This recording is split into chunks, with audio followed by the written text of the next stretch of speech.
So a very good morning. May I request everyone to take their seats, please, so we can start.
So good morning once again, and a very warm welcome to all of you who are gathered here today to celebrate the 25 years to mark the inception of the Language Technologies Research Center.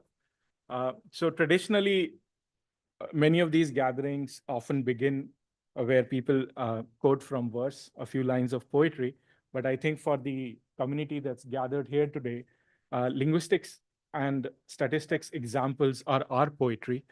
And one of the oft quoted examples that comes to mind from back in the day when we were at the Language Technologies Research Center and still learning to sort of climb our own syntactic trees was that time flies like an arrow. So, but this example rings true today for me personally, because indeed it is the long arc of time that we are gathered to mark here today. So I am Arafat Hassan. I'm a researcher at the Language Technologies Research Center, and I call myself fortunate to be associated with this center through a serendipitous turn of events over the years. Now, my role this morning is to, before we formally kick off these proceedings, is to give you a brief overview of the events that we have lined up today for you. And so if you can see the schedule that we'll have up for you in a minute as to what the plan is this morning, you will see that we'll begin with a welcome session by Dr. Radhika Mamidi to quickly kick off the proceedings. We will then have an address by our director, Dr. PJ Narayanan, who would address the gathering here. We will then have some walk down the memory lane where Dr. Dipti Mishra Sharma, Dr. Rajiv Sangal, Professor Yagna Narayana, and Professor Vasudev Verma will share some of their experiences from this 25-year journey of the Language Technologies Research Center. We will then have a felicitation ceremony for a group, Akshar Bharti, that has been working as part of the lab for a number of years. And then we have an address by our chief guest, Professor Raj Reddy, after that. And then an address by a guest of honor by Shri Jayesh Ranjan, who I'm told might be delayed a little bit. And so we might have to move this in the afternoon.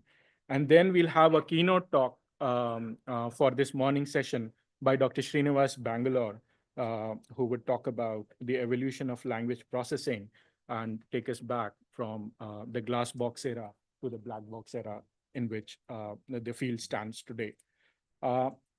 We then will break for lunch.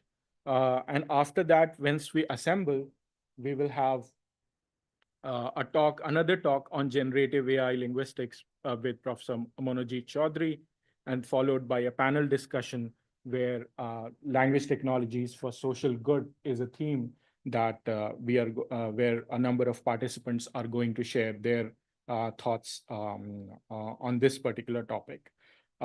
Then there's a tea break, and we also have a poster session. So there's an exhibition room right next door where we have some posters showing you what the current research that's happening over here. So I encourage everyone to take a walk to the exhibition room as well and interact with the students over there.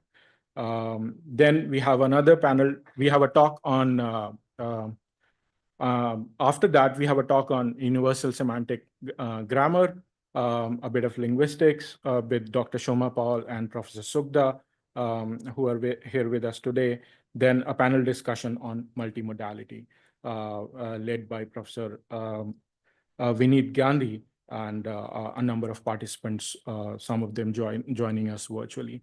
So that's the day's program. And but that's after that, there's also there are a couple of breakout areas. We have the alumni lounge and the faculty lounge, and also 104 right opposite to this building, where our students are there. And I especially request our alumni who are here with us today to do make time and interact with the students and exchange notes and experiences, which would be a big help for them. Once that's done, we also have some soul food planned for you in terms of an evening of cultural events. So we have some dance performances, a Rabindra Sangeet, and then flute recital, and also Hindustani classical vocal performance by Dr. Pushpak Bhattacharya. So there's more than NLP that we do in the community over here. So this hopefully showcases some of that. And so similarly, there's a mix. I'm not going to run through the entire program for the next day as well. The schedule is available online, and you can go through it at leisure. But I do encourage participation in all these events. And there's a mix of panel discussions, which are going to discuss some of the most relevant and contemporary topics that are pertinent in the field today. There's also a number of talks by invited speakers who have made the time to be with us here today, either in person or virtually. So I encourage everyone to do take the opportunity to attend those.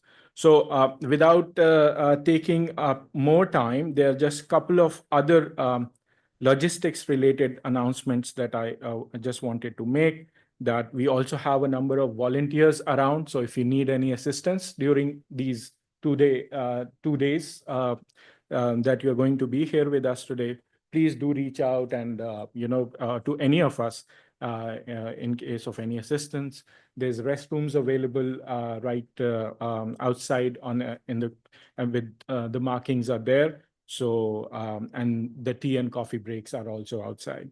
So with that, now, of course, we will be reiterating some of these things as we go through the program and over the next couple of days.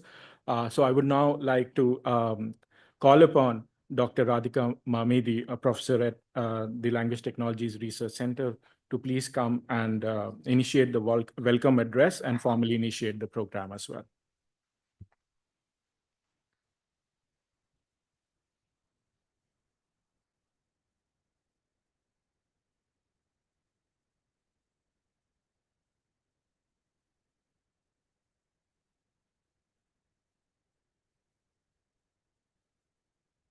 Good morning, everybody.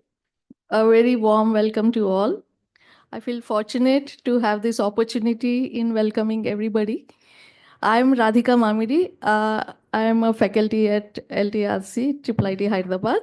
So my association has been very old, so I feel honored to take this opportunity in welcoming you all to this event, very memorable event. So my association with LTRC has been more than 25 years.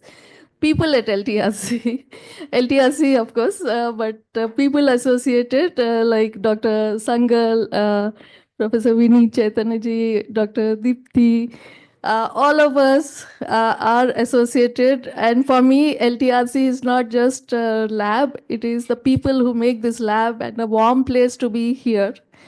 So there are two more institutes that I was associated with before coming to LTRC. One was NCST Bombay, now known as SIDAC Mumbai. Other was CALS at University of Hyderabad.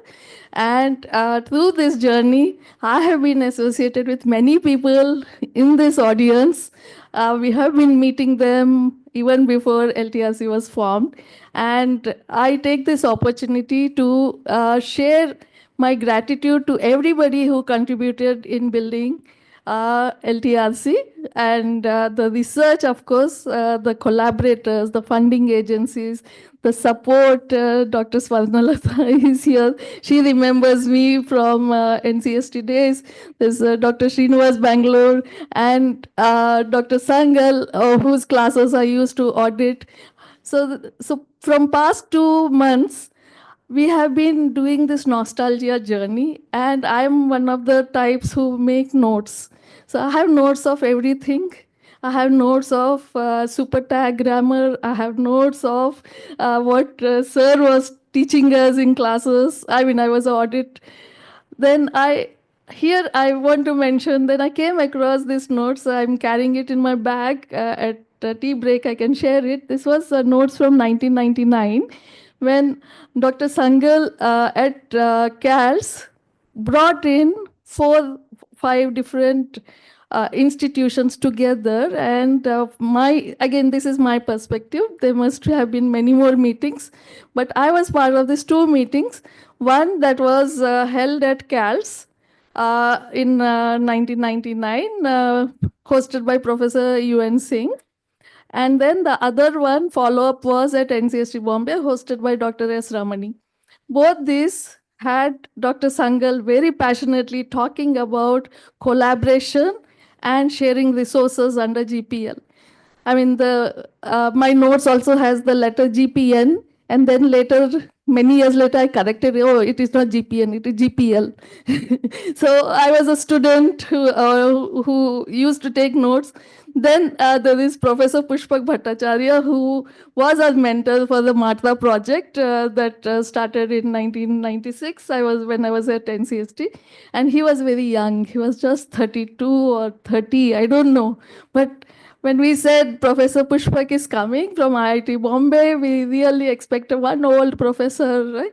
And there comes this young dashing professor. So I feel very happy. So this journey of 25 years makes me recall my own journey with NLP, with LTRC, with the people associated with LTRC. And the oldest in the terms of relationship with is Deepthi ma'am here. She taught us phonetics, and we always say she laid the sound foundation of linguistics in us. So with that, I really feel when in the discussion they said, okay, you have to give the warm welcome. I felt it's an honor for me to take this stage and use these 5 minutes to tell my own story. So with that, formally, I welcome you all. So I have these notes which I have written for this, but I could not stop myself from sharing my own story. So over the past quarter century, LTRC has been at the forefront of groundbreaking research, pushing the boundaries of language understanding, machine translation, speech recognition, and more. As you can see, over these years, we had more people joining LTRC, some leaving, some still associated. But the main focus of LTRC would be our students. Like people here, you will see students are very important for building any institution, including IIIT Hyderabad. So our dedicated researchers have tirelessly worked to develop cutting-edge solutions that have enriched the NLP scenario in India. So as we reflect on our journey, we are filled with gratitude for the unwavering support of our founders, faculty, staff, students, alumni, and collaborators. Your passion, creativity, and hard work have been the driving force behind our success. So today we celebrate not just the past 25 years, but also the bright future that lies ahead. We are committed to continuing our mission of excellence, innovation, and societal impact. I invite you all to join us in commemorating this milestone and look forward to the next 25 years of LTRC. So, as a mark to commemorate this event, we will have a light lamping. So, I request Professor Yagnanarayan, Professor Raj Reddy, Professor Sangal, Professor Deepti, Professor Pushpak Bhattacharya, Dr. Swarnalata ji, to please come and light the lamp.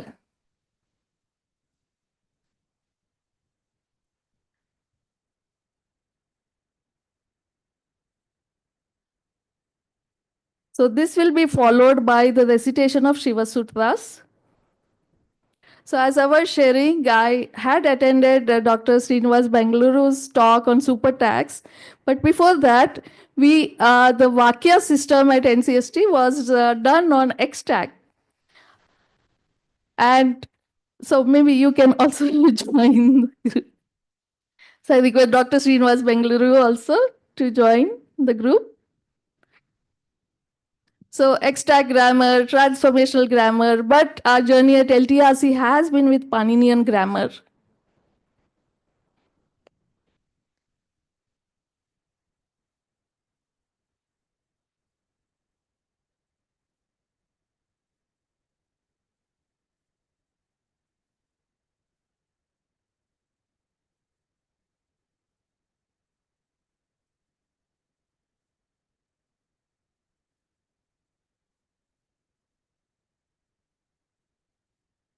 Yes, he'll just.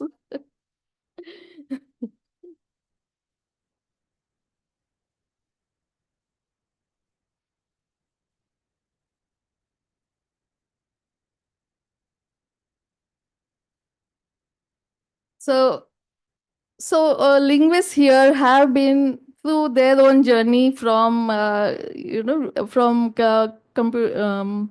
Chomskyan grammar frameworks to X-tag and super tags and L tag and all that was happening in 90s. Then how to use Paninian grammar for computational, that I have learned only from Akshar Bharti group. So most of our students follow this grammar for our research, and it will be very apt to acknowledge the efforts of Panini through what we call the Shiva Sutras. So I request the group here to set up their tabla, and you can also come here. Briefly before they come, I would like to give an introduction to this. The Shiva Sutras, also known as Akshara Samam Naya or Maheshwarani Sutrani, comprise a set of 14 aphorisms. These serve as a systematic arrangement of Sanskrit sounds for grammatical analysis, as devised by the grammarian Panini in his Ashtadhyayi. The Shiva Sutras group phonemes based on the place of pronunciation and manner of articulation. Panini employs these sutras to introduce the concept of pratyaharas, enabling economy and brevity in his grammatical framework, which is one of its core organizational principles. The structure of the sutras, their significance, and the concept of pratyaharas have been extensively studied by scholars worldwide. So I invite our research scholars, Anagha Pradeep, Mangaldev Tripathi, and Alampat Modak, to recite the Maheshwara Sutras. It is believed that these sounds were revealed to Panini by the Lord Shiva himself. The Lord played his damru, and from it came sounds that are known as the Maheshwara Sutrani. These sounds were 14 sutras that became the basis of Sanskrit grammar as recorded by the sage Panini.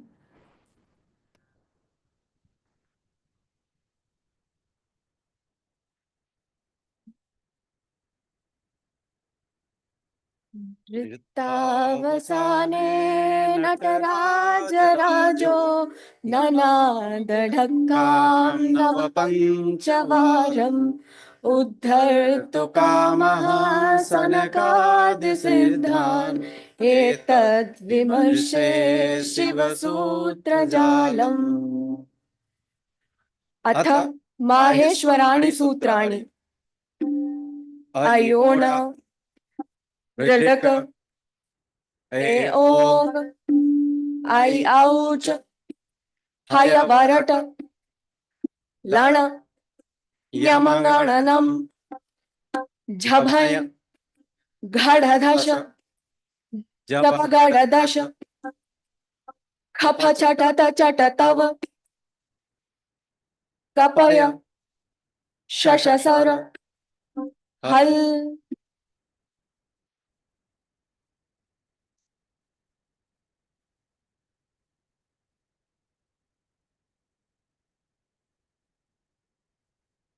That was beautiful. Now I request our director, Professor P.J. Narayanan, to address the gathering.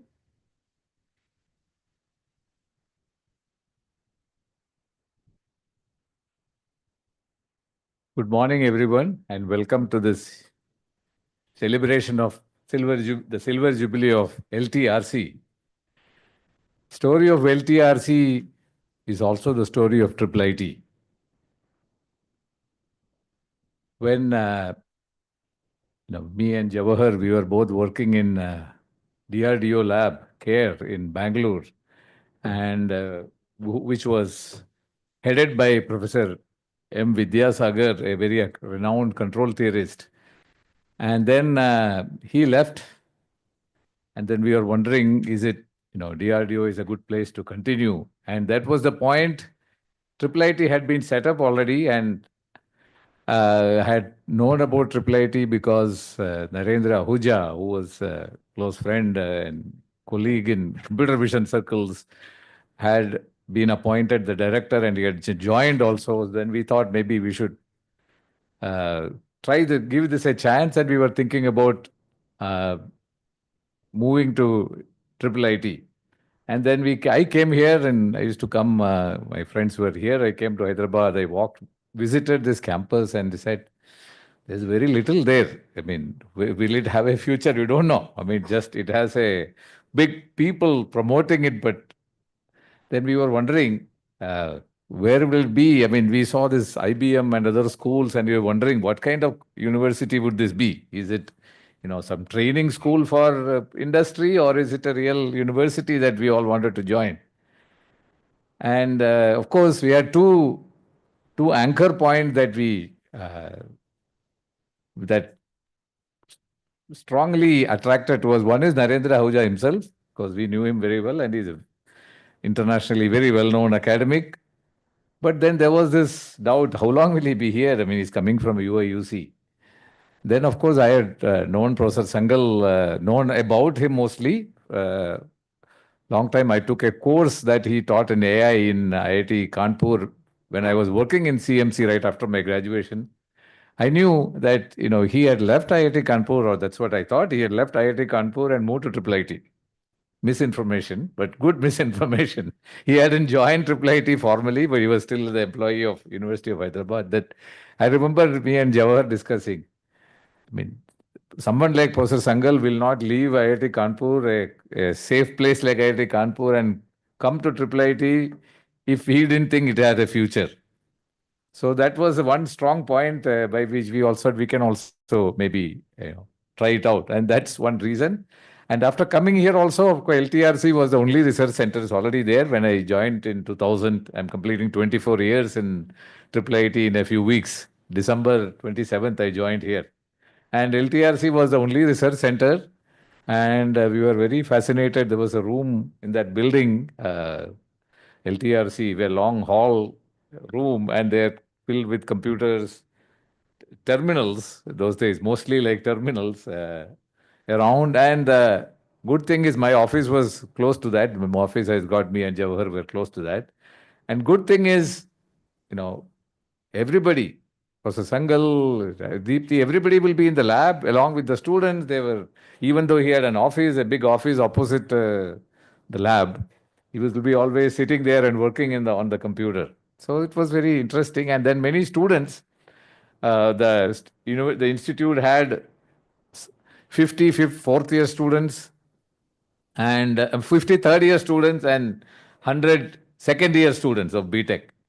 Many of them The third year students, some of them were already working in some of the LTRC projects, and the whole idea of honors program for undergraduates had been, the seed had been laid, and of course the first batch had some opportunity. Second batch was the batch that was in second year when we joined, and they had just finished 3 semesters. The fourth semester was on, and at the end of it is when they choose the honors, etc. So the LTRC and the language activities were the major activities there. And Professor Sangal also had a meeting with all the second year and third year students, called us also and said, we should start OCR. That's also part of language, part of vision. It's a joint, nice intersection of computer vision or image processing kind of areas and language. And, Jawahar started a lot of OCR activity, which still continues. And soon, we also started the computer vision group later.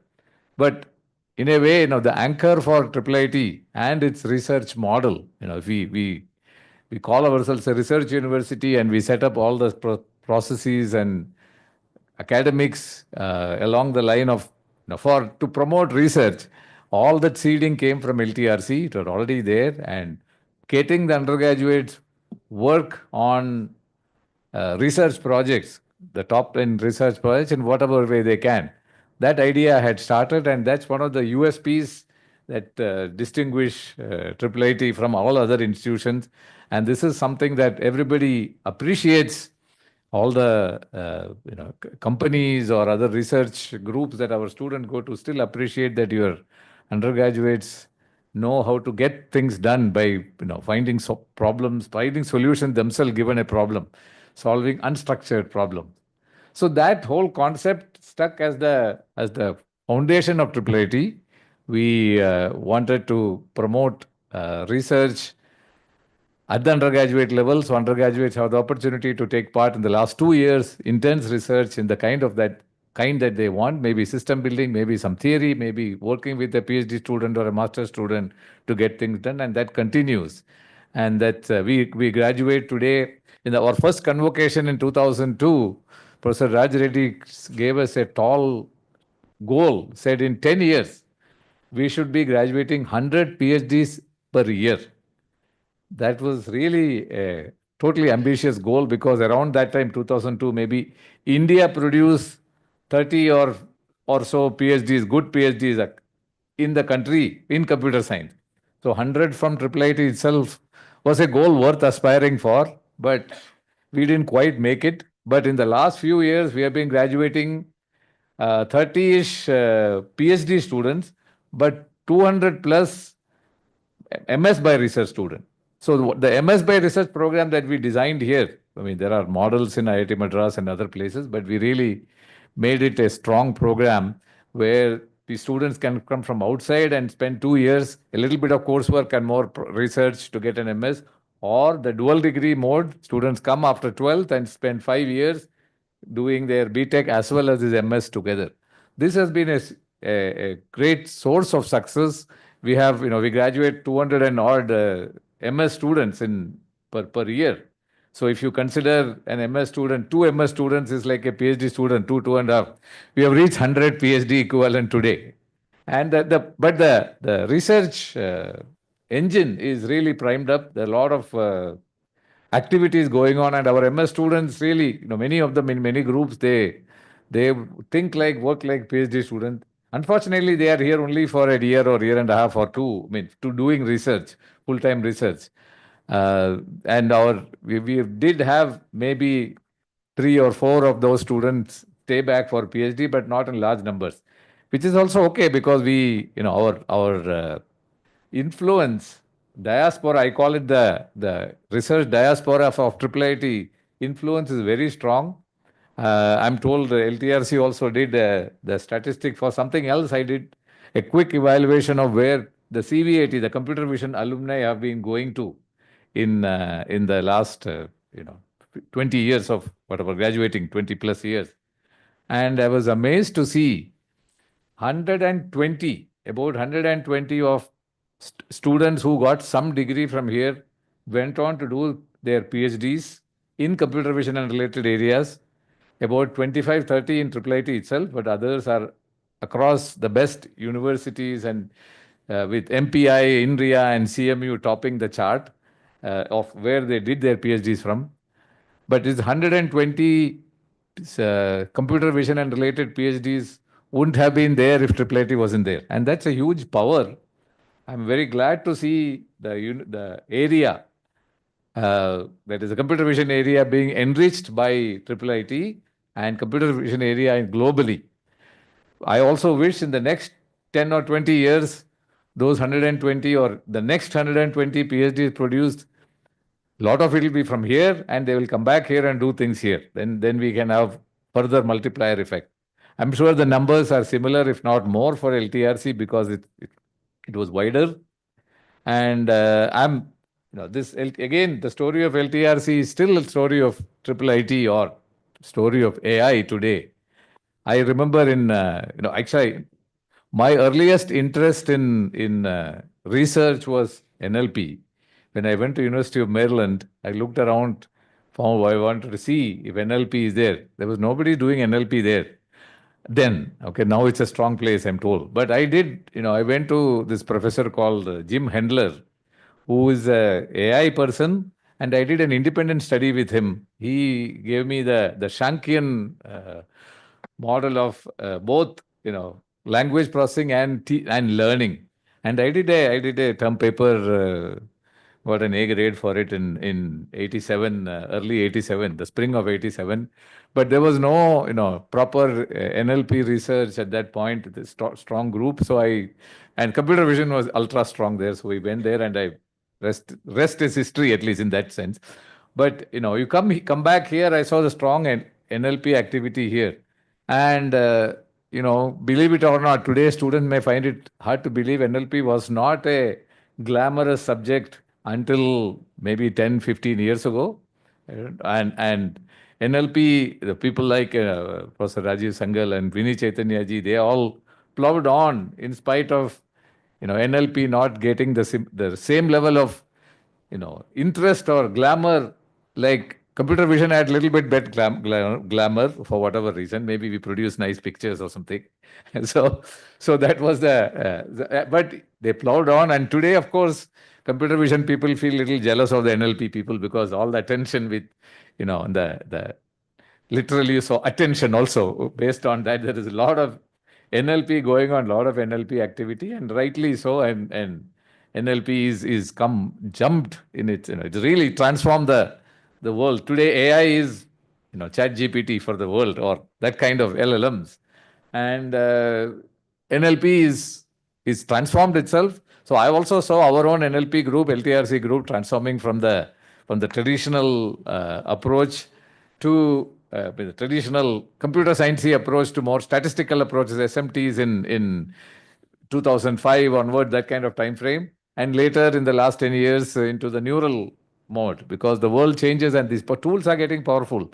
And we should all know they are just tools here. The problem is here. The problem has to be solved. What tool we use is the matter of what tool is available. So this journey has been, the journey of LTRC is still somehow the journey of IIIT. And I'm very thankful to all the LTRC people for the big role, outsized role they played in IIIT's journey so far in the last 25 years, and look forward to next 25 years of the same. And I just can't resist Radhika talking about Pushpak. Pushpak is still young, and I'm also glad to say that because we are classmates, so I'm also young by association. We have all reached an age where being accused of being young is a happy moment. Okay, so Pushpak and I would spend 5 years together in the same hostel, which is a big deal in IIT Kharagpur. Your primary allegiance is not to the institute or the department, but to the hostel. So we bore the same allegiance those days. And I'm also I've been in touch with him ever since I came back to India, particularly came to IIIT, because he's in the same gharana of NLP. So we see have opportunity to meet. And I also want to acknowledge Srinivas Bangalore, and of course Yagna was one of us who spent good 10, 12 years here after his long career in IIT Madras and contributed much to this institution. And of course, all the later, the current members of LTRC, I don't even want to name them. So thank you all for coming, and I'm looking forward to the next 2 days of discussions, events, whatever is happening. I'm eager to understand a little bit about NLP. And strangely, NLP and computer vision have come together in the last 5 years more than before. So I saw this panel with Vineet and Makarand, the traditionally computers from people, but they work on vision and language areas and so on. So welcome, and let's have a great 2 days. Thank you.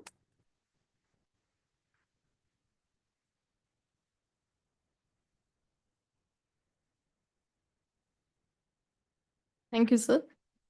So the next session will be by 4 eminent NLP practitioners, Professor Deepti Mishra Sharma, Professor Raju Sangal, Professor Yagna Narayan, Professor Vasudev Verma. So this is a journey, as most of us talked about before, but this is the whole journey of LTRC, which all 4 of them will take us through. I request Professor Deepti Mishra Sharma for taking it and hand over the baton as you go along.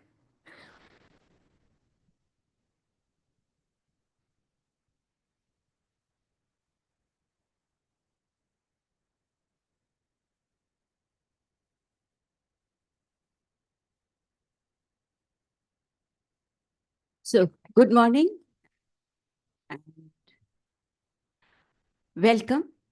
A very warm and heartfelt welcome to you all to this event. LTRC has turned 25 and we are celebrating the joy of turning 25. In this celebration, it is quite apt and natural to stand and look back and see what we did all these years.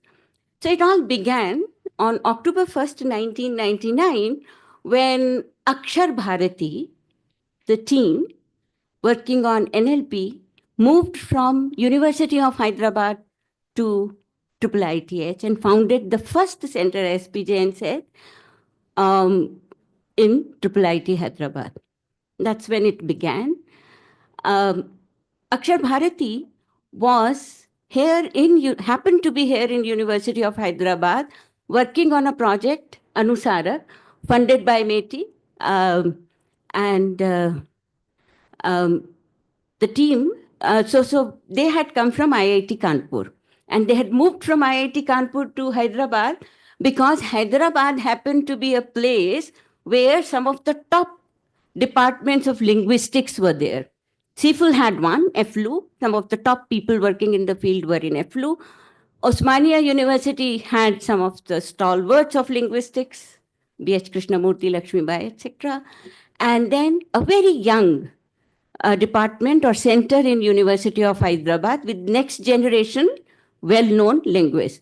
So the team, Akshar Bharati, decided to move to University of Hyderabad and be amongst linguists, of course, with more languages to explore. The team was led by Professor Sangal and Chaitanya ji, we fondly call him, Dr. Vineet Chaitanya. And it had, as the area demanded, as the research problem demanded, being transdisciplinary in nature, people from very diverse background. So there were linguists like me, there were Sanskrit scholars, there were computer scientists, there were statisticians, mathematics. Ambaji has fundamental degree in mathematics. And we also had language experts, we call them, people who are very proficient in their language and could develop resources. Some of them are here with us till now. So that's how it started. So we had Chaitanya ji, Dr. Sangal. Ambaji was part of the team from IIT Kanpur. Deepti Mishra Sharma joined it in University of Hyderabad. And the center was supported by Satyam Computer. We had two young scholars of Sanskrit, Srinivas Varkhedeji and Tirumala Kulkarni. Srinivas Varkhedeji today is the Vice Chancellor of National Sanskrit University, and Tirumala Kulkarni is in Karnataka, still pursuing. They were both young Sanskrit scholars who got introduced to computational aspects of Sanskrit and also working on Sanskrit. At this point, I invite Professor Sangal to come, and LTRC had a vision and mission. So I invite Professor Sangal to share that with us.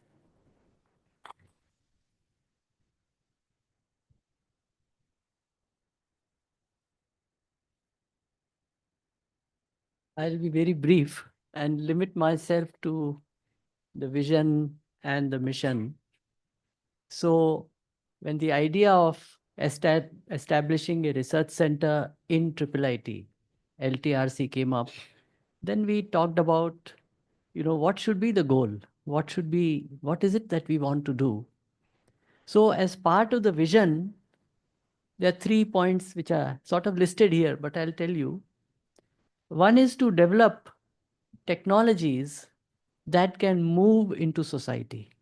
With Chaitanya ji, I got that passion and shared my own passion with that when we do research, our research should be meaningful. It should move and solve people's problems. So technologies that can move, and India being a multilingual paradise, if I can use that word, of the world, where people know multiple languages, they switch naturally.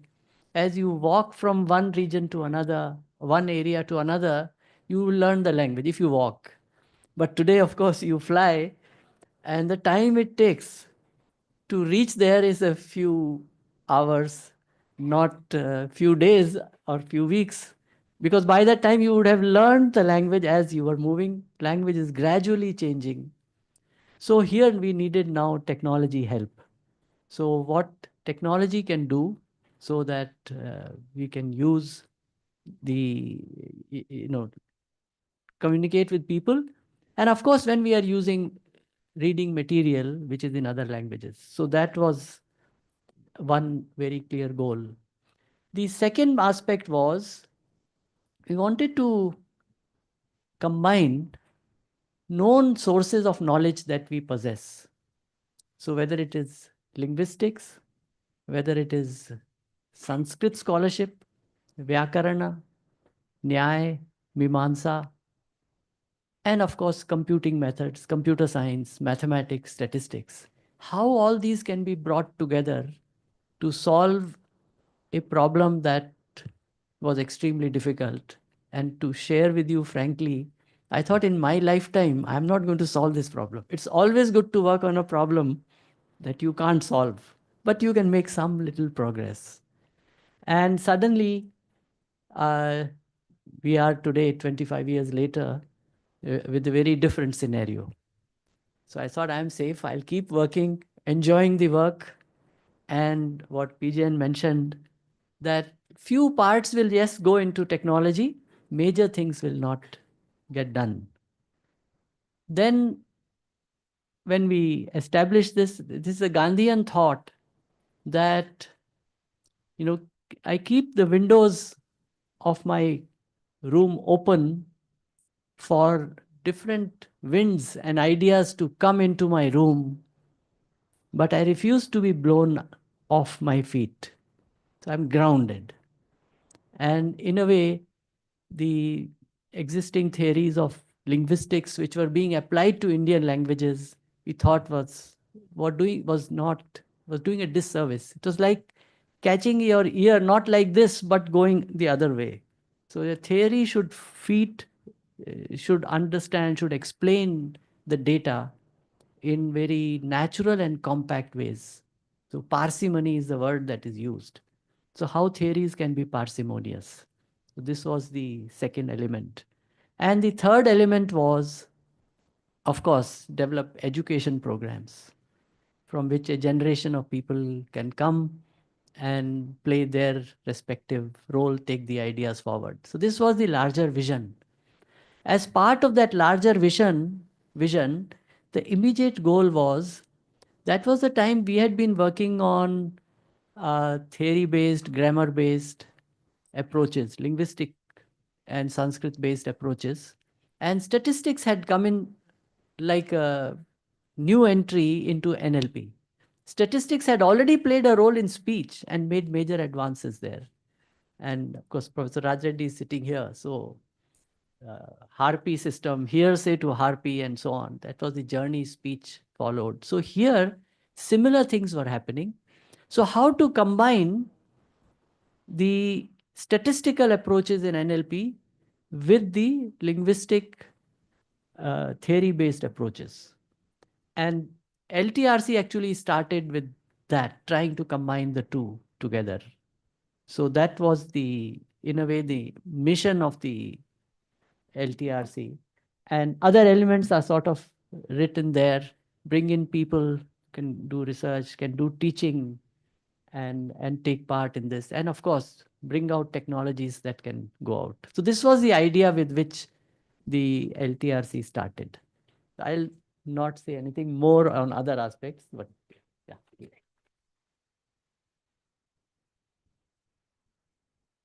So thank you, Dr. Sangal, for sharing the vision that LTRC was started off with and the mission that it started on. And hopefully we are still working towards that. So LTRC from a baby grew into an infant and started to walk. And during this period, 99 and 2000, that 1 year itself, see, when we say natural language processing or doing language technologies, what we are trying to do is develop an understanding of how language works and then develop models accordingly. And one of the primary tasks as human beings, we understand and we express using language. So NLU and NLG are two main aspects of language technologies even today. When we do translation, we try to map also the two languages. So this was happening in LTRC at that time. And the project that we were all working on during this period was Anusarak, as I mentioned. And Anusarak itself was a very, not just as Chaitanya ji would say, a project, but a philosophy. And there were certain very conscious decisions that were taken to develop Anusarak.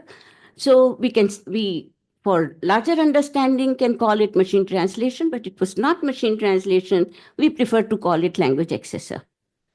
The basics were that theoretical insights to develop the model were from the rich Indian grammatical tradition. So that was drawn, and that really is rich. Also, to be able to do it, develop proper knowledge resources, because as Dr. Sangal mentioned, at that time, and PJ, it was still knowledge-based systems that we were working on. And then, of course, knowledge resources like computational grammars, lexicas, and other resources.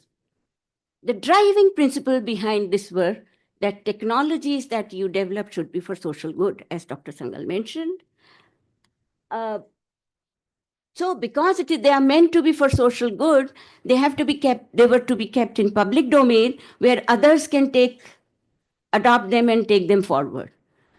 And for them to be able to take them forward, it was essential that they should be open source. So these were some very fundamental principles which were followed while working on these technologies. Another thing that was core to the entire approach, and Chaitanya ji is very passionate about it, is cooperative effort. That people have to work together in a cooperative manner, largely volunteer, which was difficult to continue, but yes. And the very first year, in 2000, early 2000, we were ready with an English Hindi dictionary because we needed a resource which was copyright free to be able to put it in public domain. So we had to develop it ourselves, and we named it Shabdanjali because this was developed through a cooperative effort. We involved school students, people we knew, our families, anybody we knew was welcome to volunteer in a single entry or 10 entries.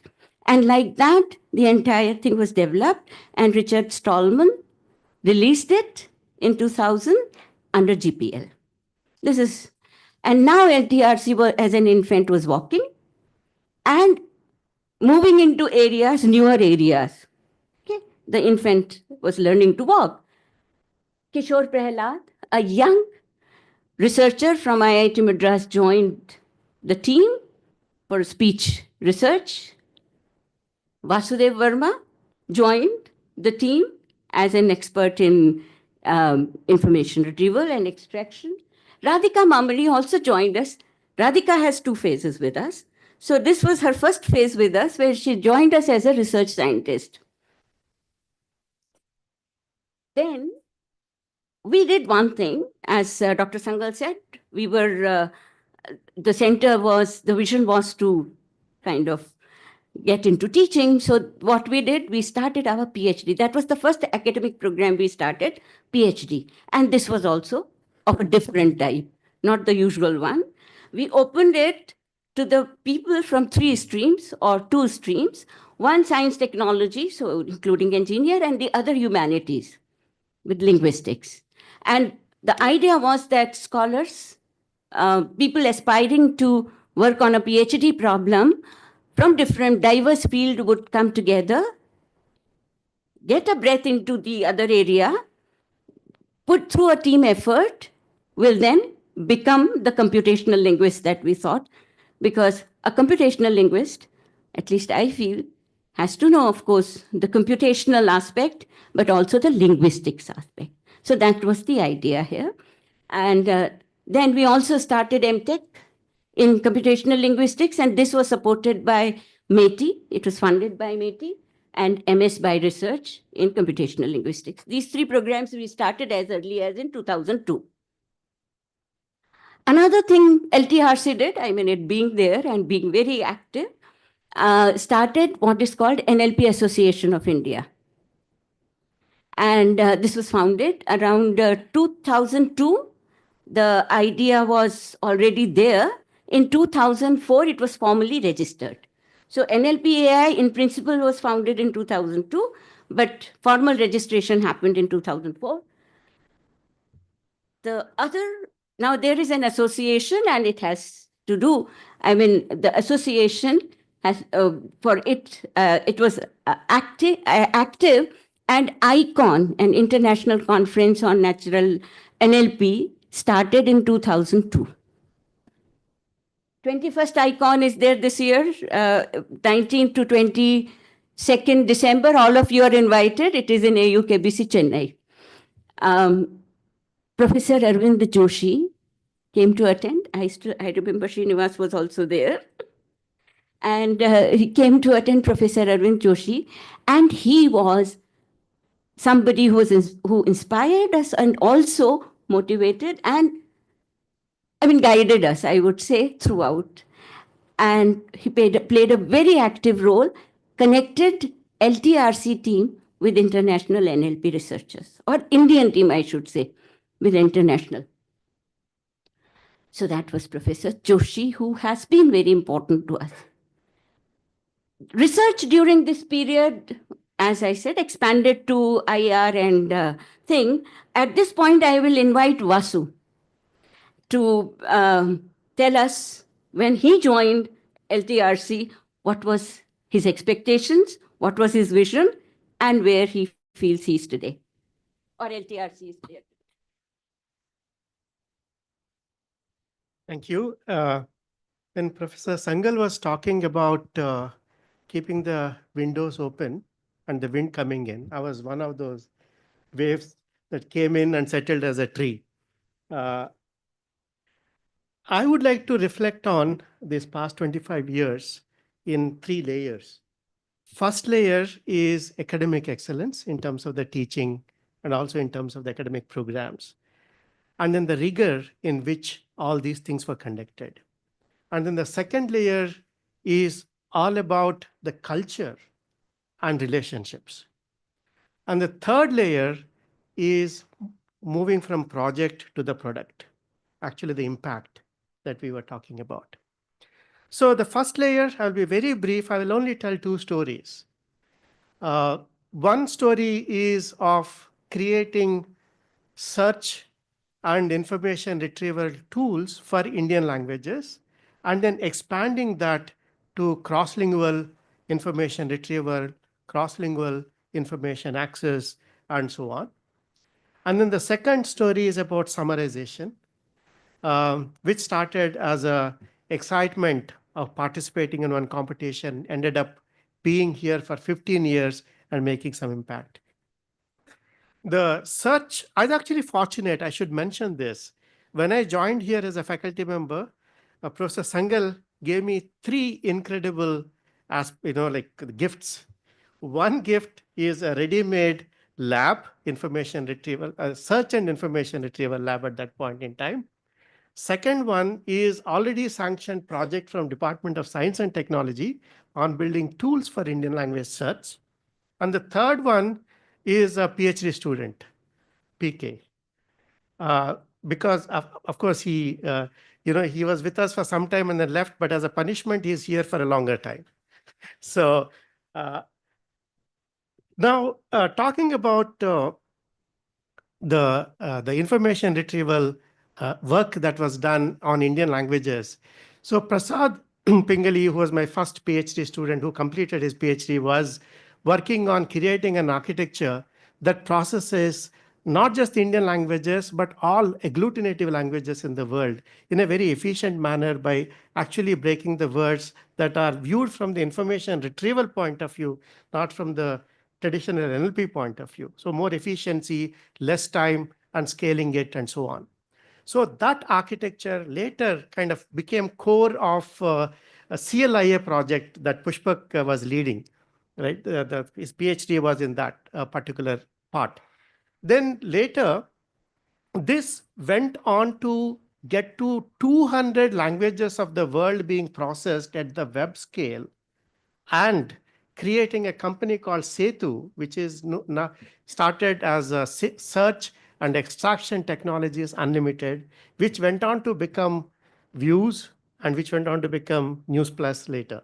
So this journey is incredible. There's a lot of learning that happened, and because of a very high quality, rigorous academic work transforming itself in various phases. So again, powering this, these technologies are also powered Rediff to some extent, and then TCA went on to tech transfer to TCS and Department of Space and so on. So this is one story. Besides the paper, the impact that it created. The second story I wanted to talk about is summarization story. Every year at that time, NIST, National Institute for Standards and Technology, used to conduct a conference called DUC, Document Understanding Conference. It was a very prestigious contest, and then who is who of the NLP groups across the world used to participate, including Stanford, Johns Hopkins, IBM, Stanford, and Microsoft, and so on. So, my, again, first MS student, Jagdish Jagarlamudi, was looking for a project, and we are not too sure which was the right one. So we started, why don't we participate in this competition? And then that competition, where we thought being there in that list itself is a great opportunity. We'll learn something. And then we created something that is very simple. And then we expected to be at the bottom of the whole ranking system. But you surprised ourselves in 2005, we were actually ranked as 5th, 3rd, and 8th in various categories of the same run that we have submitted. And this was surprised. Everybody is surprised. We thought something went wrong in this. Then we did a postmortem on the results that came out. Then we realized that had we not used one complicated aspect, we should have been actually the number 1. Then next year, when we tried the same thing, but more importantly, adding more theoretical aspects, actually to explain something that is too simple, working so well, was very difficult to explain to the world. Then that led us to actually look into what is the theory behind it. So we took help of relevance-based language models at that time, and also linking that with hyperspace analog to language. And we developed a metric that is kind of very, very new at that point in time, that is based on p-hal, probabilistic hal.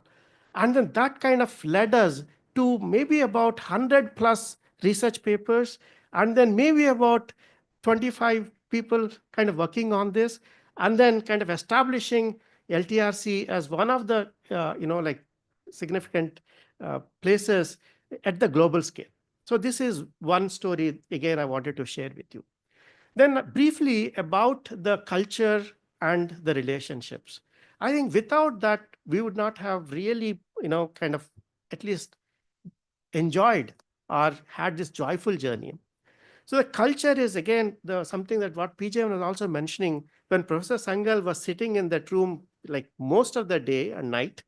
And then, the students all surrounding, and then like, the most important thing is talk about, again, like some of those things, why this particular word in Telugu is so different in Telangana and Rayalaseema, and how is it compared to, like Hindi.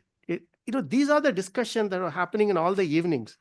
And like when the whole atmosphere is filled with curiosity, when the whole atmosphere is filled with intellectual inquiry, then there is nothing else that actually stops anybody. So that is the culture. And then in addition to that, looking at like, again, what is really happening across the world and staying grounded and working on some of those important problems that have societal impact. So the motivational elements and so on. And then having absolutely no hierarchy, whether you are a second year student or a PhD student or assistant professor or a head of the LTRC or the institute, when there is no hierarchy, when there is no limitations in terms of what you can express and so on. So this open culture, I think that's a very important contribution all of us should remember at this point in time. And then the third one, I wanted to briefly mention that, like being an academic setting, why should we be producing our artifacts, whether it is a code or a shipped product and so on, anything that is less than world class? If that mindset comes in, then the sponsors, everybody will actually come back and look for you.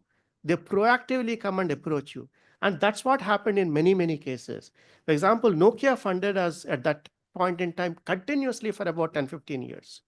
And similarly, Microsoft and many other companies. So this particular, the mindset where you want to not really give something to be done with the work that you're, kind of supposed to do, write a project report, publish some papers, not stopping there and going beyond that is a very important mindset. And that kind of led the attitude of taking things from lab to the land, project to the product. I think these are the things that to me characterizes the nature of LTRC. And then, but it's a time again to see how we can take this up in next 25 years and then make it much bigger, better, and more joyful. Thank you.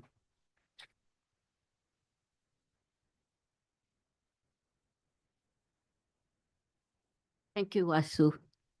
So as I'll just continue at this point, that research core ideas that what some of us were doing was by then, I mean, it was known, of course, knowledge-based systems or rule-based systems have their limitations. And recognizing them is important. So it was recognized. And then data-driven or statistical model systems were there, models were there. So they had their strengths, but they had their own weaknesses. So then how to combine the two to solve the problem in a better way was the core ideas on which our research continued. And other than Anusara, 2 more projects came where the team working on machine translation started to explore and work. One was, we called it Shakti. Shakti was a module, I should say, an empty system where there were multiple modules. It was a pipeline of modules for analysis, transfer, and generate approach. And many of the modules were statistical because that's how the problem was to be addressed, and some of them were more based on knowledge. so needing lexicon, etc. Another project that started around that time, and this was Professor Raj Reddy's idea, to work on Shiva. We named it Shiva. This later on went to IISc. And in this project, Professor Raj Reddy was there, and Professor Balki from IISc, and some of the team from LTRC. We worked on this. Professor Raj Reddy was there with us, so for this, and mentored. I still remember he would visit and come to the lab and sit with us, and then we would have regular sessions from, he would address from CMU and discuss the ideas. The outcome of all this was, within this period, so far as Shakti is concerned, some standards, the pipeline itself actually got crystallized, that if you're making an end-to-end empty system, then what modules you need and how to integrate them. That got crystallized during this period.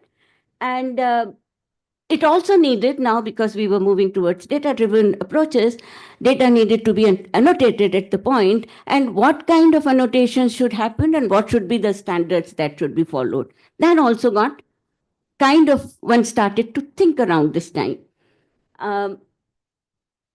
We also, even now I have that, a sizable corpus of parallel examples, because example-based empty needed that. So we started working on that, and we developed that also as a resource developed. During this period, there was another thing happening, and Professor Ramkrishnan Luji from National Sanskrit Vidyapeeth from Tirupati actually spent some time with us, and Paninian grammatical framework, which was already introduced by Akshar Bharati, being the first author book, NLP, A Paninian Perspective, Chaitanya ji and Dr. Sangal were the other authors, was taken up now for actual annotation of dependency tree banks. So that also the idea started to work on, and Professor Ramkrishnacharya Luji helped us to come up with a proper scheme, because we had some conceptually things were in place, but applying it on real data needed some more thinking. So that started around this time. Sushma Bendre, she was a faculty at University of Hyderabad and a statistician, closely collaborated with the team here, because we were also working on statistical methods for developing different modules. 2005 to 2000, that's how I have kind of put it. This is another time period, 2005 to 2008, more things happened. Professor Yagir Narayana joined us. He moved from IIT Madras to IIIT Hyderabad. Suryakant Gangasetti came with him. Currently, he is in KL University, Vijayawada, and still very active in speech technology, TTS being his area. Professor Lakshmi Bai, very dear to many of us, and a well-known scholar and a linguist, also joined us after she retired from Osmania University. Shoma Paul also joined us as a faculty. This period, we introduced more academic programs. So we had MTech and MS, but then students coming from humanities background could neither be graduated with an MTech degree nor with an MS degree. So we said, okay, we need, other than PhD, we need an earlier exit program for such students too. So MPhil program in CL was introduced. We also thought that many students or many people, the field needed large number of people who just needed a skill to translate. So a PG diploma in translation, I mean computational linguistics, where they were given basic skills which they could use for doing some basic jobs like translation and other. We also, during this period, started what is international IASNLP. I don't remember the full form, sorry.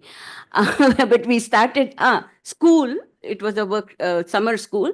So school in NLP. And in 2005, 7, in fact, we had the first one. 17th, we finished in 2024. Next is planned in 2025.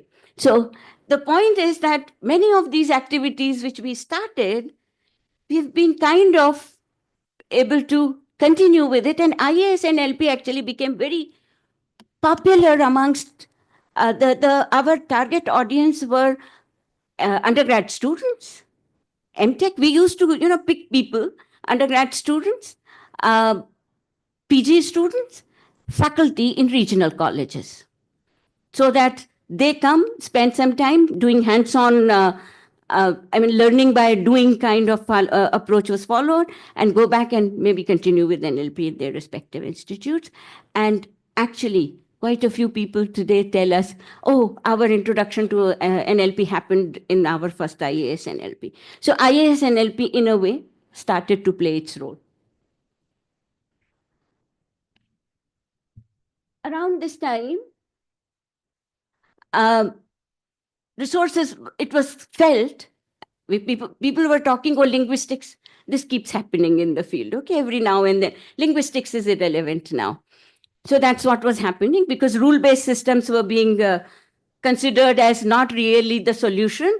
Data-driven, statistical, basically, methods were, and statistical methods need large corpora, no linguistics. Okay, but then it was very soon realized that corpora may be there, but it has to have appropriate linguistic knowledge. So annotations were important, whether you do it manually or automatically or semi-automatically, but it was needed. So that need was required, was recognized, and then there were approaches that were needed. Another thing that happened for us around that time, of course, it was there from the beginning, Indian languages had very, very, very rare representation anywhere digitally. Hindi was the only one which had some. Okay, so having even digital presence or digital resources were there, not there, then annotation cannot happen if you don't have digital resources. So many of these things were recognized, and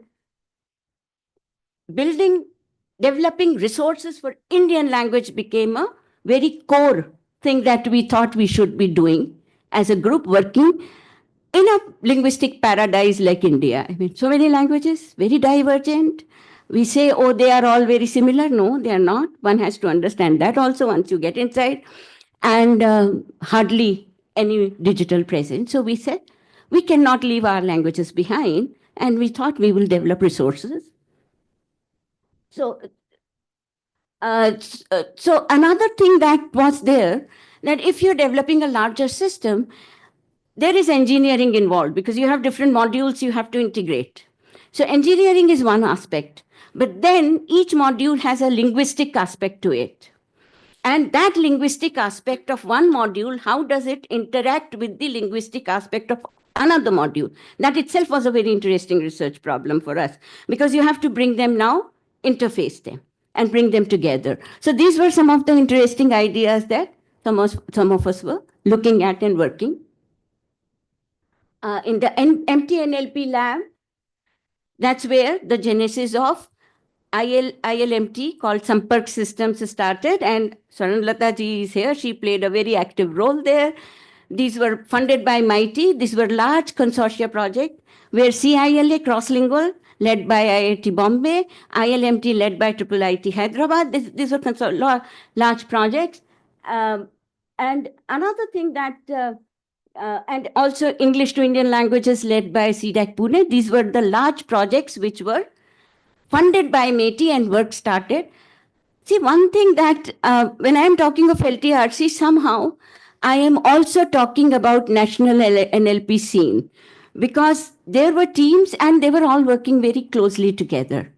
I mean, IIT Bombay always has been, when we work, we are IIT Bombay and IIIT Hyderabad. Somehow, now we are working with CDAC Pune, CDAC Noida. I mean, we are all AU, KBC, we are all working together all the time. So it's like a large family of teams located in different institutes, but working together. So these projects actually started that coming together also. One of the interesting projects, and Srinivas had a role there, was there was this NSF USA funded project on what is called, what the idea was multi-layered tree bank, where bottom layer was dependency, then prop banking. I mean, these are technical terms, so I'm sorry about it, but I'm just saying, and the top one constituency. These were different layers of taking sentences and annotating them with the grammatical analysis at different level, let's say.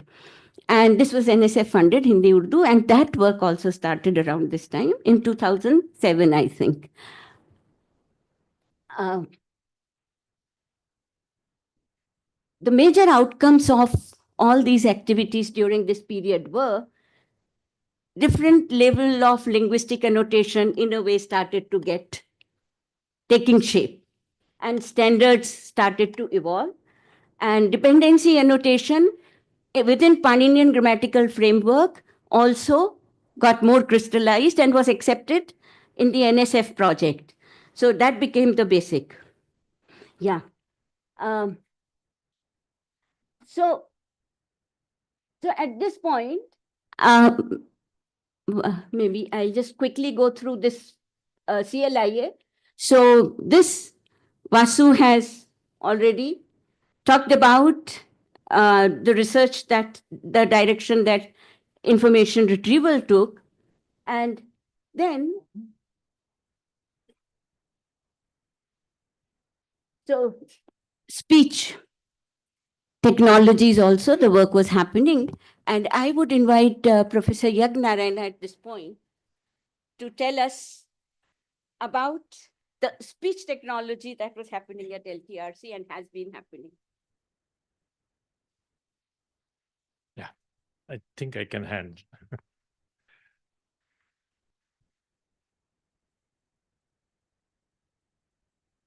Good morning. So nice to be here in this hall where I played a role in designing a part of it. And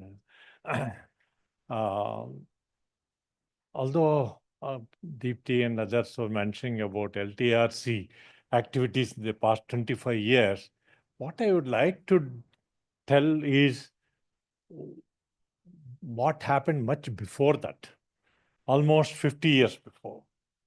That is, I have been in this area of speech for the past 55 to 60 years now. And when PJN was mentioning Narendra Ahuja, I was just remembering I taught him. He was my student in 1975, 76. And of course, there are many of my students. My students are here. My students have already retired. So what I propose, see, this is my role is to talk about speech. I am so immersed in the speech activity. In fact, when I look at this, always people think that language means set of symbols and characters and script like this. No. Language is meant for communication among people. It doesn't have any script. It doesn't have even a text. It is simply an understanding between a few communities, and mostly language is spoken form. And I think Raja Reddy realized that. I think his PhD thesis was on speech, if I'm right, from Stanford, and spoken form. So what happened was, in 1980, when I returned from CMU, I was at CMU, Professor Raja Reddy, for almost 2 to 3 years. And I learned a lot from him. And when I came back, I thought, what do I do? I didn't know. I didn't have a place to go. I was working as a visiting scientist in space research department. Dhawan asked me to spend some time and see if I can settle there. No, I didn't. I was spending time in writing a proposal on speech translation from one Indian language to another. This is what I did during my 6-month stay in 1980 at ISRO. And why did I have to do? That was all again motivation of my association with Raja Reddy, and that's at CMU. And when I come back and see around, talk to people, and let us say people on the road and so on, villages and so on, they speak, they communicate. And India is not a multilingual society, not because there are distinct languages. Actually, India is a single country. Language is a continuum. Language is not a distinct entity. Only when you write a script, it becomes an identity. Otherwise, it is a continuum. In fact, when I came to Hyderabad 20 years ago, I could not understand, although my native language Telugu, I could not understand a bit of what people are talking in my apartments, servants and so on, because I could not understand Telangana dialect. You see, so obviously, although I am Telugu, they are also Telugu and so on. So the interesting point here is when you go, especially North India, when you go, it's amazing because you see a lot of illiterate literacy there, but people converse. You see, so language is in spoken form, and there is no distinction between one language to another and so on in a spoken form. And we have to see now the point here is where do we stand here? How can technologies help in overcoming the communication barriers among people in India? That is the goal I have set in 1980. I wrote a proposal, and of course, I didn't give it to anybody else, but based on the proposal at TIFR, they evolved a program called KBCS, although it is not, it has nothing to do with speech translation. KBCS project, which DIT or MIT has funded and so on, although I was not part of it, but that motivated. But then at that time, I joined IIT Madras. I was established, I was working in a speech lab. At a time, there were about 30 people working and 4 or 5 faculty members associated. But I realized the importance of language. I was interacting with the CIAL, Professor Annamalai and so on in Mysore. I was interacting with Emil Tatachar of Melkote, Sanskrit department. I was interacting with Nagamma Reddy and Ramakrishna Reddy of Osmania University and JNU and so on. Linguists. I was interacting with the linguists and seeing what way they can, we can merge with them and speech research can grow with them. So that I'm not interested in anything, communication barriers among people and so on, not the educated people like us and so on. That was the motivation. In fact, I even invited Professor Narayan Rao of CFL to give a series of lectures in our speech lab on Panini and grammar for almost 1 week. You see, so somehow, but of course, I was not very successful in integrating language with my speech as much as I would have liked to, but then something has happened. Professor Rajiv Sangal invited me to IIT Kanpur. I don't remember exact year, but it was in the middle of 80s and so on. Why would a computer scientist invite me to give a talk in speech and so on? I just kept scratching my head.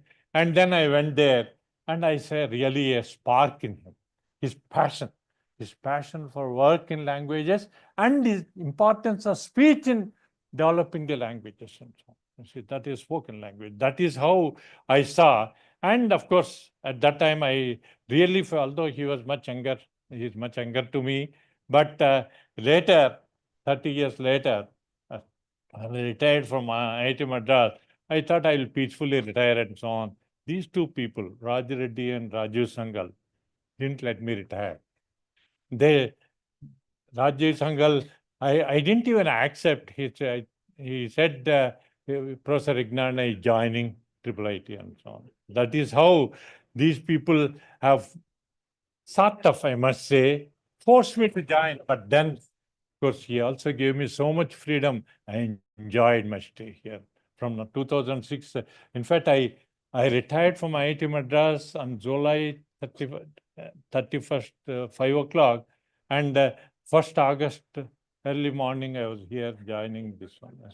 So that was the association with this. And of course, Professor Rajesh Sangal was so nice that he didn't put any pressure on me. He said, you do what you like.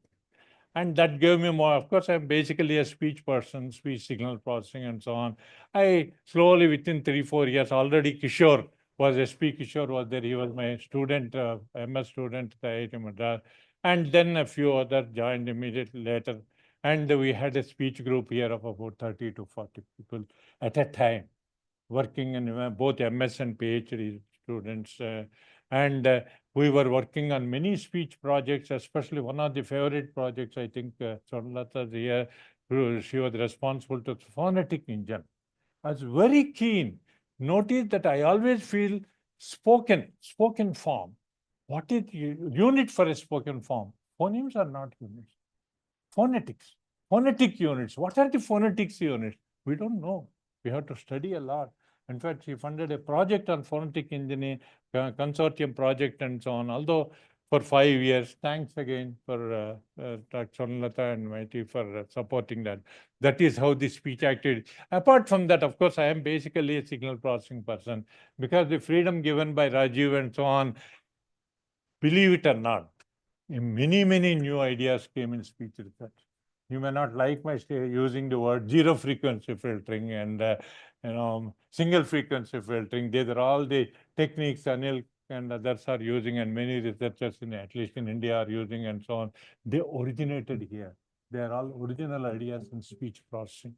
You see, and so apart from that, I know other members of the speech group, Kishore and others, they had a lot of tools for speech to text and text to speech in Indian language and so on during that period. Although I was not in the in that process and so on. So, and the speech group has, I can't count exactly, must be during my 10 or 15 years period here, we must have produced about 200 plus papers and about 20 PhDs and several 30, 40 MS and so on. And now it is growing. I say, thanks to Anil and Chiranjeevi that are carrying the burden and also doing fantastic things. I keep interacting with them on and off and so on. And especially, please note that it is very important to understand the problem, not dilute the problem itself. You see, so that is how the speech has grown here, and I'm very happy to see that LTRC has grown along with the speech and information extraction and because language technology together. My dream is somehow these things should gel into a form where it can reduce the communication barriers among people in India. You see, notice that again, as I keep telling, language is not script. And in fact, the technology, the way it is evolving, most people forgot how to write. And in fact, many more people maybe in future may not even be able to read. But still you need to communicate. And that is where spoken form needs to be gelled with language. There is no separate distinction to language technology, speech, information technology. All of them are together into one to reduce the communication barriers among people. Goal. So yeah, I hope the LTRC has done a tremendous job. My dream is there should not be in the next 24 years, not one LTRC. There should be at least 100 LTRCs in the country. With LTRC, this is a model. And that is how LTRC grows, not as one single institution growing and so on. And I hope people don't misunderstand me by saying I would like this LTRC to remain as LTRC, not LT or LTDC. Not Language Technology Development Center, but Language Technology Research Center. That's what it is. And so finally, I would like to say that if you can't reach the goal, don't adjust the goal, adjust the action steps. Thank you very much for your attention.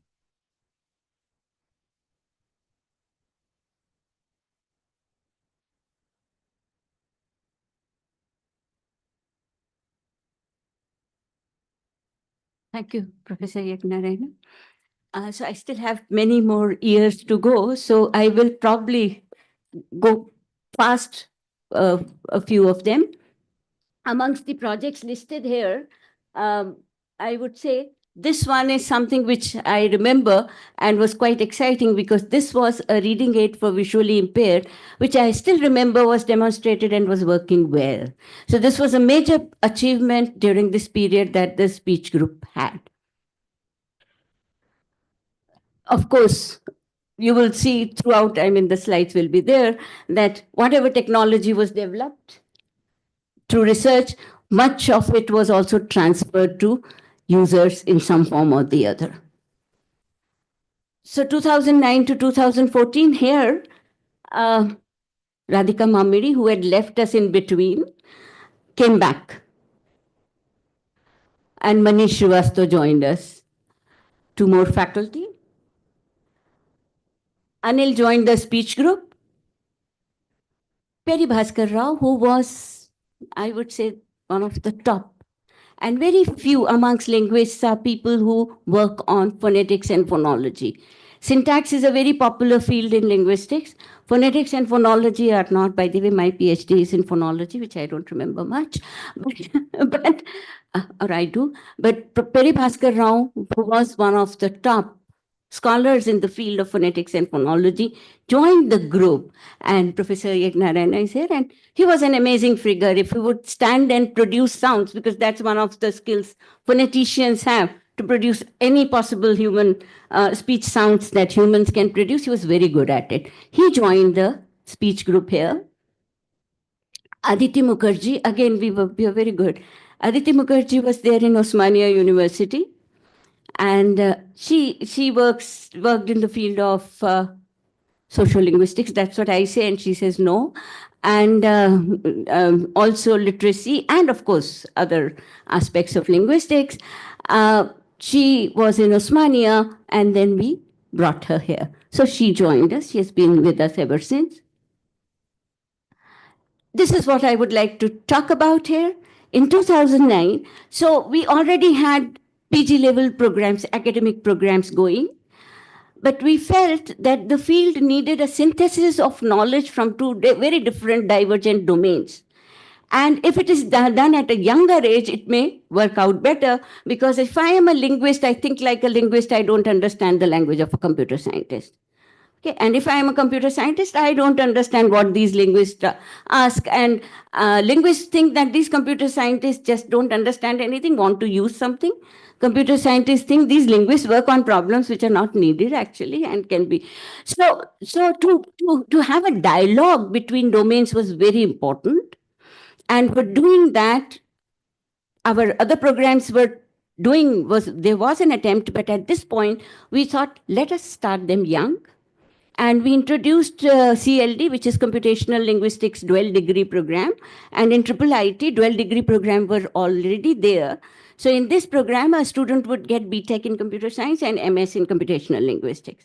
Something new that we tried to attempt here and failed was to bring in students from humanities, because generally, to get into a computer science program, you have to be a science student till +2. And we said for linguistics, computational linguistics, your maths need to be strong. You should have interest in languages.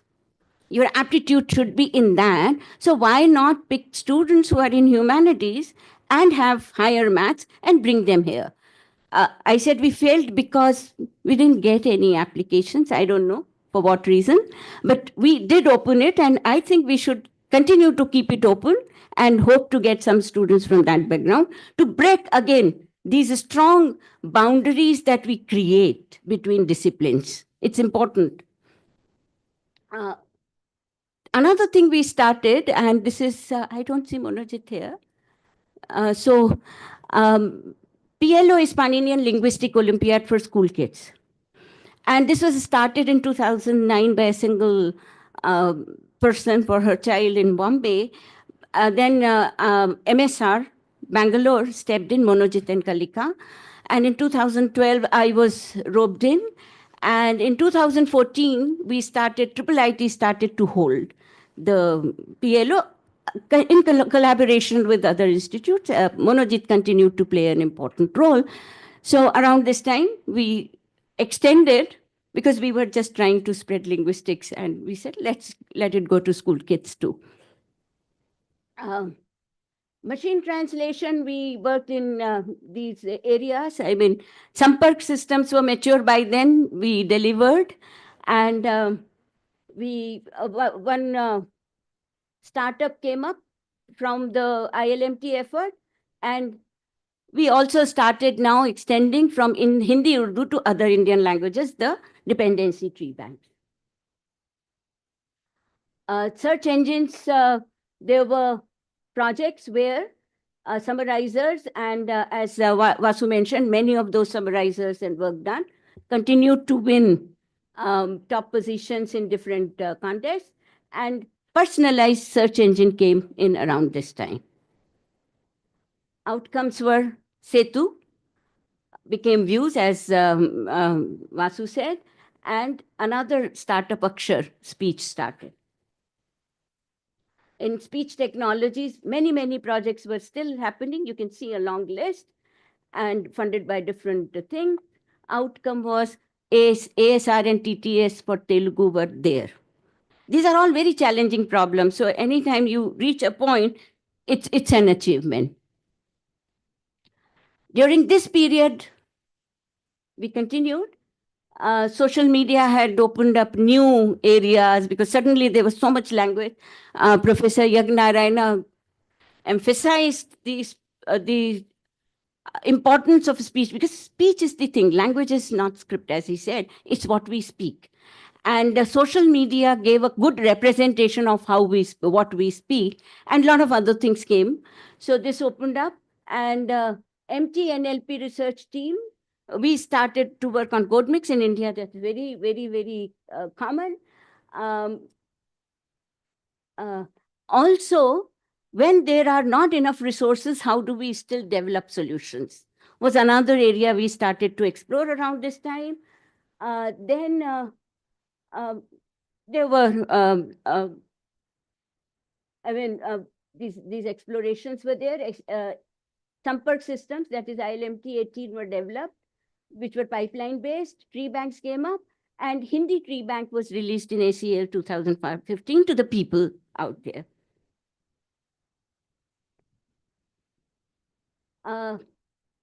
Fake news became an area of interest to the IR group, and Vasu and his team started to look at fake news and hate speech, which was actually becoming problematic for the society around this time. Social media was bringing it, and it was becoming problematic. So technology suite Fake-O-Meter was launched, and all these technologies were transferred to various groups who wanted to use. In speech technologies, development of speech recognition algorithms, airborne control system happened. And when you're speaking a language and you're switching from one language or speaking another language, identifying the language itself is a problem. So that was also happening. And what came out of this research was a voice interface to aircraft through Hall. Okay, so that also happened. So what you would see in this journey is research and how it went to the field. Research and how it went to the field, as that was the vision of LTRC. 19 to 14, we had more faculty members. Chiranjeevi joined us. Rahul Mishra joined us. Parameshwari Krishnamurthy, is Parameshwari here? Huh? Oh, she's there. Okay. Joined us. She was in University of Hyderabad and moved to us. And Raja joined us. Around this time, there was a major shift in the way people were working on languages. Suddenly, huge data and neural networks to train the model. Again, linguistics was not important, only data was important, and now annotated data was irrelevant. Okay, this is what was happening around this time. And yeah, but what it needed was powerful compute infrastructure, okay? So if you have all the GPUs sitting there, you can develop beautiful models. How do you find methods that without that infrastructure, you still develop solutions? That should be a problem. Focus areas, I moved to, yeah.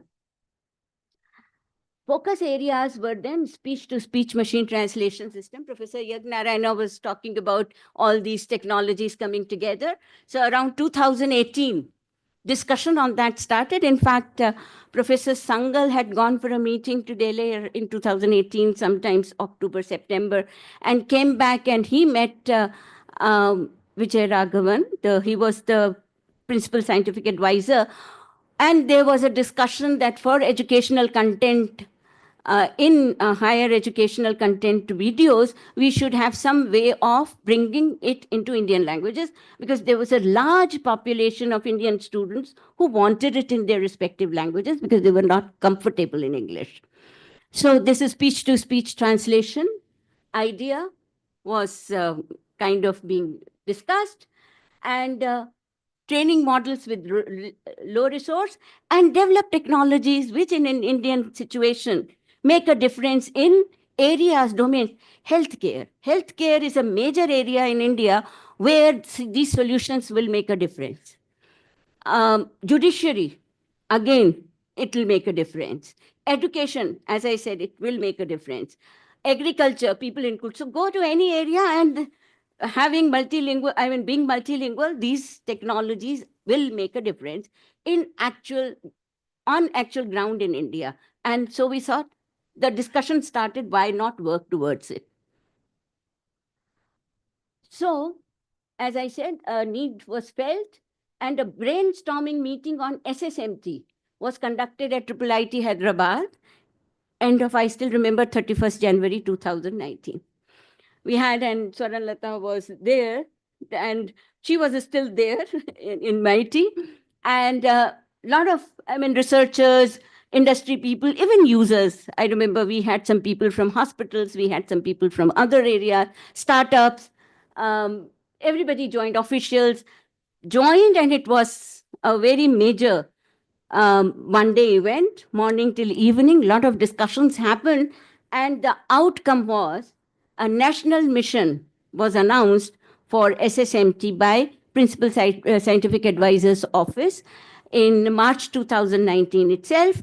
And in 2020, the budget, Indian budget, announced the funding for this project. This is what led to Bhashini. So speech to speech, and this is where now the group which was working on machine translation this far was working with textual data, and now we said, okay, let us have speech, spoken language input, and we realized, no, our models don't work. Because the spoken language is very different from written language. The spoken language has properties which written language doesn't have. So new ideas, new challenges, newer problems to work on. And what happened was, we were lucky because Ministry of Education at that time, MHRD, approached us. I think they wrote to PJN, and I also got a mail, if we could translate some SWAYAM courses, because Prime Minister in some speech had announced that all this educational content will be available to the people in their respective languages. So initially, we are not translation service. We didn't want to take it up. But then when we were looking at speech to speech, we thought, let us, because that will give us an understanding of the real feel of the data. So we took the project up, SWAYAM project, and we translated about 80 courses. 80 courses were translated into 8 Indian languages. We did it in collaboration with the onboard CDAC Noida and AUKBC. And at the same time, there were 2 pilot projects which came to IIIT. One watched the speech-to-speech translation, full integration, and led by IIIT Hyderabad, and all other institutes were members. This was funded by PSA, and a mighty funded project on English, Hindi, Telugu machine translation. This was pilot to Bhashini. And these were the outcomes. Pipeline, actually, speech-to-speech was integrated, and we knew it can work. So feasibility was proven within a year's time. And of course, the courses were translated. Himangi came to IIIT as the lead institute with 11 other institutes to work on Indian language to Indian language machine translation, which is a module in the ASR MT TTS pipeline. So that also work started.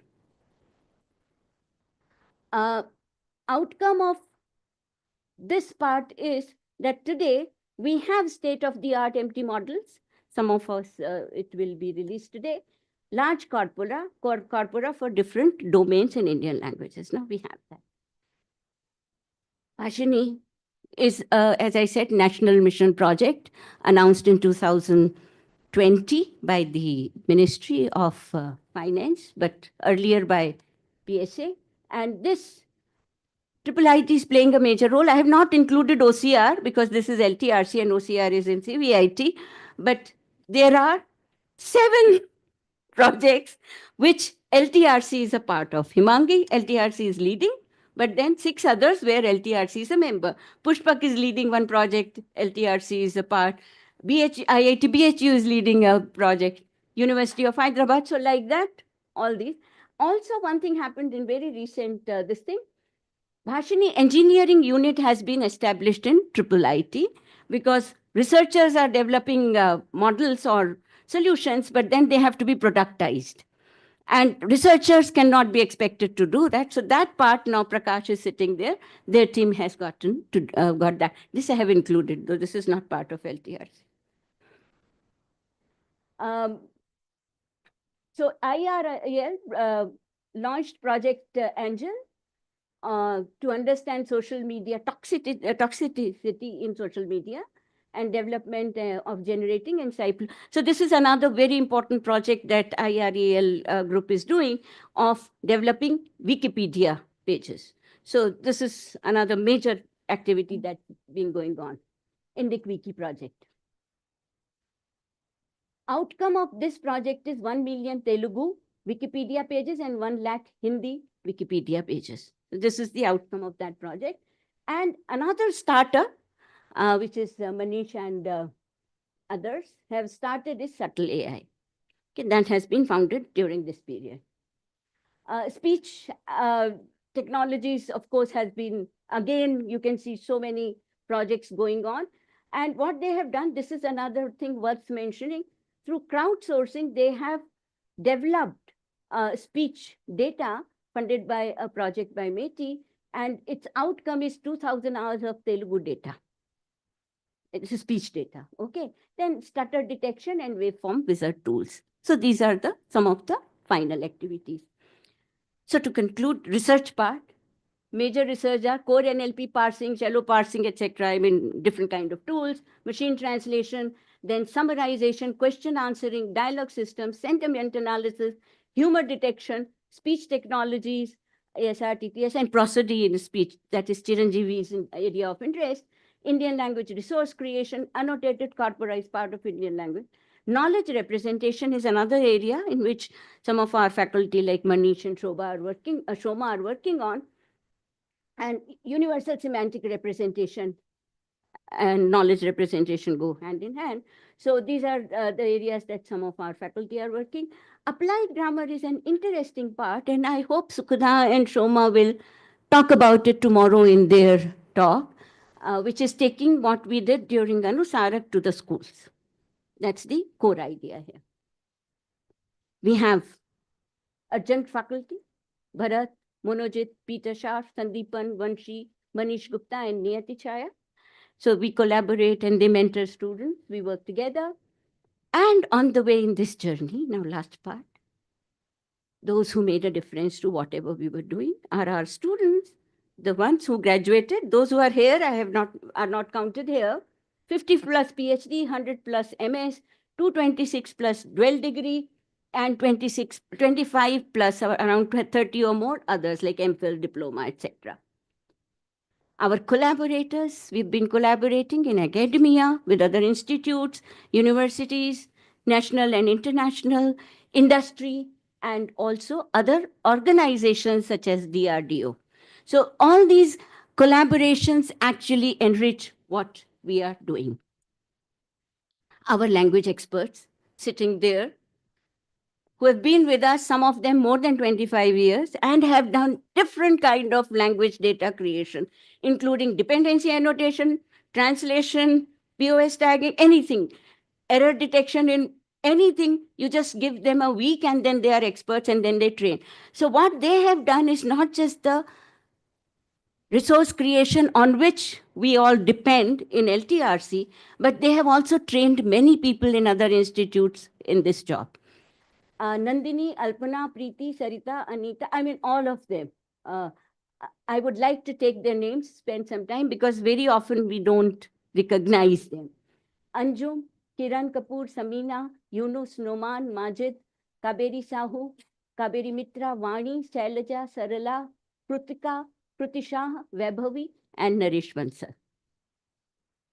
Two more people who contributed initially are Nisha Sangal and Rajni Moona. In the initial years of LTRC, both of them played an important role for people like us. They would be there. Anything I needed, I would go to Nisha and tell her, Nisha, I need this. She would write a script and I'll have my thing. Rajini was there. We had developed an evaluation for Shakti machine translation and she worked on it. With Rajini, I know every morning she'll be there. Deepti, this has to be done now. How do I said, I feel like there is a genie on me every morning. I have to find something for the genie. But like that, they made a difference. Those who are very special to us and to many people sitting here, Ram Babu, Srinivas Rao, and Lakshmi Narayan. Many of us, they are very, very special. Praveen, who's here with us, he didn't want his name to be included here, but he is special. We acknowledge Professor Arvind Joshi, who played who played a very important role. Dr. Swaran Lata, sitting here amongst us. And we're really thankful that she took time out and joined us today. And METI for its grants that it has been giving us for 20 plus years. DRDO, Ministry of Education, Ministry of Social Justice, industry partners like Yahoo, Microsoft, TCS, Adobe, and many more. LTRC office assistants who've been with us at some point or the other. K. Satish, Namrata, Mahinder, Kumar Swami, Ashwini Nanda. He was a manager for one of the projects, and P. Kishore. We really miss these people. Professor Lakshmi Bai, Professor Arvind Joshi, and Himani. She was a PhD student with us for quite some time, but more, because she also worked on Shabdanjali, she started to work on, and on many language data. And we lost her before she could finish her PhD. Because of her health issues, she could not do it within time, and we have lost her, so we feel sad about it. I'll stop here. Thank you.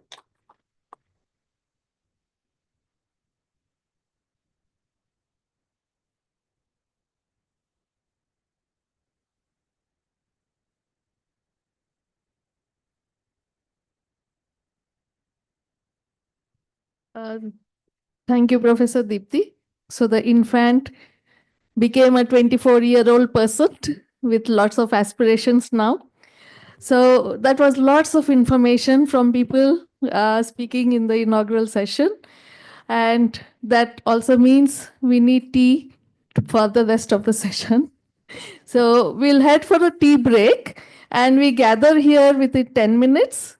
So just to mention people who are new, people may have been familiar with Nilgiri building. Those who have come today where IIIT has grown much bigger. There are washrooms on that end for people sitting there. For people sitting here, washrooms are in Vindhya building and tea is outside. Plus, please be back within 10 minutes for the remaining part of the inaugural session. 11:40. So we will start with felicitation of Professor Vinitji, followed by talks. Thank you.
Got it.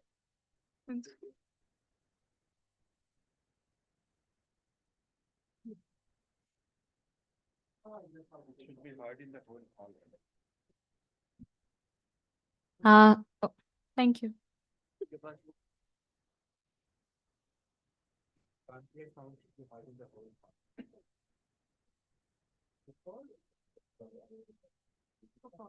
Later it will be required to line input.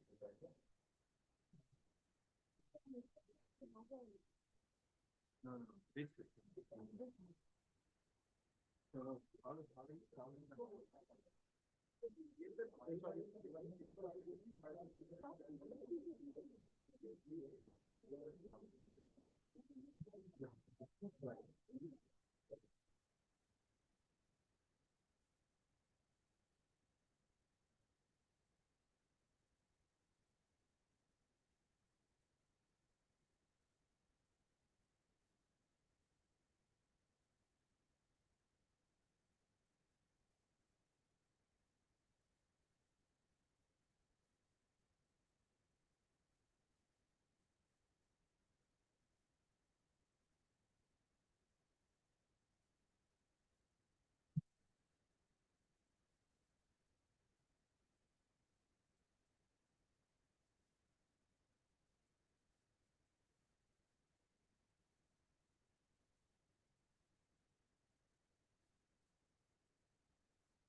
Hello, 1, 2, 3.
So, uh, so could I please request everyone to settle down? So we'll start with the next session.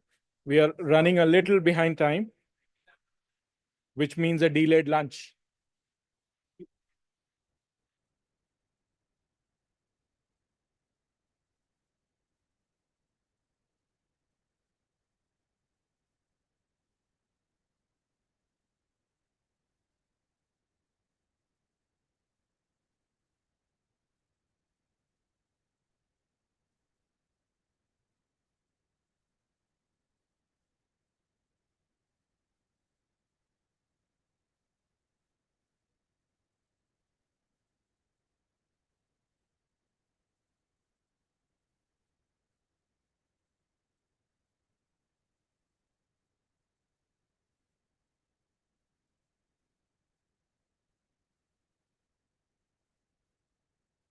So we'll get started now with the next session, which is a felicitation session. A milestone like today's is also a time to remember and honor those persistent efforts which predate perhaps many of the institutional and academic efforts that you will hear about today. This particular session is one of those. I would request now Dr. Rajiv Sangal to please step onto the dais to initiate the felicitation proceedings for the Akshar Bharati group represented here by Dr. Vineet Chaitanya. Sir, please.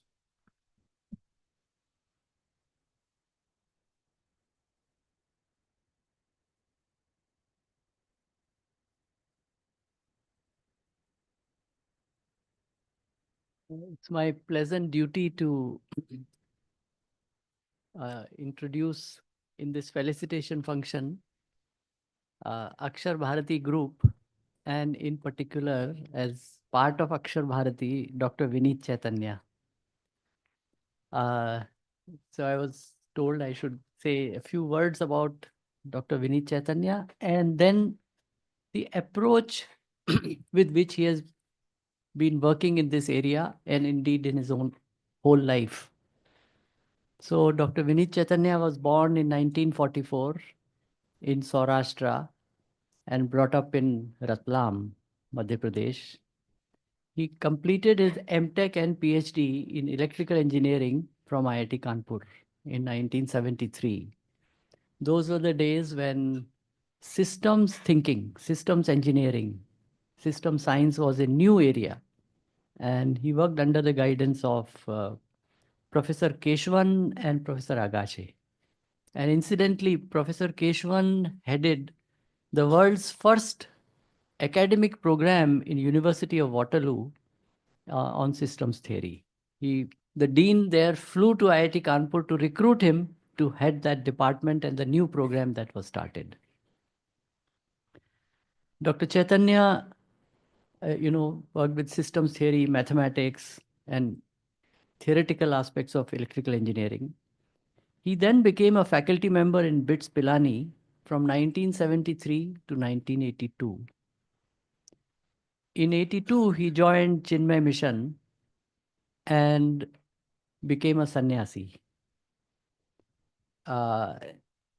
He took permission not to wear saffron clothes and instead said, I want to be in academic institution. I would like to wear white clothes. So that permission was given to him. And in Chinmay Mission, of course, Siddhabadi 2 years course. And that was the time. So I had returned from US in 1982 and joined faculty of IIT Kanpur. Then he came there to work on Sanskrit and language. And in Kanpur, I'd come back from US in AI and programming languages and also knowledge representation. And that time I said, no, I should work in language processing. And then Dr. Chaitanya joined at that time. And he said, interestingly, he said, my teaching is very bad. I can't teach. BITS Pilani tried to improve my teaching and they failed. When they collected feedback forms, they said, no, this faculty member's teaching needs to improve. She said, then they organized courses for those faculty members who can't teach very well. And years later, when I was talking to Dr. Vijay Chandru, co-inventor of Simputer, if you recall, there was a big... Simputer was, 20 years or 15 years ahead of its time. It was a smartphone today, if you want to use a term. Smartphone with language, with no keyboard, with only language and stylus. So he said, Dr. V.S. Rathod is with you. I said, who is Dr. V.S. Rathod? He said, he was a fantastic teacher. I did my BTech from BITS Pilani. I said, but who is Dr. Rathod? He said, no, he had become a sannyasi.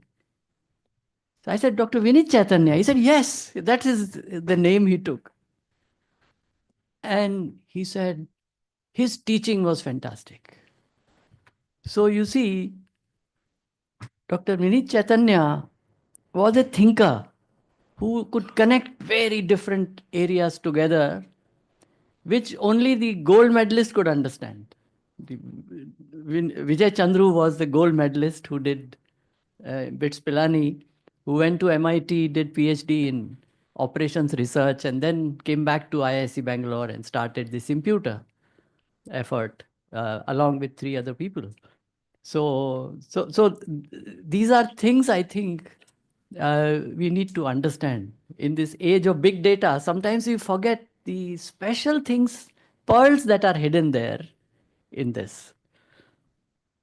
So whenever there was any presentation needed, he said, "Nee, aap kariye, you present." And many times his ideas, sometimes intense discussion in our lab when we were working. My wife used to say, "You two of you, you argue so much, you disturb all the other people," because there was this one big hall, and you disturb everybody in the hall. And these are, some of them are younger people. They think these people are fighting with each other. But that was a time, you know. But then they say, yes, they felt assured there's difference in view. Matbhed hai, lekin manbhed nahi hai. In heart we are one, but opinion we may differ. And through those discussions, many new ideas emerged.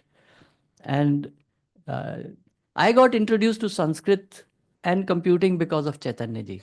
Otherwise, I would have, done the usual NLP, but Chaitanya ji introduced Sanskrit and Panini and connected all that.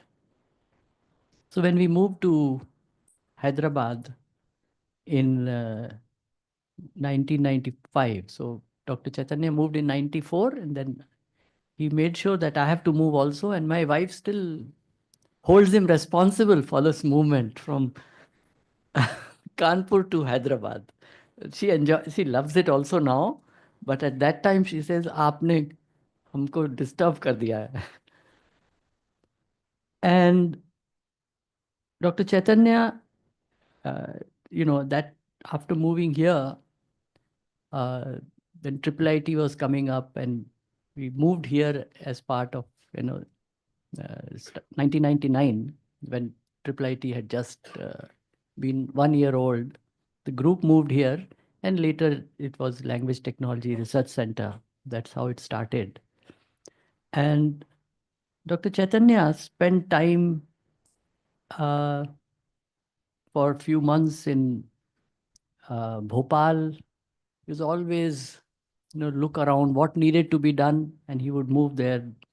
He spent almost 2 years in Tirupati in 2004 to 2007, if I'm not wrong, and trying to train the young Sanskrit scholars into computation.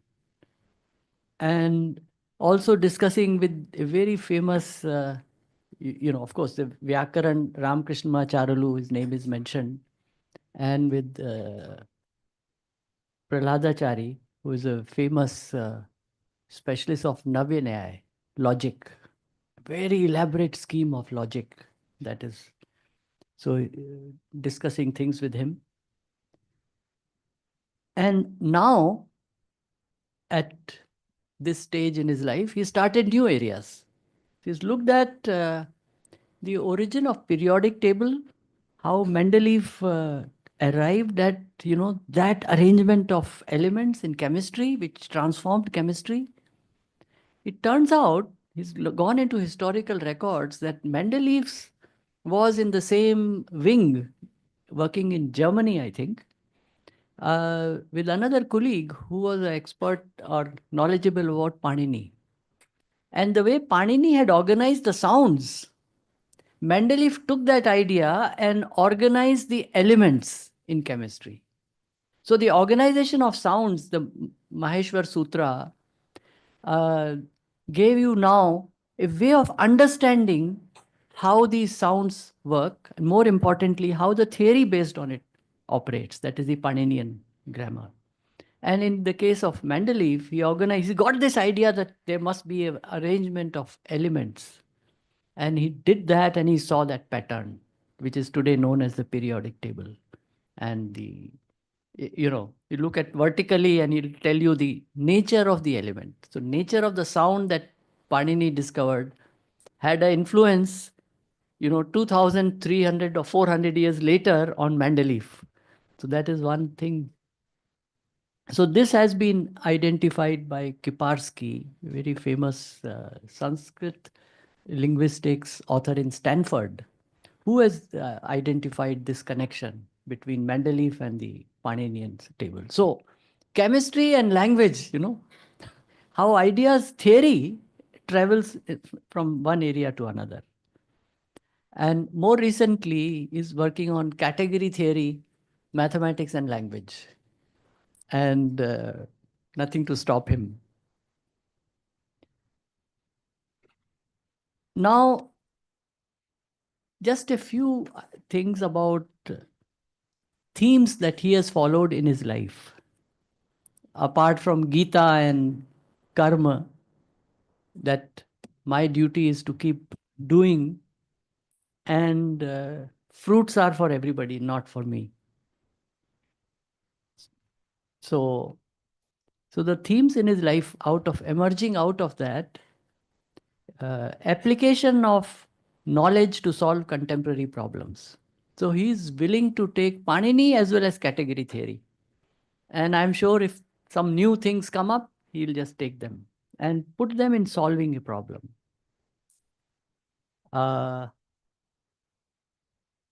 Second, academic research must connect with real life. So we in academia owe it to people of India who is supporting us. And similarly elsewhere, I suppose, the academic research must lead to benefits that go in solving real life problems. Third theme is man-machine combination. Technology frequently is not ready to solve a problem. Then you partition the problem, say what part can be done by the human being and what part can be done by machine. And you build a synergistic system where impossible things can be done, but with a combination. So this man-machine combination.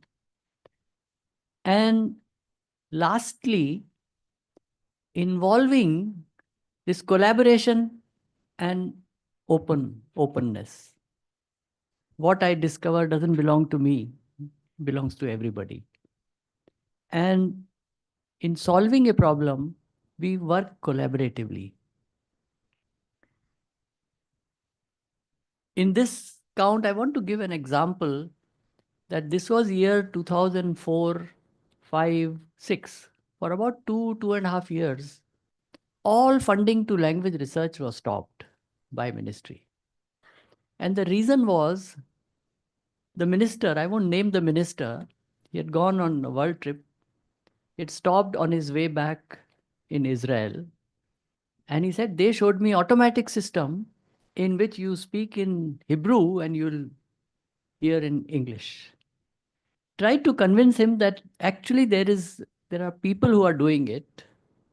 In a gathering, if you're doing this, there are trained interpreters who do this. He says, no, I have seen it. So unless we produce it, no funds to be given out. And that was the time when secretary, a committee was formed about what can be done for promoting research in the country, which will lead to products which can go out. I was a member of that committee. And one idea that I tried to push, which got accepted, was that you always fund individual small projects. Now, technology doesn't get built that way. It gets built by collaboration. And you require linguistics knowledge, you require computing. In case of speech, you require signal processing. So you must put groups together. And that idea, because secretary himself was the chair, he understood that idea. He said, let's do it, let's try it. And then was born the consortium mode of funding projects. And there we had introduced, you also have industry partners. That part was not accepted. So it became consortium of academic institutions, and through other means you try to transfer your technology. So that became a dominant mode of funding for language technology and speech. So different groups can participate. So in Bhashini, there are consortium projects, but if you count, there are, I think, 73 research groups working in Bhashini, belonging to about 32 institutions, which is not common. And if those 32 institutions were to do it independently, they can't do it. And when we are talking of different areas and an area like language, then close working together is necessary, which can happen inside a consortium project, not separate projects doing separately, and then you try to plug them together. So I think that idea grew out of that. And lastly, collaboration should not limit itself to only researchers, but anybody and everybody who wants to communicate, participate. So crowdsourcing. So crowdsourcing developed, and Shabdanjali, I noticed that Deepti ji, when she was presenting, she would mention other people's roles, but her own role she was not mentioning. So Shabdanjali is an effort for which, she spent in Ratlam, Indore, spent 1 month, 2 months working with school children in developing the dictionary. And this became the Shabdanjali dictionary later. So and this was done by hundreds of school children. And then, of course, it needed 1 year of editing after that. But that was a truly free dictionary, which became available to everybody. And it was launched in 2000. And similarly, in other places also, you did not mention your own. You mentioned the activity, but you did not mention your own contribution. So this is Akshar Bharati, where you contribute without self.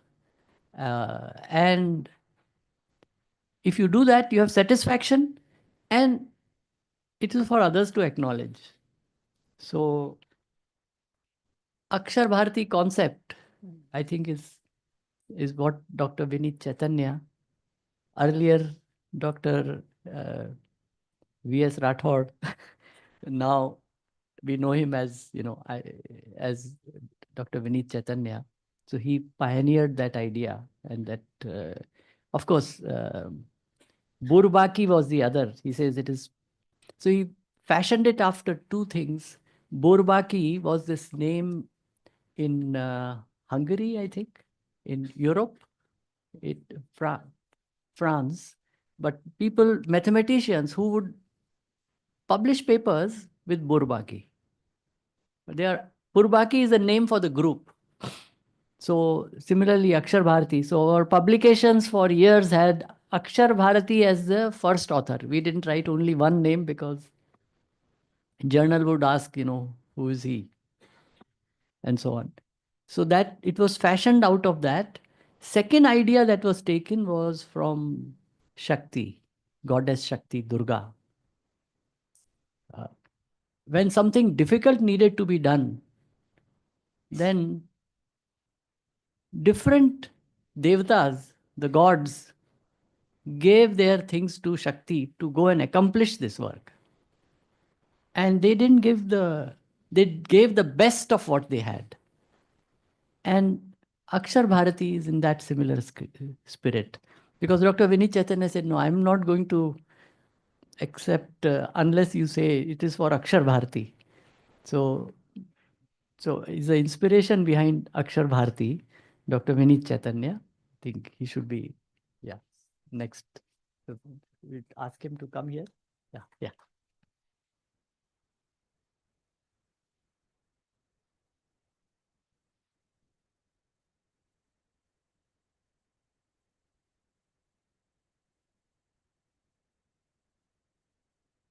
May I please also request Dr. Pushpak Bhattacharya and Dr. Amba Kulkarni to please come onto the stage for the felicitation.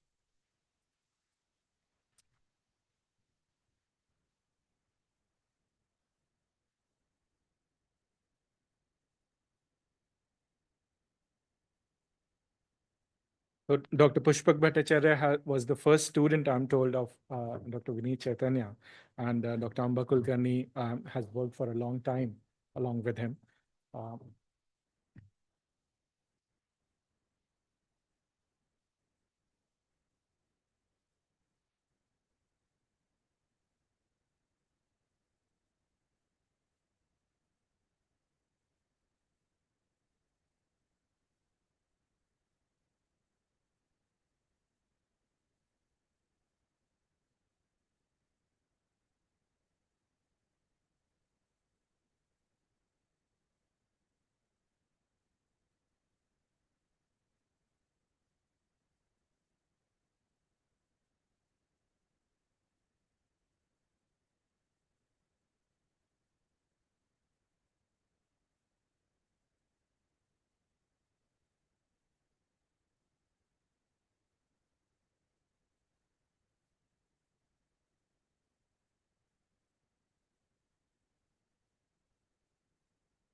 May I request Dr. Amba Kulkarni to please say a few words about the Akshar Bharati journey?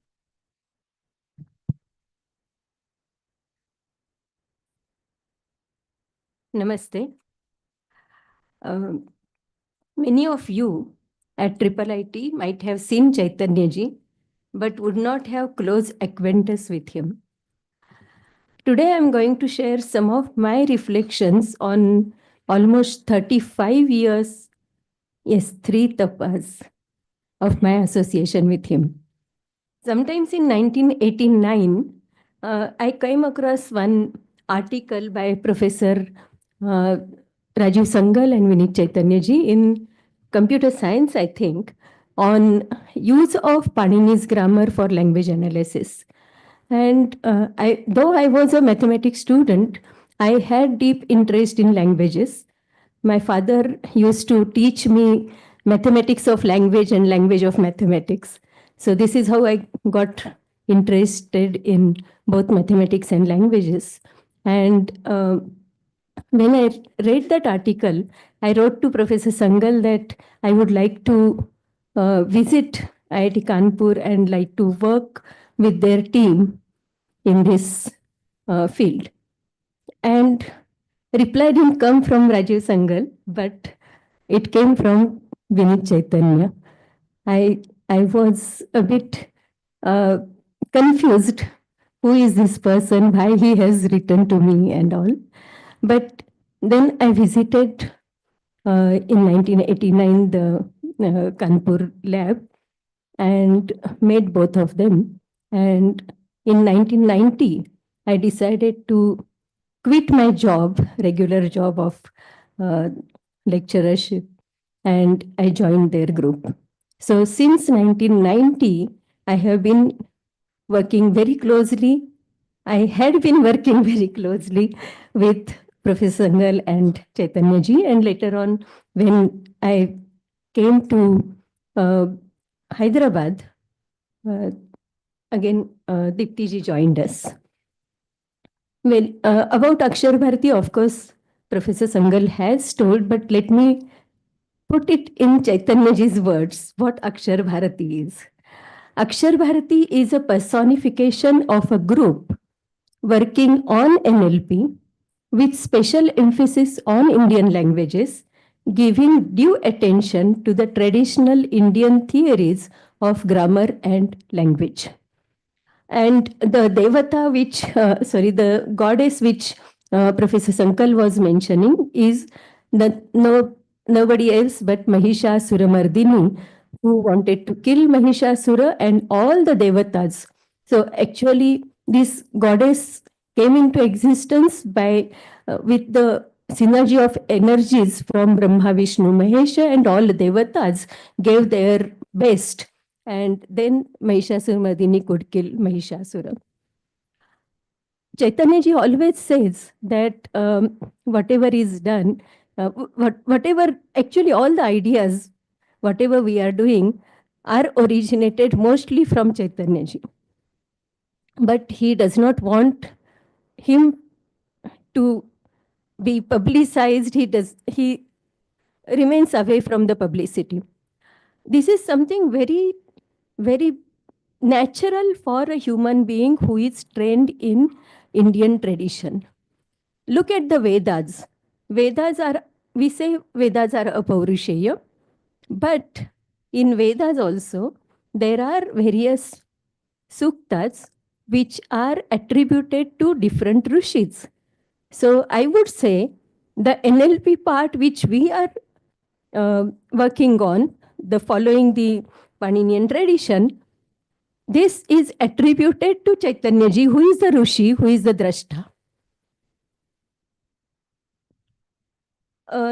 Some of the things which I would like to tell about the personality, about his contribution to NLP, many of you know, but about his personality, one thing which I have observed with him is he identifies the right talent for any job. So suppose somebody is interested in working on NLP, he tries to see how we can grab him and associate that person with our group. So he looks at the positive points which he can bring, positive aspects which he can bring to our group. And while even identifying the talent in various students who approach him for work, he starts with the toughest question and he sees what is exactly his level, and then accordingly he forms a group of people who can assist, who can work together to address the problem. He's very good in reading the mind also. The moment you start saying something, he knows what you are going to say and he stops you in between and immediately he will take over. He would have understood your Purva Paksha. If you ask him, no, I wanted to say, he said, yes, I know you wanted to say this. And then he will argue for it if he does not agree with what you are saying. What I found little difficult with him to work on is he moves from one concept to one idea to another very quickly. He jumps from one concept to another. And for me, unless I myself am sure that it does not work, I don't want to move away from that. But he would have seen that, no, it will not work. It will work only up to this. And then later on, you will need some other features. And therefore, he would jump from one thing to the other. This is what something I found little difficult. And then in 2006, when I got an opportunity to join Central University in Sanskrit department, which was my passion, I joined there. But still, Triple IT is something like a mica for me. It's coming back to mother's place. So I will not say more. Anything more? Professor Chaitanya, Professor Sangal and Dipti ji have already mentioned about Chaitanyaji's contribution, but I wanted to share some of my experiences with him. That's it.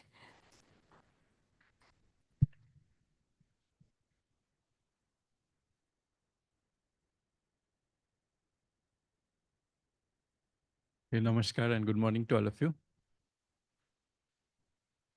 First of all, I'm very thankful to Triple IT and LTRC to give me this opportunity to be present in this Silver Jubilee celebration of LTRC. I have been associated with LTRC for a very long time. And, there are umpteen number of projects, research collaborations where we have been interacting. Now, as has been said, I was the first master students of Vinitji. It was a long association of about, during the master's project. 3 semesters and maybe a little more, being his student working on the MTP, master's project. So I'll transport myself back to those days I remember that towards the end of the semester, we had to meet professors and decide our topic for the master's project. And Professor Malhotra used to be in the faculty at that time, Vishnu Mohan Malhotra. And Malhotra Maheshwari algorithm in the network flow is a very famous algorithm. And Professor Malhotra had a very charming personality also. First of all, he was very handsome, okay, and used to teach us compilers, I remember. And then that day I went to his room, his office, and said that I would like to work with you in my MTP. So he said, yeah, take these 2 papers and read. So I still cannot explain what happened. That night, when I slept with the printout of those papers, I just could not sleep. Okay, so something told me that you should not work in compilers.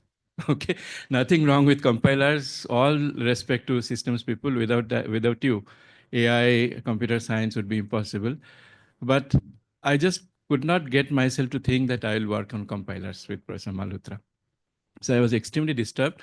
In the morning, I saw Vinitji working on a BBC computer. Okay, BBC computer those days with BASIC. Okay, he was doing something on the computer. And you think of the GPUs and large language models of today, and what is BBC computer? Maybe 1/1,000,000th of the size. And asked him, what are you doing? He said that I am working on Sanskrit NLP. And my grandfather was a very well-known Sanskrit scholar. After my class 12, when I met him, he said that, why don't you work on Sanskrit? If you are an engineer, you will break bridges. If you're a doctor, you will kill patients. Okay, you will cause a lot of harm. Just work on Sanskrit. This probably stayed with me. And then I said that something is appealing to me from this, from this, scene. Then I just went and talked to him. I talked to my mother. She said that you do what you love to do. Whatever is appealing to you, just do that. I went and registered with him. And everybody in the class told me, "Tujhe koi job nahi dega." Okay, your project is Sanskrit to Hindi machine translation. Who will give you a job? So I told this to Vinitji. So he said that, those things have stayed with me always. So he said that, "Tumhara jisme bhakti hai, wahi karo." Okay, whatever you love to do, you do that. And that is what I have done throughout. Okay, this is the lesson I took. In IIT Bombay, nobody was doing NLP. IIT Bombay's NLP, I would say that is due to me. Okay, don't think me proud or something, but this happened because of that. There was no encouragement or anything. The encouragement was coming from Professor Sangal, Vinit Chetan, even when I was away, Deepti ji, and association with LTRC and so on. Okay, so now I was part of this Anusarak project. My MTP was in that area, and every morning Vinitji would come around 9 o'clock, and he would see me wearing a chadar. Okay, it used to be extremely cold in IIT Kanpur, and I was doing programming in C at that time. And then he also suggested this integer programming based parsing, where words have affinity for each other, and then you group them. Okay, so this is cast parsing as an optimization problem. So my first paper was based on this idea, which was presented in the Sanskrit conference in Bangalore, in Shankar Math. And through my association with Vinitji, I also became an argumentative Indian.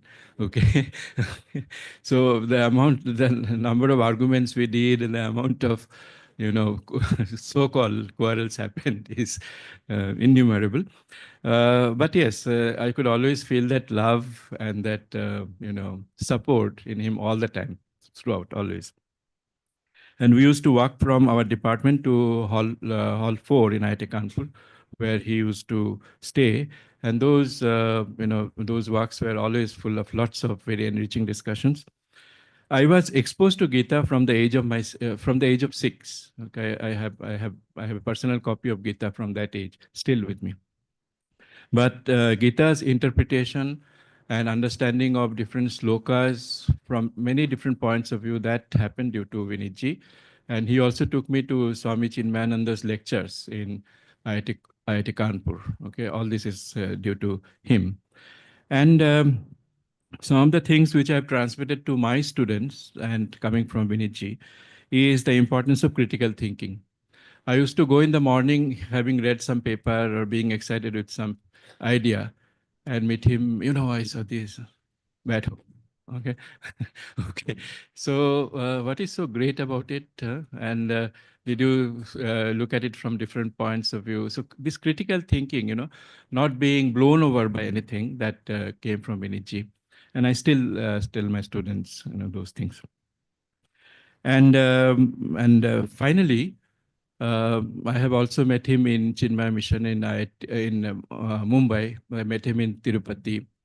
So this, this fact of being away from publicity all the time has always, surprised me, and gradually understood the importance of this way of looking at life also. I remember a student of mine coming one day and telling me, "Sir, I'm not getting the email address of Akshar Bharati anywhere." Okay. So, and I also didn't know for a long time. And whenever I used to ask Professor Sangal or Vinichi, they would just smile mysteriously. Okay, what is Akshar Bharati? So it took me some time to understand what Akshar Bharati is. So, so this is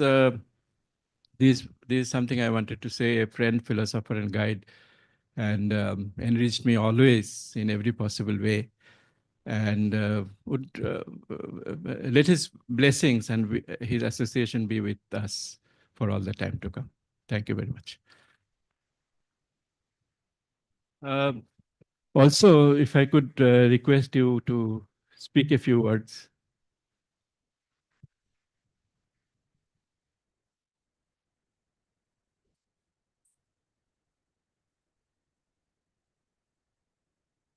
नमस्कार। इन लोगों ने जो कहा है वो उनकी imagination है, कल्पना है। मेरे में कोई प्रॉपर्टी नहीं है, तो मैं अपनी कोशिश करता हूँ जितना हो सके, बाकी ईश्वर की इच्छा से होता है। ठीक है, Hariom.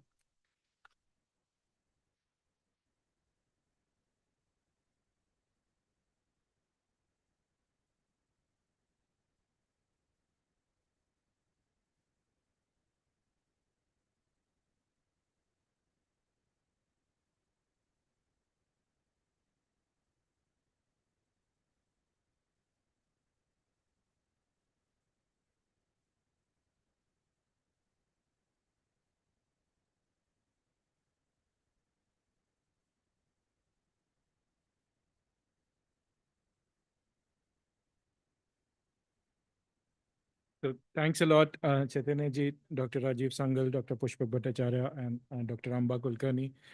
So for many of us, I think the mystery of the author Akshar Bharati is resolved finally today. So now moving on, we are short on time, and no one wants to be the speaker who's keeping a man away from his lunch. So I would just try to speed things up a little bit. We now move on to the next session, which is the release of certain resources that the LTRC lab has developed recently. So as we look back into the past, here is a peek into the things to come in the future. I apologize for being here again after being for so long earlier, but it was insisted upon that I do it, so I will. So we mentioned Bhashini, and what we are going to release now are some of the resources, both models and corpora, that have been developed in past, let us say, 3-4 years of our work on machine translation. So Bhashaverse is a model which we want to release to people. It's going to be available freely for people to download. It's a multitask model, and it is working for 36 into 36 Indian languages. And so it has the context window for the model is 1024 words, not subwords. which means that's why we are saying it's to a certain extent handling certain discourse features. The other things that the same model, because it's a multitask model, the other things that this can do is evaluation. So what it can do after you get an output, it will give a score, direct score on the translation quality. It will also identify errors. I mean, this is a, let's say, baseline. One has to work further and improve, but it will also identify errors, and then it will attempt at automatic post-editing. So the same model, which works for Indian languages, 36 into 36, will do all these other tasks also. The model has been developed from scratch on 2 billion parameters. It's an encoder-decoder based model, so not the so-called LLM, and runs on a smaller GPU, so it doesn't need that much compute. And we have compared for all the models that are other available, and it's more or less, it's okay, comparable with other models for many language pairs, maybe not so good for some, maybe better for some other. Because it covers languages like Tulu, Bodo, Bhojpuri, Maghai. So many of them it works on, Santali. And can be used for fine tuning because we are going to make it available freely. The other resource we will develop is a Bhashaverse LLM because that's the buzzword. And it is, so this is again 36 into 36 languages. Supports, here the context window is 2048 words. This can also do automatic post-editing. This is developed from scratch on Mixtral and with 4 into 4B parameters up to 4,000 tokens. Encoder only, and this is a decoder only model, so that's why LLM. It can be used, if you fine tune, you can use it for Indian language generation tasks such as summarization, question answering, etc. Then, other than model, the corpora that we want to release along with the models is a 10 billion parallel corpora for the same. So the model is trained on this corpora, and the corpora we are releasing, which is really huge in size, because so far as we know, no other such corpora is available. This corpora is developed, it's not crawled, it's developed. Some of it is synthetic, some of it is done with some curation. So it's a quality synthetic corpora we are calling. And this is, I think, the first corpora which also has Indian language to Indian language. Otherwise, most corpora are English to Indian language and then NWay. So this is Indian language to Indian language. And apart from this, we have 2 million parallel corpora for 17 domains for English and Indian languages in education domain, which is human, manually translated. 3 more languages corpora we will be releasing soon. Then health corpora, this we got from CMC. So the first corpora is the Swayam translations that we did. The 0.5 million parallel corpora from medical domain is from CMC. Again, this is also human translated. And then our Himangi corpora is separate, which we will be releasing soon, which is under the Bhashini funded project. We have many more corpora. Since we are short of time, I'll very quickly say that there is Bhashik machine. So what is important is this post-editing corpora is because we've been doing all this work all these years. So we have collected a lot of corpora where there is a error and corrected, post-edited, we are calling it that corpora. It's, I think, first time for Indian languages. 8 million pseudo automatic post-edited corpora. 8 million pseudo corpora for direct evaluation, DA, we call. 0.1 million. So this is for evaluation for Indian languages. We don't have this kind of corpora. There is a dearth. So this will be kind of filling that space. This will be available. Error identification also is there. For that also there is corpora, human and synthetic. And speech, because we started, so disfluency is another thing. Disfluency, annotated corpora, and various things related. So lots and lots of corpora we are relating of different nature, we are releasing. The team that is there is this team. You can see our language experts sitting there. They have contributed. Lakshmi Narayan and Praveen are always there for every little thing people go and trouble them. And this is the people who are working with us, students. A lot of this work has been done by Vandan, who's sitting here, for his PhD. Okay, so hopefully he'll graduate soon. I request Professor Raj Reddy to release first now.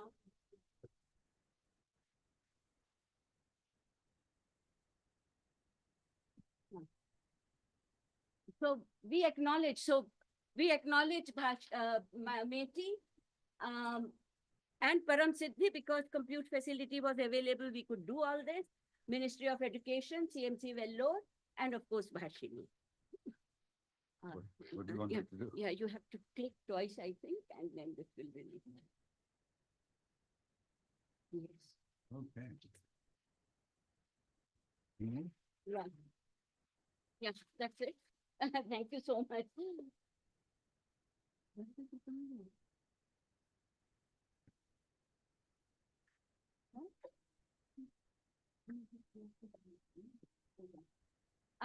is a short demo. Yeah. So there will be a short demo to show that it actually works.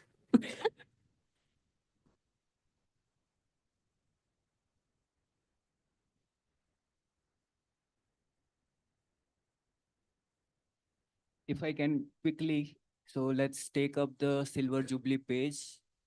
If I copy this here, if we paste quickly,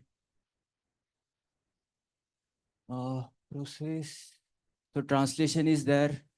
So quickly, if I say, if I edit something, yeah, so the English is Language Technology Research Center, LTRC, at IIIT Hyderabad. IIIT Hyderabad is celebrating its Silver Jubilee 25 years in 2 days event on December 6-7, 2024.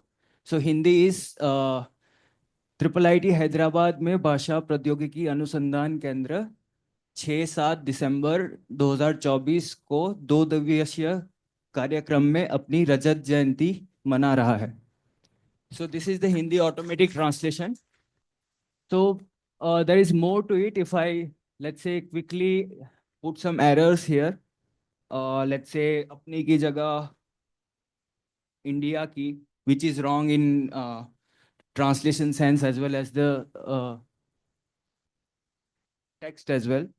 And here, if you see, the tasks are there, different tasks as Dipti ma'am mentioned, post editing, quality estimation, error analysis. So if I quickly ask this model to point me the errors. So here, quickly, it pointed out India key is the wrong here, and the corrected version also it gave. So this is a single model which is doing all these tasks. There are around 18 to 17 education domains data that we have used here. So I think this is what all this model can do.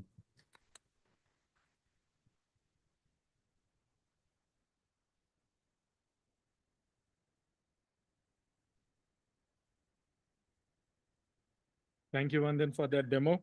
So now may I call upon Dr. Vasudev Verma, please, to introduce our chief guest for the day. It's always such a pleasant privilege to introduce Professor Raj Reddy. If Professor Raj Reddy is a pillar, central pillar, IIIT is built around him. I think that is a fact that no one can deny. So it is not just his greatness, his accomplishments, his encouragement, but him as a person, his warmth, and just his sheer presence in the room that motivates all of us, that kind of pushes us to actually excel at our own, kind of go beyond our capabilities and so on. I don't want to really talk about his Turing award or many other awards that he got, and maybe 24 doctorates. None of that is actually significant compared to the warmth, the encouragement, and the motivation that he brings to everybody. So, Professor Raj Reddy, I mean, I can only call you with heartfelt and very kind of emotional way. Please, I would like you to talk about the keynote. Good morning. So I was delighted to discover that I'm going to be in the right place at the right time when you are celebrating the 25th anniversary of LTRC. Dr. Rajiv Sangal and I have had many discussions, and we had our disagreements, but ultimately it is doing something that matters. And I'm so delighted that you are releasing this new model for the world with 32 different languages. And I hope it gets absorbed into the foundation models of the world so that we have high quality Indian language access to the thing. That brings me to the topic of my talk. I've always worried, it's all wonderful if you happen to speak English and you're educated, then all this technology and the solutions are going to be great. But what about the people who are illiterate and can't read English language laptops or any other thing? What do they do? And nobody wants to pay real attention to that because there's no money in it. And so I remember having a, not debate, but discussion as early as 1995, when I was on the Microsoft Technology Advisory Board, saying to them, you build this Microsoft Word, it only works for English. Why don't you build it for all the Indian languages, Indian language word processing? They said, no, India doesn't need it. Everybody speaks English. I said, you're crazy. Only less than 5%, maybe even 1% speak actual English, and they can learn how to do some editing, but most of them really don't understand. So one of the issues that comes up is when you are learning a topic and it's all in English, and you listen to the lecture, you ask, how much of it did you really understand? And it's not just Indians. If you're an Italian or Israeli or German, they have the same problem. They don't fully understand, so they pick up pieces of it, but it's not the thing. So the problem we face is, what do we do about the people at the bottom of the pyramid? And there are about 30% of India, 30 to 40%, are not literate. They can't read their own language. Or if they can read it, they're not what we call semi-literate. They can't understand it. If I gave you a newspaper article and say, read this paragraph and explain to me what it says, they can read each word, but they can't put it together and understand the concepts. So the issue is, how do we train in the future people that can read and understand language? And let us say they can't read or write. Supposing all that they can do is speak, can we build interfaces for them so that they can interact with their smartphone or anything else in their local language and ask questions and get answers in the local language. That's what we want to get to. I think we are almost there in the sense of technology. Those of you who've been using ChatGPT and other communication things, they're already like Google Gemini, you can actually ask it a voice question and it'll give you a response, and it can even synthesize the speech so you can listen to it. But what happens if you don't understand it? If you are presented some information, but you don't understand it, you don't understand what that means.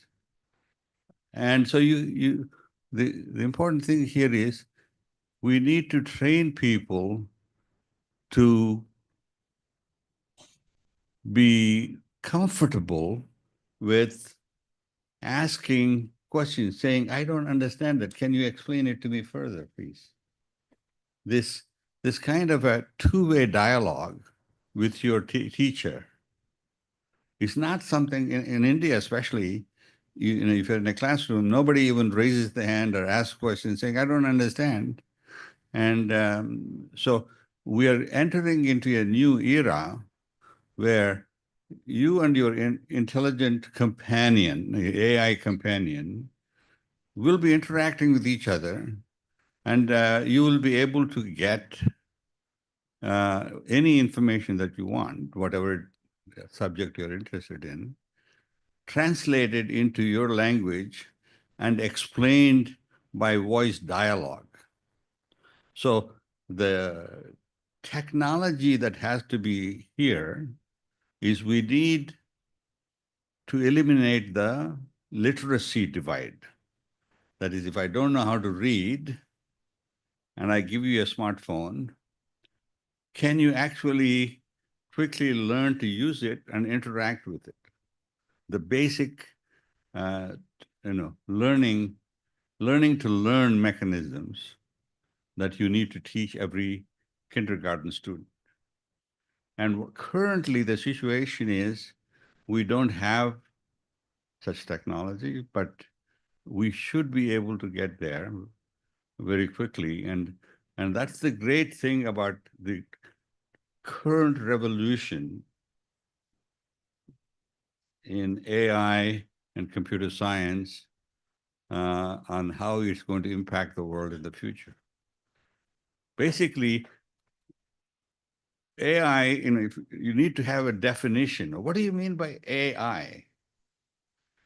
I have had a definition since 1965, where I wrote a paper, which was promptly rejected, saying AI is nothing more than an intelligence amplifier. It's just like engineering is a field that helps you to enhance the physical capabilities. You need to cross a river or fly in the air or whatever. Engineering provides you the technical solutions. AI and computer science enhances your mental capabilities, just like engineering enhances your physical capabilities. So basically, we are here looking at the future where anything I need, I have a companion, AI companion, which speaks to me in my local language. It speaks, not makes me read because I don't know how to read. And it's able to interact in a dialogue model. So one of the foundational problems that comes up with this kind of thing is, I think you had it in your list, building dialogue models, how to interact. If I say X, what do you say for Y? And in particular, current systems are not set up for what we call a new word problem. When you use a phrase or a word that computer doesn't know. None of the models you really has that particular phrase. Like, give me a break. Give me is a kind of a compression of give me whatever. What is give me? So you have to define. And so what this whole talk is about, I'm not going to go through the talk because we don't have the time, is about issues that come up when you are faced with building systems for people at the bottom of the pyramid who don't know how to read or write and who can't speak in English language, and how do you do it? So I'll just show you the first one or two slides, and then we can stop. So the bottom of the pyramid here, we're talking about people, like 3 billion people, that with incomes of less than $3 a day and cannot read or write, follow directions, cannot read newspaper articles, cannot use keyboard and touch tablets. And so for a semi-literate person, the only acceptable mode of interaction is speech. You speak to it and it speaks back to you. And that technology is already there, but only for half a dozen or 10 languages, which are important for business purposes: English, French, German, Chinese. But none of the Indian languages are there. Even Hindi is not there. It is there in various ways because of Bhashani, but it's not routinely available. So, I'm going backwards. So, the key thing is, even if you're a person in the village, there are some things you can benefit from. It would be, I don't know how many times you do it. Every week I go to Wikipedia at least once or twice, maybe more often, because I don't have certain knowledge that I need. And if I want to watch a movie in English or French or something, right now I can't because of the language.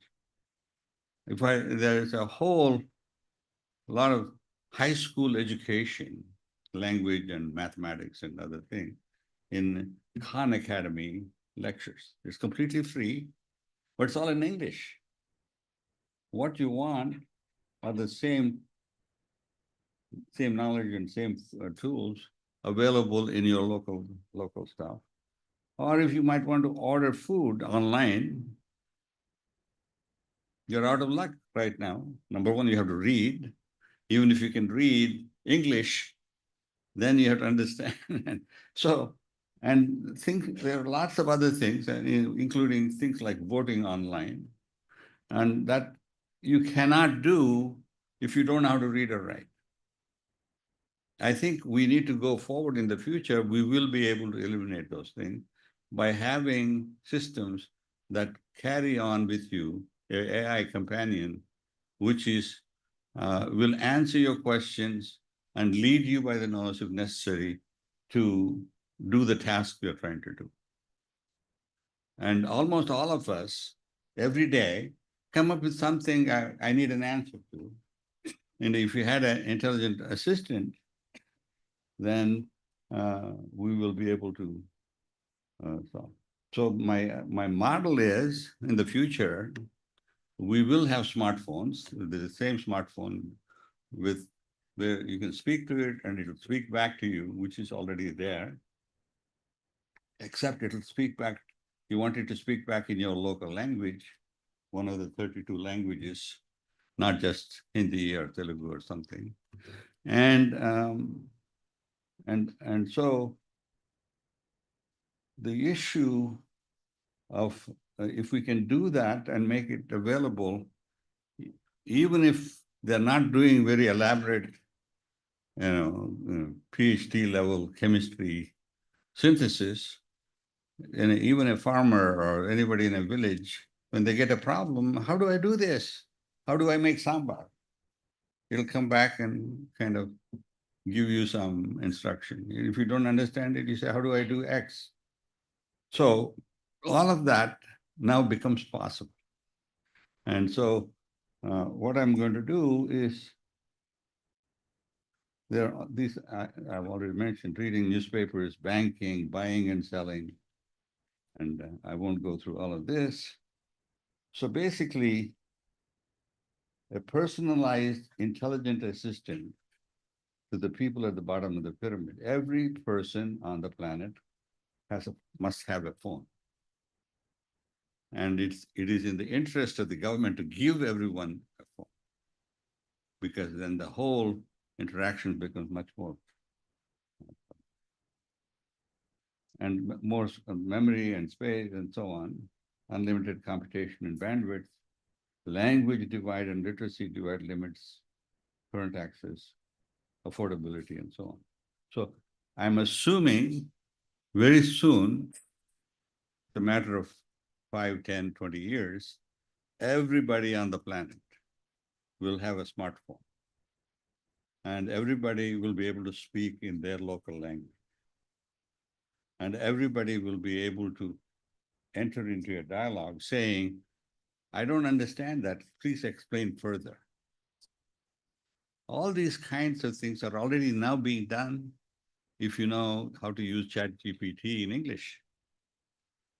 And what you want to do is make it available for people at the bottom of the pyramid who are not speaking English and who are not speaking any language.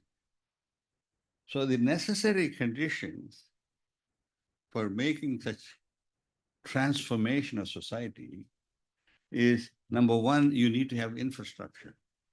You need internet connectivity, which we now have with smartphones, even in remote areas in India, in other countries. And a smartphone, which now costs what, 10,000 rupees, let's say. And I think it's in the interest of the government to give it to everyone for free, perhaps a subsidized smartphone, where you say, you pay 1,000 rupees, you get the smartphone, except we get access to all your data. That I'm already proposing, there's this big concern about privacy. There are certain things that society and the governments already require. So for example, if you want to own a car and drive a car, you have to have a driver's license. In 1920, there were no driver's licenses. The cars were just coming in, people were driving all over the place and killing everybody. And they said, we can't have that kind of person. The only people that can drive a car is to have a driver's license. In 2020, the Prime Minister announced there will be complete lockdown of the entire country. And people could not move. Like all the buses were stopped and all the trains, passenger trains were stopped, no planes. The people that suffered most are the poorest people, because they don't have a car. They couldn't jump in the car and go get whatever they needed to do. And not only that, because they didn't show up for work, they were laid off. They all lost their jobs. So lockdowns are a complete disaster for society. It's extremely disastrous if you happen to be very poor. So we have to find a solution for lockdowns. And it is possible now to have a smart watch attached to your smartphone, which will give you all the life cycle parameters, heart temperature, heart rate, oxygen level, all of those things. And the only issue is privacy. If I have this watch and it's collecting the data, right now, the answer is it cannot be given to anybody. It's privacy violation. And I say, okay, but you want to get on a plane? You want to get on a bus? You must have a passport or license to get on the bus. And the only way I'll let you get on the bus is if you have a clean passport where the parameters are showing that you're not at all infected.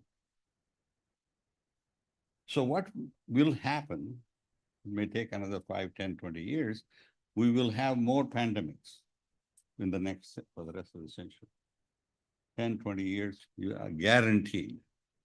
At that time, we need to be prepared to say, you don't have to share your data, but if you want to get on a bus, or you want to go to a movie theater, or you want to go to a wedding, or you want to go to on a plane, we can't let you go around infecting everybody else.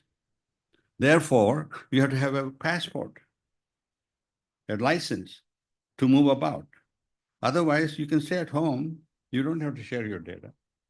So the issue is society throughout has evolved policies for safeguarding society as a whole from individual willful misbehavior.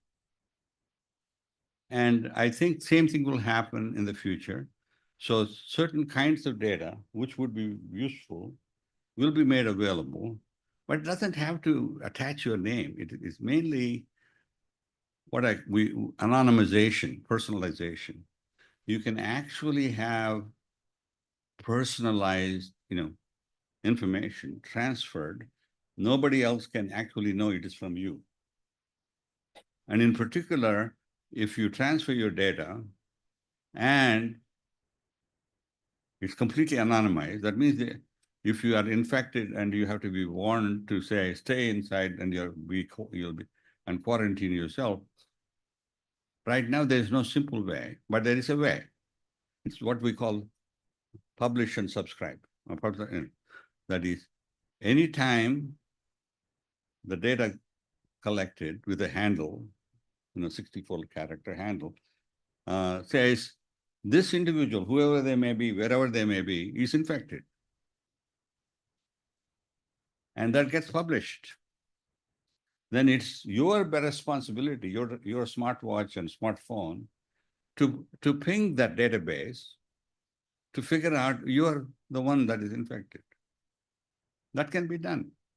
So without violating your privacy, sharing of your data for the betterment of the society as a whole is something that can be done. So anyway, it turns out we need the infrastructure, we need instrument the databases. We need to instrument the people, places, and things, including bridges, cars, whatever it is, that we must have data, and this data can be anonymized, and so you don't have to worry about privacy. And then we need computing power, processors, memory, and bandwidth, and supercomputers. So the last part of machine learning and analysis can only be done if the data is being shared. So this is the first 3 of 20 slides.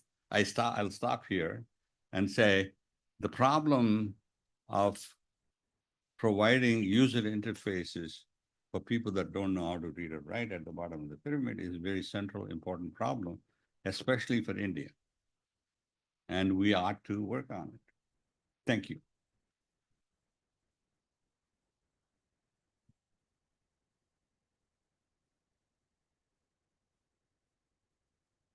By the way, the whole talk is with Dr. Vasudev Verma, and you can ask him, he'll mail it to you.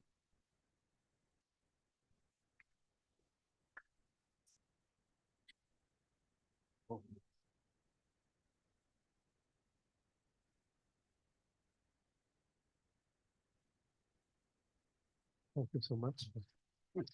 Thank you. Thank you. Thank you very much.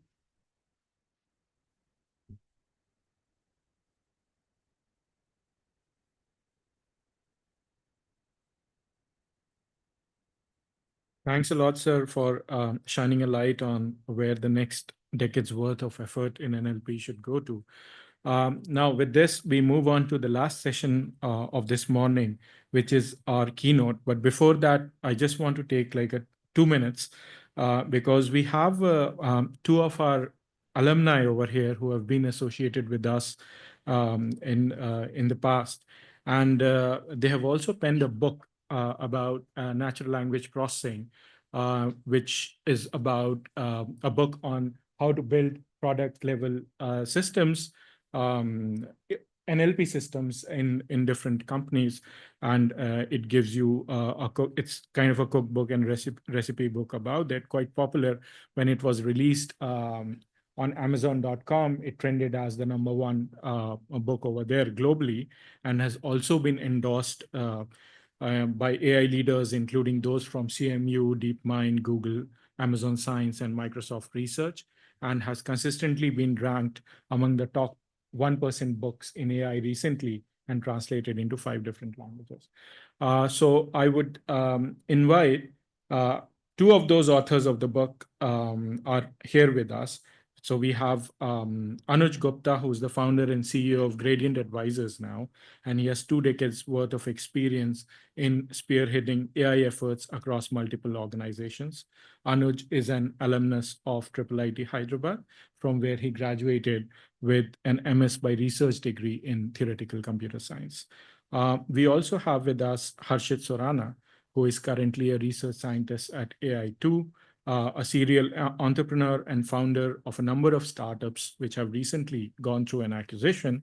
He has a master's in computer science from CMU. He has worked with MIT Media Labs as a researcher and did his undergraduate thesis work with us over here at Language Technologies Research Center. So may I please request you to present the copies of your book to Dr. Raj Reddy, Professor Rajiv Sangal, and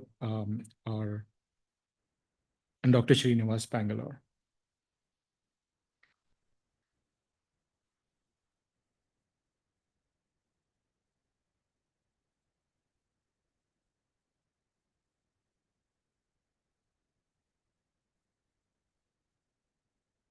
So they have a session tomorrow.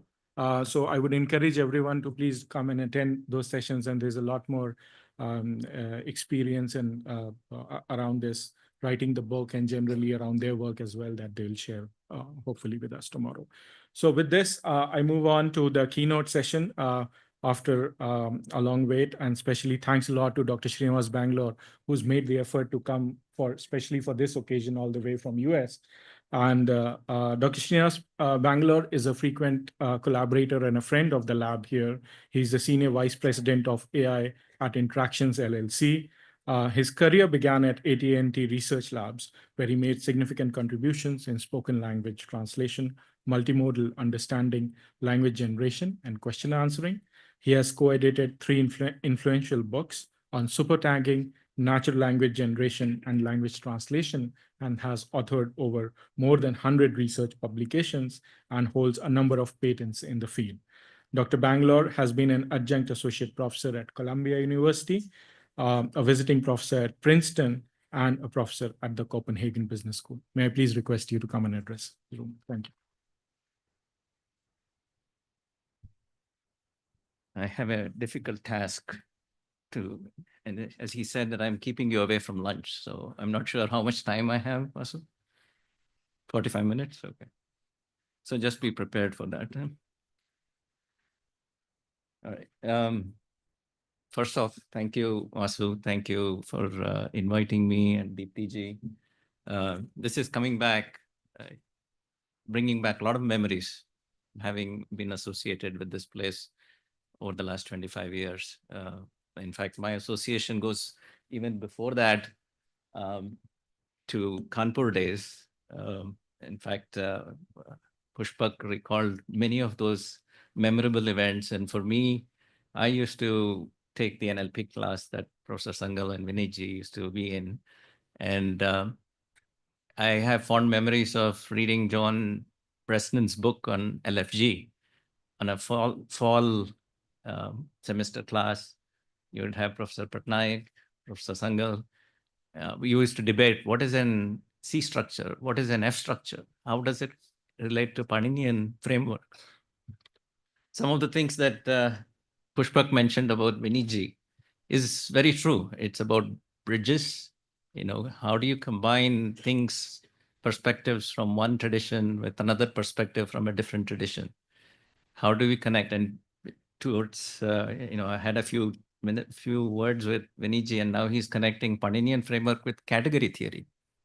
I don't know how many of you know category theory. It's a very mathematical framework that underpins computer science and programming languages. And it's interesting that he is delving into that area, trying to bridge gaps between philosophies or perspectives from different traditions. The other thing that I remember about Viniji is he's extremely passionate about what he takes on. And I have had discussions with him about as simple as how do you do the coding, computer coding of characters. And he was so passionate about that topic. He would say, why is that English has only 1 byte, whereas Hindi and other languages have to have 3 bytes? Isn't that unfair? Transmission-wise, it is simpler to transmit English versus Indian languages, let's say. So he's very passionate about that. And Vasu rightly mentioned about collaboration and culture. I have learned a lot from those initial days of being in that group back at Kanpur. The flatness of the organization, so to speak, as Vasu mentioned, as well as the collaborative spirit and free thinking in one sense, not constrained by hierarchy, not constrained by the fear of debate, right? These are principles that Professor Raj Reddy also mentioned. Nobody asks a question. Why don't we ask a question? And I learned quite a lot about asking questions because that's the only way you learn, right? If you don't ask questions, you don't know what you don't know, right? So learning to learn is something that I learned there. My association with LTRC, I was very, very, very fortunate to have mentored many students from here. I saw a few of them in the breakout session. It was nice to see them again. I've had many associations with students in summer schools and winter schools that we have conducted over the years. And also, like Deeptiji mentioned, in fact, that picture was taken in Berlin, ACL, that we had a fun time doing those kinds of things. And, my son is 21, and he one day came on his birthday. He said, why do you celebrate birthdays? And he thought that he had already passed his prime, and faculties were decreasing, he said. And I said, you just wait until you get to my age. But it's about reminiscing. It's about rejuvenating our commitments, right? It's about making sure that we have not lost our vision. And 25 years is a long time. In one sense, 25 years is a short time in another sense, right? So I'm looking forward to more associations with LTRC and IIIT Hyderabad. And thank you for inviting me here. Okay, so now I keep turning as if the thing is there. Let me talk about the topic of my presentation here. NLP has gone from what we used to know as a glass box, and I will trace the history of it, the journey that we have gone through, not from a judgmental point of view, because the glass box, black box might create some sort of connotation that somehow black box is bad and glass box is good. But it's just a matter of fact that we have gone from glass box to a black box way of thinking.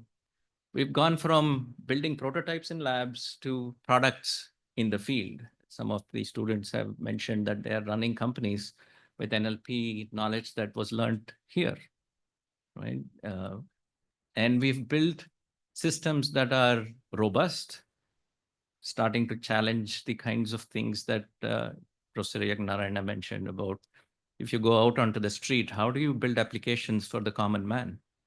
It is not necessarily just collecting data in a lab. It's about collecting data in the field. And how do you address all those challenges? We are going beyond technologies. We used to think, oh, speech recognition, language translation, NLP. Those were the technology. We've gone to building solutions, and I'll talk about what we do in the company as well. And like any good conversation at LTRC, we shouldn't end without having a debate. And so this is a controversial topic I have put up here. Maybe we've gone from science towards engineering. Yes or no, we may debate about it over lunch or the next day or so. So at the outset, and many of you have heard this over the course of the morning, that we used to start off by thinking about linguistic representations and computational models associated with linguistic representations. And Paninian framework was one of them that I got introduced to when I was in Kanpur. And like Pushpak mentioned, it was a dramatically different way of thinking about language processing. And to use integer programming was another bridge to say, well, I'm going to use something that was not designed necessarily for language parsing and model language parsing as an integer programming exercise, right? And using the constraints of language and syntax as constraint programming. There were other traditions, and I was fortunate to be with Professor Arvind Joshi. I worked on tree adjoining grammars. And once again, having conversations with Viniji, he would try to ask questions. How do you bridge these two frameworks?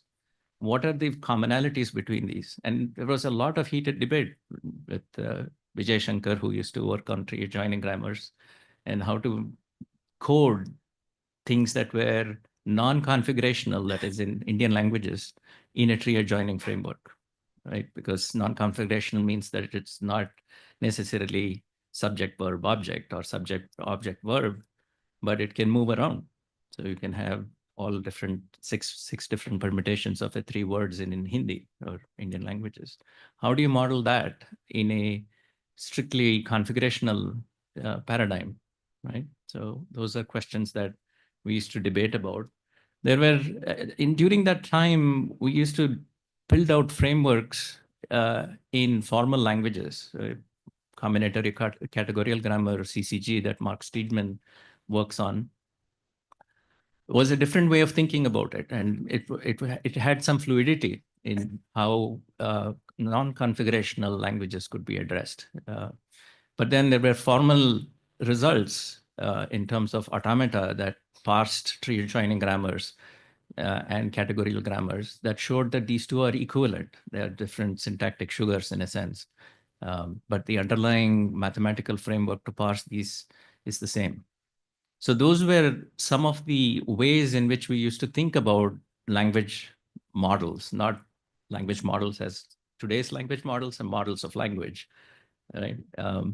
So those are, there was a period where linguistic theories were implemented as computational models so that we could understand how and where linguistic theories would break down or overgenerate or undergenerate. So that was the philosophy that was behind that thinking. Then there was the advent of evaluation metrics, right? So as many of you who work in corporate world might say, if you want to measure progress, or if you want to make progress, you have to measure what you're doing, right? And that was the philosophy. And DARPA programs were created around, and Vasu mentioned DUC conference. Before that, there was DARPA conferences on speech recognition. And we created a number of these evaluation metrics, you know, word accuracy for ASR, parse eval for parsing, precision recall for information retrieval, blue score for translation, rouge for summarization, ROC curves for classification. Those were things that we wanted to measure to see if we are making progress in the right direction, right? And those were, you know, starting to say, well, look, you have prototypes, can it meet up with the challenges of the external world, right? And so that was the phase that brought in corpus-based statistical models. The idea here was that, well, let's build some corpus. Let's evaluate what we are building on these corpora. And Penn tree bank, many of you know that, is a syntactically annotated corpus done at Penn, University of Pennsylvania on Wall Street Journal, that was used to create parse evaluation metrics to see how robust our parsers were on real language sentences, not linguistic, synthetically generated sentences, but real language sentences, real world sentences. There was dependency tree bank soon after that. And there is also the CCG tree bank, the categorical grammar tree bank. All these tree banks were essentially like a testing mechanism to see if what we have built can withstand the real world needs, right? And how far we are and how can we make progress and so forth. That was the intention behind it, right? But then there was a sea change that happened around 2002, 2003 circa, right? DARPA program called Communicator and the translation program that was closely associated was running machine translation programs. And one of the key insight was that, well, if you have an evaluation metric, why not go about optimizing it directly? Right? So this is a sea change thinking in one sense, right? Saying, well, if you have Blue Score for translation, why do you want to just evaluate it after the fact? Why not loop it in during the training process? Right? And that, in my world or in my perspective, was a departure from what these metrics were supposed to do to what we were doing before, to what the next, whatever, 20, 25 years have unfolded, right? Because now we are not using evaluation as a method to test our systems, but we are training to the test metric itself. It's like our students learning for the test. We don't want them to learn for the test. We want the test to be a metric on how much they understand, right? But this way of closing the loop, while it makes sense to compete in a DARPA evaluation scheme and say, well, I got the best Blue Score, it's defeating the purpose of what the metric was supposed to do, right? And the methodology shifted.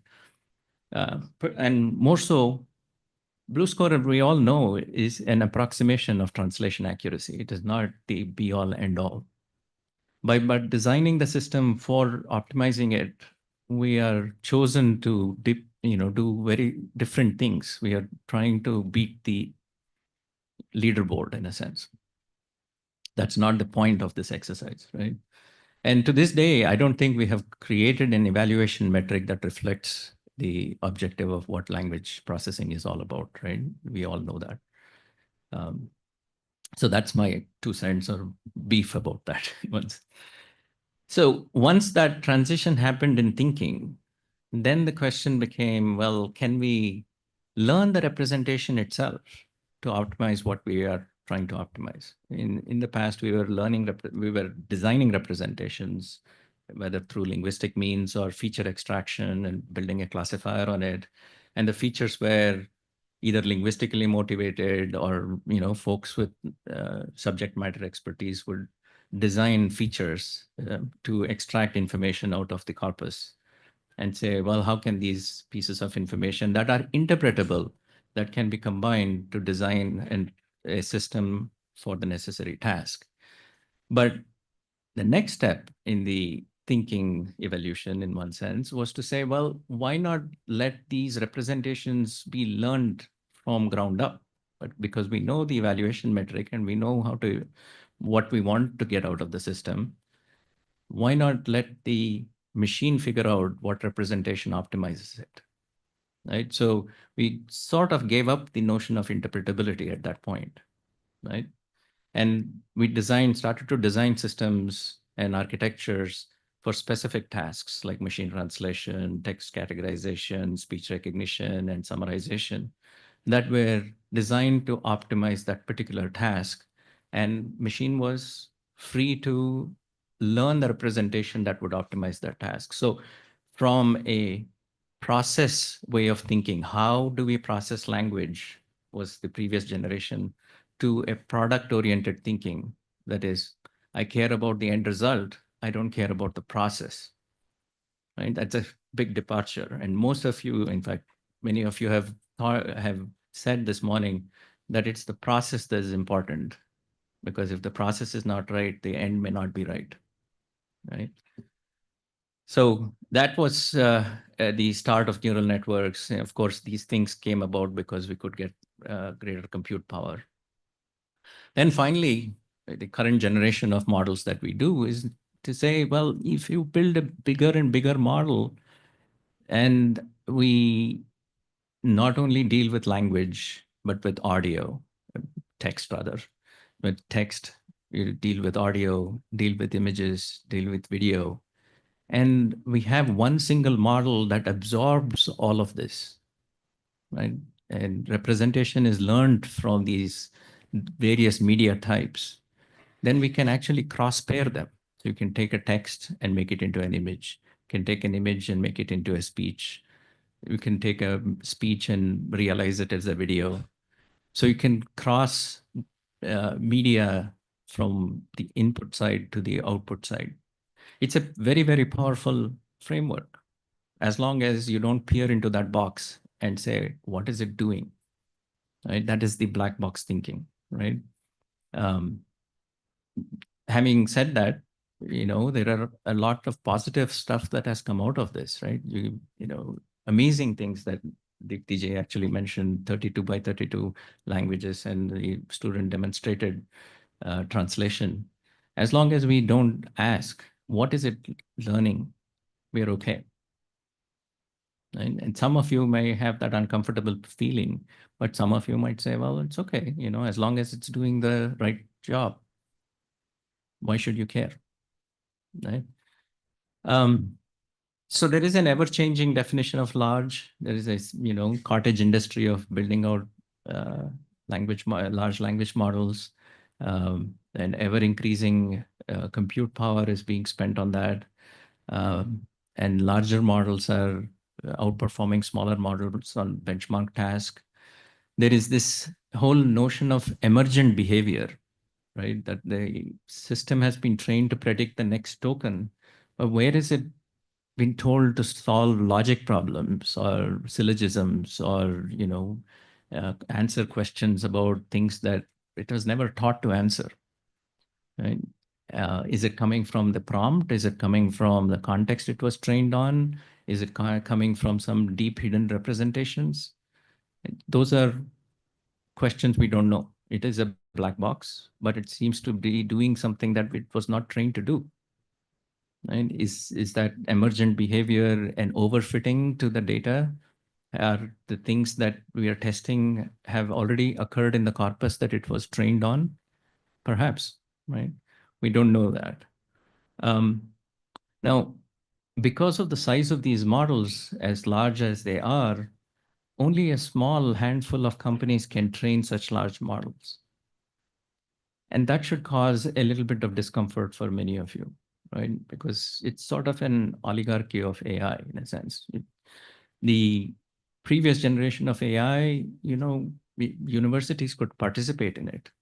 Now it's almost impossible to be spending $100 million of money to build out a foundation model, right? That's disconcerting that we are playing into the hands of a few companies because of the sizes of the models that build.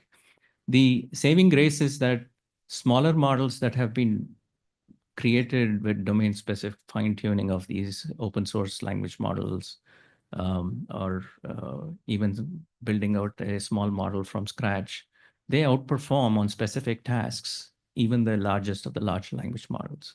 So that's sort of a saving grace in all of this.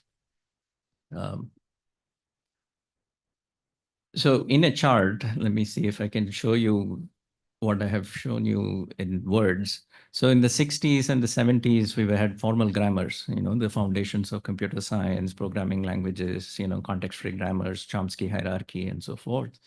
Then the 80s and 90s was about encoding them and using computational models of language and building parsers and so forth. Then came the statistical generation, where we built out generative models, not generative models like what we are calling LLMs, but classical N-gram-based models with or HMM-based models that were borrowed from speech recognition. And soon after that, we transitioned to discriminative models, trying to say, well, we don't really care about the source as long as we can discriminate a part of speech tag or what tag we should provide to the particular word in the context. And later on, moved on to neural network-based models because of GPUs. Today, we are in the large language model world. Now, notice that the period is shrinking, where the paradigm shifts is happening faster and faster, right? And that's a significant thing to remember, is as we teach students about what to learn, things will shift very, very quickly, right? So what do we want to teach the students? What does a student want to learn today may not be what will be in prevalence 5 years from now, right? So those are some challenges that we may have to take on. So what are the driving forces for moving from this sort of glass box to a black box approach, right? Infrastructure factors, Professor Raj Reddy started to talk about that, and he challenged us to think even bigger. But today, the kinds of things that have influenced this transition in this journey is, exponential growth of the web corpus. We are dealing with very, very large scale corpora, partly because the disk sizes, disk has become very cheap. The availability of text online is very prevalent. Now, having said that, it's only a handful of languages where this is the case, right? There are 7,000 languages in the world. Many of them don't have scripts, like Professor Yagna said, right? And how do we be more inclusive about those languages? So those are some challenges there. But for the rich and famous languages, yes, there is a lot of data. Then there is the exponential growth in computational power. I don't have to mention more. GPUs are the mainstay of AI right now. And you can see the NVIDIA stock just blow up in a matter of 2 years. Storage cost has declined. But I think the key is also an open source way of thinking. Folks before would build systems in IBM or AT&T or Microsoft or Google. They were proprietary. It was not available for people to play with. But increasingly, there is a culture of publishing, not just the paper, but also the code. And that's very helpful. And that's the way science needs to be, that you can test out what is being written. And that has given a big impetus. You can download a Hugging Face model and you can take some scikit-learn software, and a student can build a decent system today, right? That's remarkable. There are language representation factors also that have influenced this. We used to think about language in a modular way, right? There is a syntax component, or a morphology component, a syntax component, and a semantics component, a pragmatics component, and so forth. And part of the reason is that our human thinking was, okay, let's divide the problem into pieces so that we can understand them better. But really, language is not compartmentalized like that. Language is a joint problem. Everything influences everything. It's very difficult for us to grasp that, right? And machines can do a pretty good job there. The other part is that we mapped discrete into continuous spaces, right? Text was discrete. Even speech recognition, we would take a continuous signal and make it into a discrete representation. But now we go from that discrete representation back into continuous spaces. And that brings very different algebra into the equation, right? And that's, whether it's nearness with similarity scores, or that we borrowed from information retrieval, to various aspects of what transformers do, right? That's because we can deal with continuous spaces. We are mapping language. not only language, even images, text. It's become a interlingua for all kinds of media types in a sense, right? And perhaps we have changed the objectives as well in language, right? So the first generation of language processing was about the process, but the current generation is about the product. And maybe we've changed that, and we're comfortable with that. There are sociological factors, from my perspective. Increasingly, funding agencies want demonstrable applied research. And I think PJN mentioned, let's not make it an LTDC, but keep it LTRC. Right? Or Yagna mentioned that, yeah. Right. And that is a challenge in this day in climate, right? Increasingly, funding agencies want an output to come out of research funding. And of course, in organizations that has changed ever since things took a different turn, whether it was during the IBM, AT&T days or in the Google, Microsoft days. People want to see output come out of the investment. What is the return on investment? And that changes the kinds of research problems or problems that we take on, the timelines that we have for that, and so forth. Yeah, so there is an expectation of quick turnaround time. Folks will not wait around for 5 years, right? And Swarnalataji is sitting there, and she probably can, understand the pressures of that, right? So there is a pressure on return on investment. There is also a skill gap, I think, and student and the labor force has little patience now.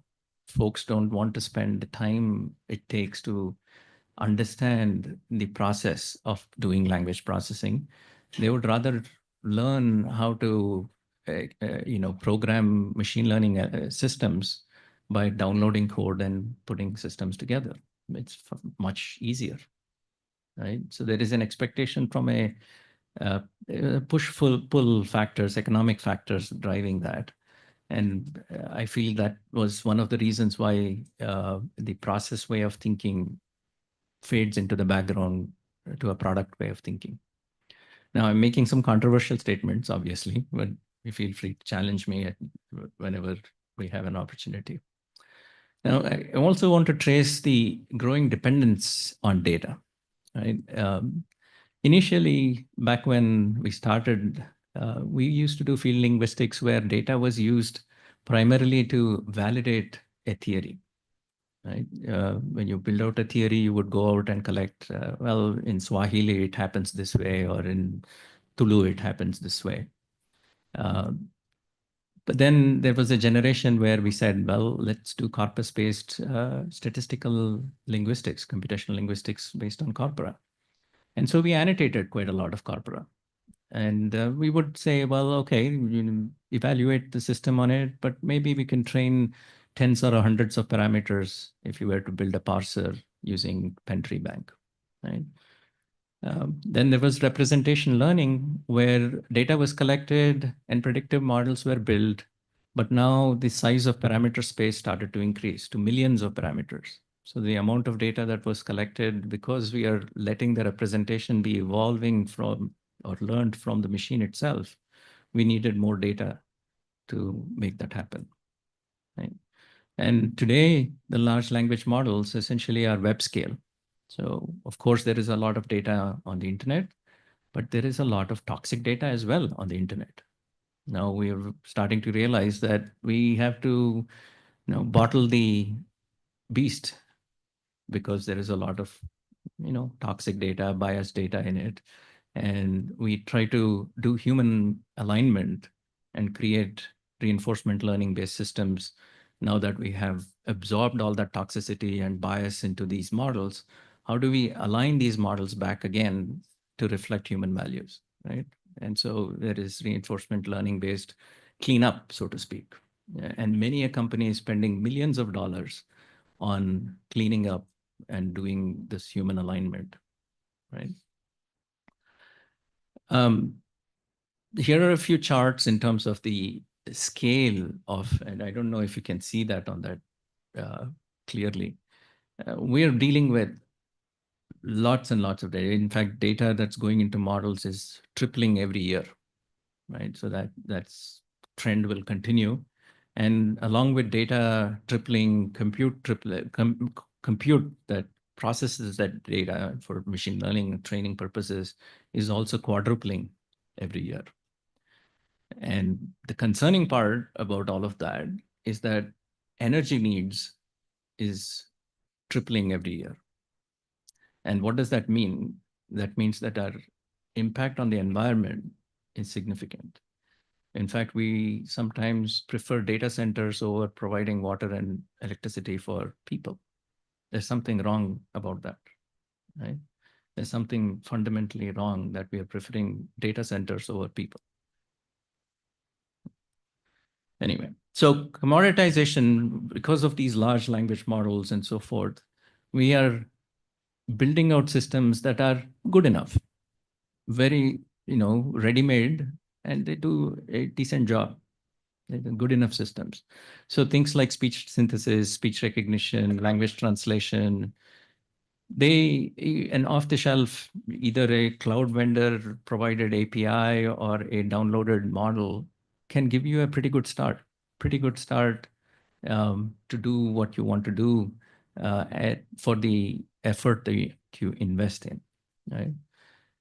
But there are some areas which are still resisting that kind of commoditization. Now, commoditization is a good thing in one way because it becomes, low effort, low cost to build out technologies. But commoditization is also a bad thing because then, jobs are lost in one sense. There are a few things that are resisting commoditization, partly because there is a application knowledge that needs to happen. Like natural language understanding requires what semantics is appropriate for that particular application, whether it's an enterprise application or whether it's an agriculture application, whether it's a healthcare application. There is one level at which you can commoditize, but when you have to have deeper, and I'll get into that with enterprise virtual agents that I deal with, deeper levels of conversation, you have to have the semantics of what is a telecom company dealing with, or what is a hospital dealing with, or what is a retail company doing with that information. Same story with dialogue. Professor Rajareddy mentioned, personalization, right? How do we personalize a conversation? And that is a personal thing. You can't commoditize that. You can commoditize to one level, but deeper than that, there is a layer that you can't commoditize. Same thing about voice biometrics. Suppose I want to recognize my speech and have a voice print about my speech or identity, then I can't just commoditize that, right? So those are some technologies that are resisting commoditization. There is also a notion about good enough is not always good enough. And what do I mean by that? Many a story in the news, people have used Whisper for medical transcription. Whisper, as many of you might know, is a speech recognition, system model built by OpenAI on 750,000 hours of multilingual speech. It hallucinates. It creates words that were never spoken. Right? So imagine the consequence of that, right? If you are in a medical transcription world and the patient records reflect something that the patient has not experienced or not the medication that was not taken, that is life-threatening in one sense, right? So there are areas like that, and there is a famous case about Air Canada chatbot saying something that landed them into serious trouble, right? And people using ChatGPT to create briefs in court proceedings and being fined. So there are critical applications where good enough is not good enough.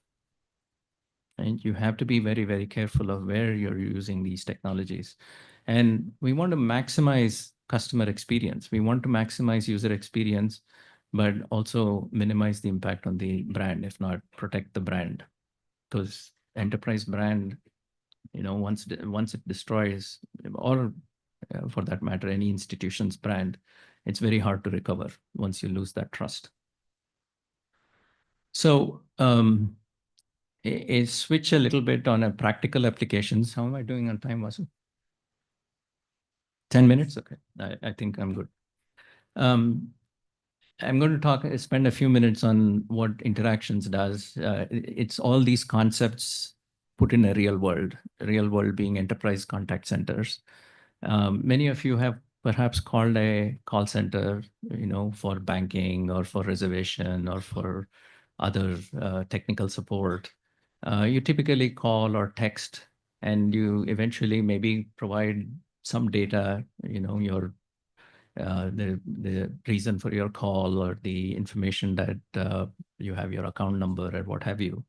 And then you typically are put on a queue. You get so you're waiting in a queue, and an agent eventually picks up. And this process might be as little as 5 minutes or as much as an hour, right? And the experience is pretty poor, right? And this is where the customer experience sits today in call centers. We have long hold times because there are a number of conversations that are not being handled, so there are repeat callers coming in, and so the capacity is limited, and so you have a long hold time. You may not identify the problem correctly, so it goes multiple transfers, one agent to another agent to another, and the other agent starts asking the same questions all over again, right? You have trouble getting your question answered because the agents are not tuned or trained. The churn rate in call centers is as much as 40% because it's a very demanding job, right? And people get tired and quit. And so you have to retrain a fresh batch of people. And it is a dissatisfying experience for the agents as well, because folks are angry. I call in because I have a problem with the service or the product that I have purchased. So I am angry with that company. And the agents are the front line for that anger. And those are kinds of things that basically is soul sapping for the agent. So what Interactions does, it's a company that does managed care services. We build out call center automation for large enterprises. We build conversational systems for enterprises. We have brands like Nike and Western Union and Apple and so forth. And what we do is to do something that was talked about with this technology with human combination. And why we do that is to have the best user experience. When you call in with an accented speech, like Western Union is a company that transfers money from parts of the world to other parts of the world. And there are diverse set of people with different accents. An Arabic speaker speaking English with a very thick accent in Arabic, it's hard to understand accurately today with our speech recognition systems, right? Our ASR accuracies are not great, or to understand their intent is not great. So what we do is to bring in humans in the loop during the conversation itself and try to nudge the technology to do the right thing, whether it's a name of a person or a thick accented, or you are speaking from a very crowded street where there is a lot of noise, acoustic noise. So those are difficult things where technology today can't handle. And so we bring in humans to hear that speech and discern what the intent was, or decode what the word they said, or decode what the name of the person was, and so forth. So critical pieces of information using a notion of confidence model. When the technology fails, it gives a notion of confidence. And using that confidence, we say, well, we have to recruit a human in real time, not to impact the user experience, because you could delay that conversation to lose out on the real-time aspects of it. But beyond understanding, we go into a completion of the task. Oftentimes, when you have called, you get a few questions answered, you collect information, but you can't complete the task, whether it's a reservation task or a problem-solving task. Now we're looking at ways in which we can use agentic AI and to solve the task. If you're saying, well, I did not receive my shoes or my bed sheet that I ordered from you, how do I complete that task and find out where exactly your product is and when it will be delivered, right? Or be whatever the medical insurance claim that you want to make and why did it not go through, and complete the task. And in all of this, we collect the data and do machine learning and analytics to close the loop. That's what Interactions does. And we are trying to do this to optimize user experience as well as to protect the brand of the company, right? So the systems that we design are not generating synthetic responses, but has been curated so that it represents the values of what the brand wants to maintain. Now, that's all about the technology, but there is a role for us as users of technology, right? What we have seen is that human-human conversations where you talk to an agent, where I talk to an agent, has a very different characteristic than when I talk to a machine. And typically, the length of the utterance is much longer when I talk to a human. When I talk to a machine, it's much shorter. It's very telegraphic. Partly, there is a bias already built into many of the users that machines probably will not solve the problem if I explain to them all that I want to explain, right? So we tend to use smaller vocabulary, smaller words, simpler syntax. We are more positive with humans, but harsher with machines, right? So there is a role for us, because if you don't ask extended questions, if you don't explain your problem, technology cannot do magic, right? So if, in the old days of search, typically we used to use one or two keywords and expect the machine to figure out what you meant by the word fish, right? But now we're starting to be much more elaborate in our explanation as to what exactly are we searching for, because we see better results come back when you have a longer query. The same story with conversational systems. I encourage you, when next time you call a call center and you have a machine to talk to, explain full sentences, even though that particular version of the technology may not handle what you are asking them to handle. It becomes data for the next generation of technology to improve, right? So there is a role for us. Now, Professor Raj Reddy touched on this topic, and this is a topic that is very sensitive. At least in the US, it is very, very sensitive. And in Europe, even more sensitive, I would say, is the balance between privacy and personalization. We all want to build personal systems. We want to build systems that will do things on our behalf for us, virtual agents that will act on our behalf, know us, and be companions to us. The flip side of it is that we have to collect all that data. Right? What is your user behavior like? What is your personal preferences like? And many a time, that comes in conflict with the personalization goal. How do we balance these two? And there are some solutions that are being done. Today, we deploy systems for real-time redaction in AT&T, where payment conversations where you're giving your credit card information is not visible to the agent in a conversation. When you read out your credit card, you don't want the credit card to land on the agent's desktop. So you want to redact it in real time as you're speaking, but collecting that information so that you can process that information later. Right? So managing privacy, personalization is an ongoing battle in this space, because many of our technologies have become so data reliant. I cannot not have data.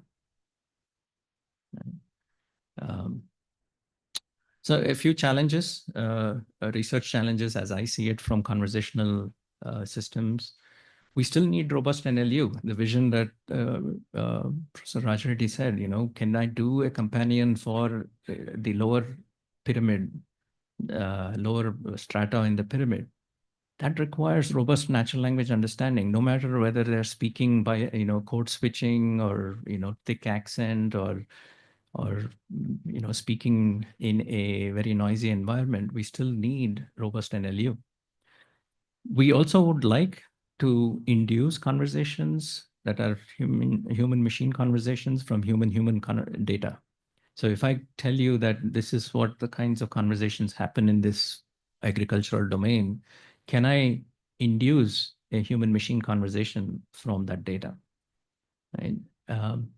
We need metrics to sort of wrestle down this hallucination beast. We need something to say, well, we hallucinate, we are guaranteed for this 80% of the answers, this 20%, I'm not so sure. Because folks in future will be relying on that answer as if it is right. And if that 20% is wrong, then there are consequences to that. So we need a metric to say, where is that threshold? Where is that threshold that, because large language models are not trained to maintain factuality. LLMs are just predicting the next word, right? So factuality is not something that they are good at. Then there is the question of, how can we, build out agentic AI systems for enterprise-grade conversational system to solve problems, to solve applied problems, and make these applications go viral. Just like Google Maps is viral, everybody uses it, and you probably don't know how to navigate unless you have Google Maps anymore, right? So lost where to make a left. So I have what time's up, but I'll take one more minute. Okay.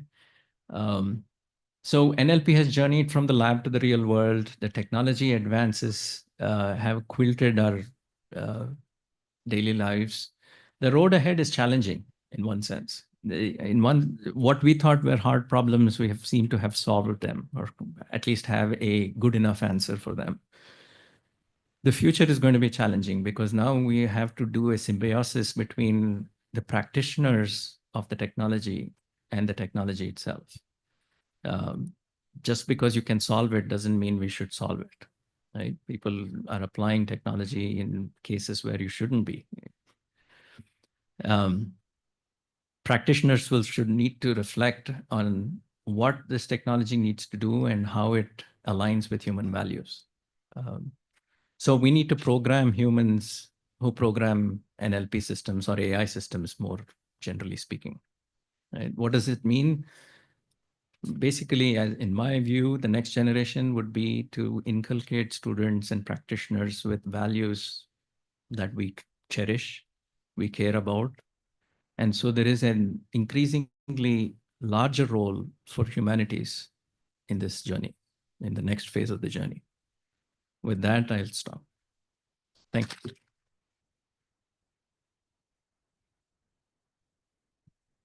May I request Dr. Vasudev Verma to please present a memento to our keynote speaker.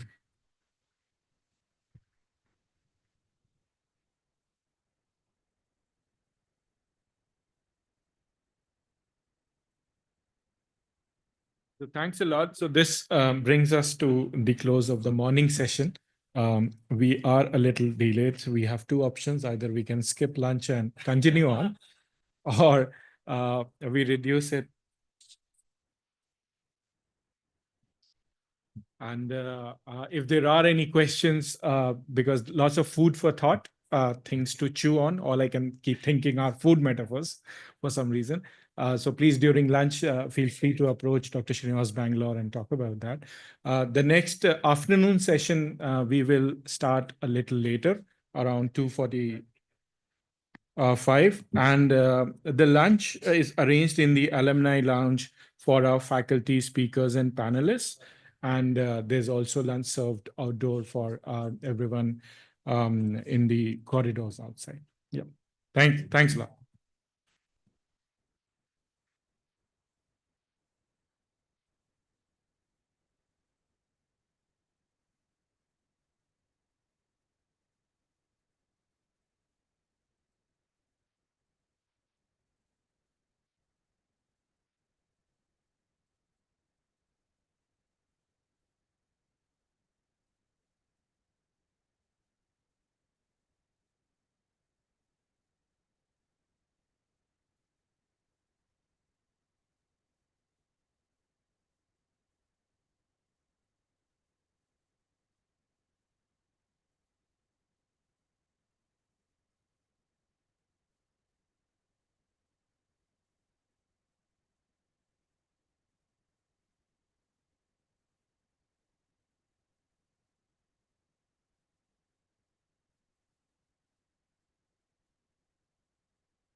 And it is my great pleasure to introduce this session's distinguished speaker, Professor Monojit Chaudhary.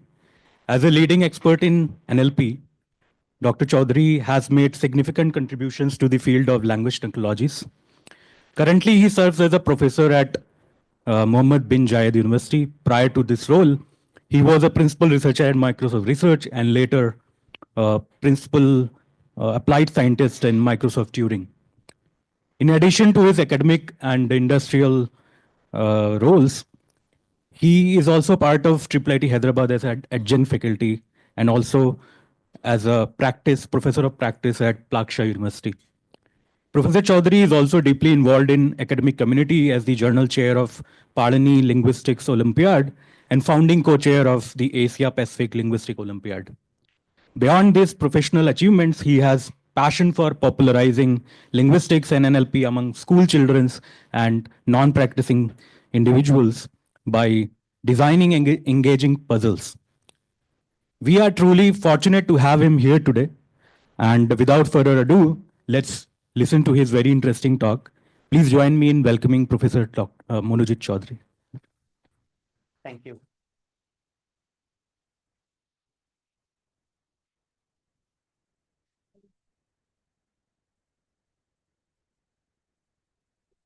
It's all there. Okay. So good afternoon, everybody. First of all, a big congratulations to LTRC for the Silver Jubilee. And I really feel honored to be here today speaking at and taking part in the Silver Jubilee celebrations because, LTRC played a very defining role in people from my generation who started and did NLP in India. And of course, the tradition has continued, and even in today's people who are doing NLP today from India, LTRC has a big role there as well. For instance, my PhD students, some of my research associates, collaborators did their undergrads from LTRC or masters there in LTRC. So initially, I thought of talking about how generative AI, linguistics, Indian language NLP has been interacting. But then there is a panel tomorrow on linguistics, which is very exciting. I'm part of it. So I will keep all the thoughts about linguistics for that panel. And then I know that we had a lot of very good discussion on LTRC's journey, which Deepti narrated in the morning, and then about the state of things, which Srinivas talked about. So it's very hard to add something to that story. But I will still tell you the same story, but put in a different way from my personal lens. So let's begin. So this is my first paper and also first paper in NLP. It was published in 2002 in KBCS. And ICON happened to be co-located with KBCS that year. And this was the first ICON, So it's a very special thing that I always cherish. The title of the paper is a rule-based schwa deletion algorithm for Hindi. So you can see rule-based in the title itself. So those were different days. But the other interesting thing I thought, like when I was reading through the abstract, again, after some 20 years, I saw it says the accuracy was 96% of the algorithm on the commonly used Hindi words. And inside the paper, like the commonly used Hindi words were like 10,000 words from the dictionary.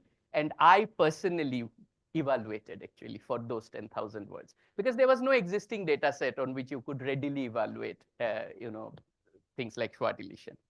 So, and the other thing I remember from this particular ICON was there was a talk by Professor Subbarao, and it was on linguistics typology. And that was the first time I was introduced to, I did computer science, so had no idea of linguistics. With schwa deletion, I started looking at phonology a little bit, but I had no idea about syntax and typology and all that. So it was very, very inspiring, and it stayed with me for a long time. Still, it's there with me. The other thing which really inspired me, and I still have a copy of this book. I thought of bringing it and getting it signed by the authors because they are here today. But unfortunately, I forgot. So what I really loved about this book is there are many books on NLP, right? But this book connects something very, very ancient, Panini's Ashtadhyayi and concept from there with something which was very, very state of the art at that point of time. And we will see how we can do more of this kind of things in today's, NLP world. And this will be broadly my goal for this talk. But I will tell you more of it like a story, like I started, and from a very personal lens. So yeah, so those were the days, and it wasn't very easy. There were lots of different kinds of challenges. The GPUs were not the challenges at that time, but we had other kinds of challenges. What? So some of you might even think, people who joined NLP 5 years ago or even 10 years ago won't even imagine that one of the biggest challenge was there was no unified representation of index script. So if a Hindi newspaper displayed it in a certain font, most of the computers, it will not show it unless you specifically downloaded the font and installed it, right? So what the newspapers did, or people who created Indian language content, used to put images. And there was a lot of work, and some from LTRC at that point, to come up with notations and unified representations for Indian languages, like WX notation. And there were alternatives like ISKI from, I think, SEDAC, iTrans from somebody. And how LTRC played a very pivotal role, for instance, even here, was there were these plugins which could translate between these different encodings, which I used a lot during my PhD. I would because different data sets will be in different formats and all that, and we use those. So this 2000 to 2008, which I call the first era of my journey in NLP, and also LTRCs, because we started pretty much around the same time. So it was about getting the foundations right for Indian languages. The other foundation that we had to get right was annotation standards. LTRC played a tremendous role in getting that, and there was a huge collective effort. I'm not getting into those details. You know this very well. Getting data sets was a problem. And again, we are not talking of the same scale as today. So data sets were like 5,000 sentences annotated, right? But even that was challenging, getting that kind of data set. The only Indian language corpus at that time was from, I think, CIIL, and it would come in a CD. You would have to buy, pay, and get the CD from them, and then use it, and so on and so forth, right? And the last point, which is very, when you think of it, it's very interesting. It was extremely difficult to attract talent in NLP at that point of time. NLP was not the cool field. So I wanted to do my PhD in theoretical computer science, because theoretical computer science was the, holy grail for computer scientists in India at that point of time. In linguistics, people wanted to do in theoretical linguistics, work in theoretical linguistics. And so neither linguists nor computer scientists were interested in computational linguistics or NLP. Like of course, today it's a very different story. So just last couple of weeks ago, I was at TMNLP moderating a panel about where is NLP today and where it is going. And I mentioned this, that at that point of time, like even 5 years ago, and definitely 10 years ago, I knew each and every Indian origin person in the field, who used to do NLP and speech personally. And today, I don't even know maybe 2% of them. So it's a great thing that the community has evolved, and there is a lot of excitement. So different era, different challenges. Let me wrap this era up with this story. This is a presentation from IJC NLP 2008, which incidentally was also hosted by LTRC in Hyderabad. And I gave this talk at that IJC NLP. I picked that slide. I'm very bad at keeping photographs, so I couldn't find any photographs of people. Our LTRC fun meetings and all that we had. But I keep the slides because they are very useful. So this was exactly the slide and the talk title that I presented. But the question I was asking was, by 2008, right? And even in 2002, machine learning algorithms were all there. So if you think of SVMs, decision trees, and random forests, and all the sophisticated classical machine learning algorithms, they were all there. Deep learning was also there, only for academic purposes or educational purposes. Nobody used it. But transformers were probably the only innovation mainly that happened after that. So in terms of technical innovation, a lot of these things were already there. The only thing was there was no data, not enough data. So again, it was data-driven NLP by 2008 pretty much. And I tried to look at how much data different languages had. And one place to look at, so by the way, in that era, the only data that mattered was annotated data, because the learning algorithms were good at only supervised learning. There was no large-scale, great unsupervised learning algorithms, especially in text. There were algorithms, but they didn't work very well. So what I plot in this graph is, here is the number of items, resource items in LDC catalog. And here is the rank by language. So this language, no prize for guessing which, it had some more than, it has close to 300 items. This was English for sure. And then it dropped very quickly, because note that this is a logarithmic scale. So it's a log-log plot. So it's a very, very skewed distribution, right? And this one is same thing, but in terms of millions of words rather than in terms of number of items. And 4 languages stood out: English, Chinese, Arabic, Spanish, and Arabic. And I used to make the joke that the only language we create resources are either spoken in the US or feared by the US, right? So those were the 4 languages where people created resources. Indian languages, I think Hindi will be somewhere here, and Bengali will be here. Other languages didn't even were there. Nothing at all. The other interesting fact was, so these were the paper distribution, like languages which the papers worked on, published in Proceedings of IJC NLP. And of course, English was the highest.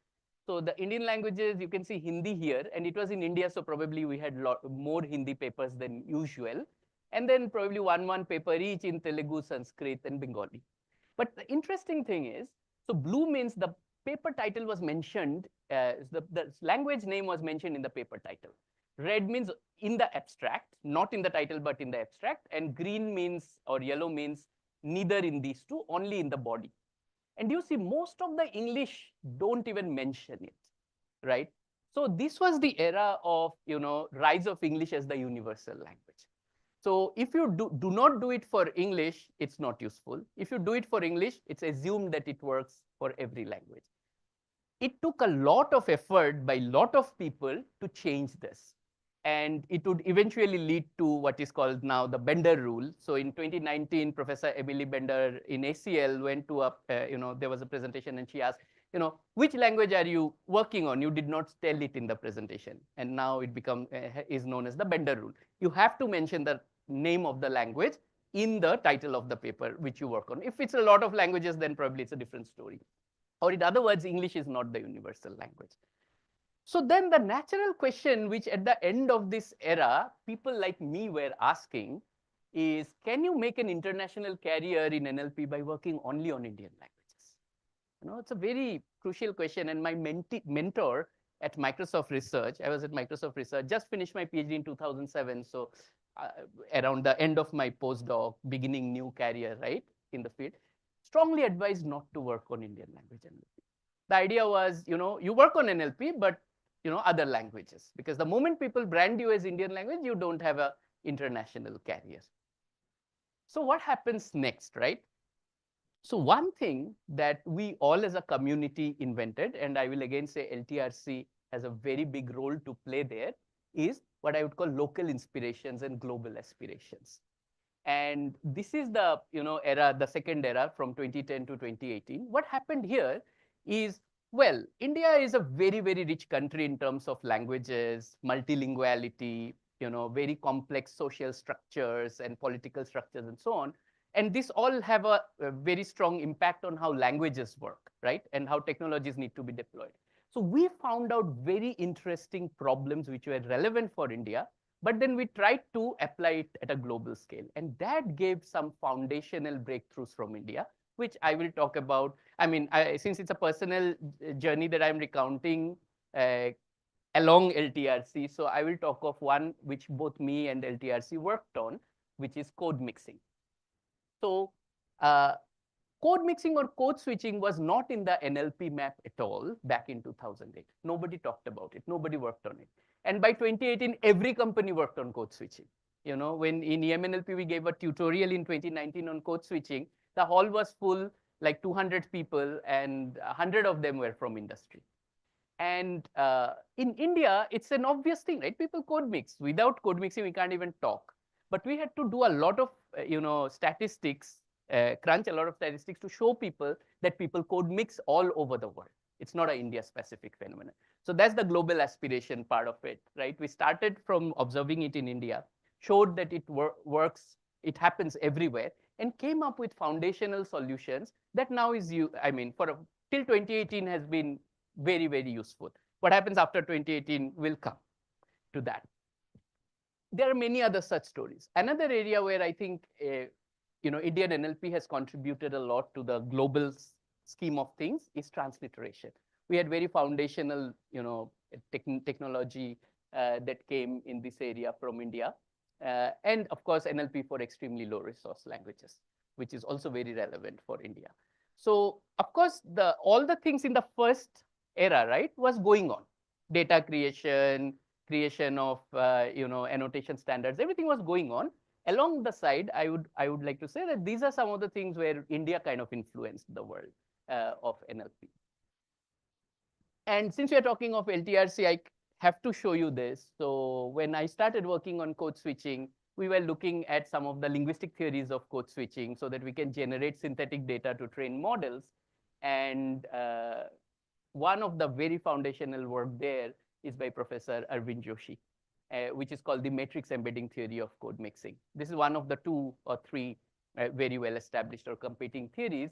I think Professor Joshi came up with this in 1982. And again, thanks to LTRC, of course, Professor Joshi was very strongly connected to LTRC, but they also gave me the opportunity as a student and later as a young researcher to interact with Professor Joshi because he would come to almost every icon. And I could talk about his theory to himself, right? And how inspiring it can be, if you think of it, right? This is like, he is one of the father figure in cognitive science, not only Indian language NLP, just overall cognitive science. Okay. So then the story changes here dramatically in 2018. What happens is BERT comes, and 2018, 2019, and I call it the end of an era. Why? So I'll just, you all know this, but from my personal, like when I felt I took the hit myself was, so you don't have to look at the numbers, but these are like the best state of the art that we achieved in a bunch of tasks for code mixing across 2 pairs of languages, using a lot of this theoretical work that I said. And it's at 8 to 10 years of research by a lot of people, not only like us at Microsoft Research, whose research I'm representing here, but a lot of people from LTRC, from other places, and so on.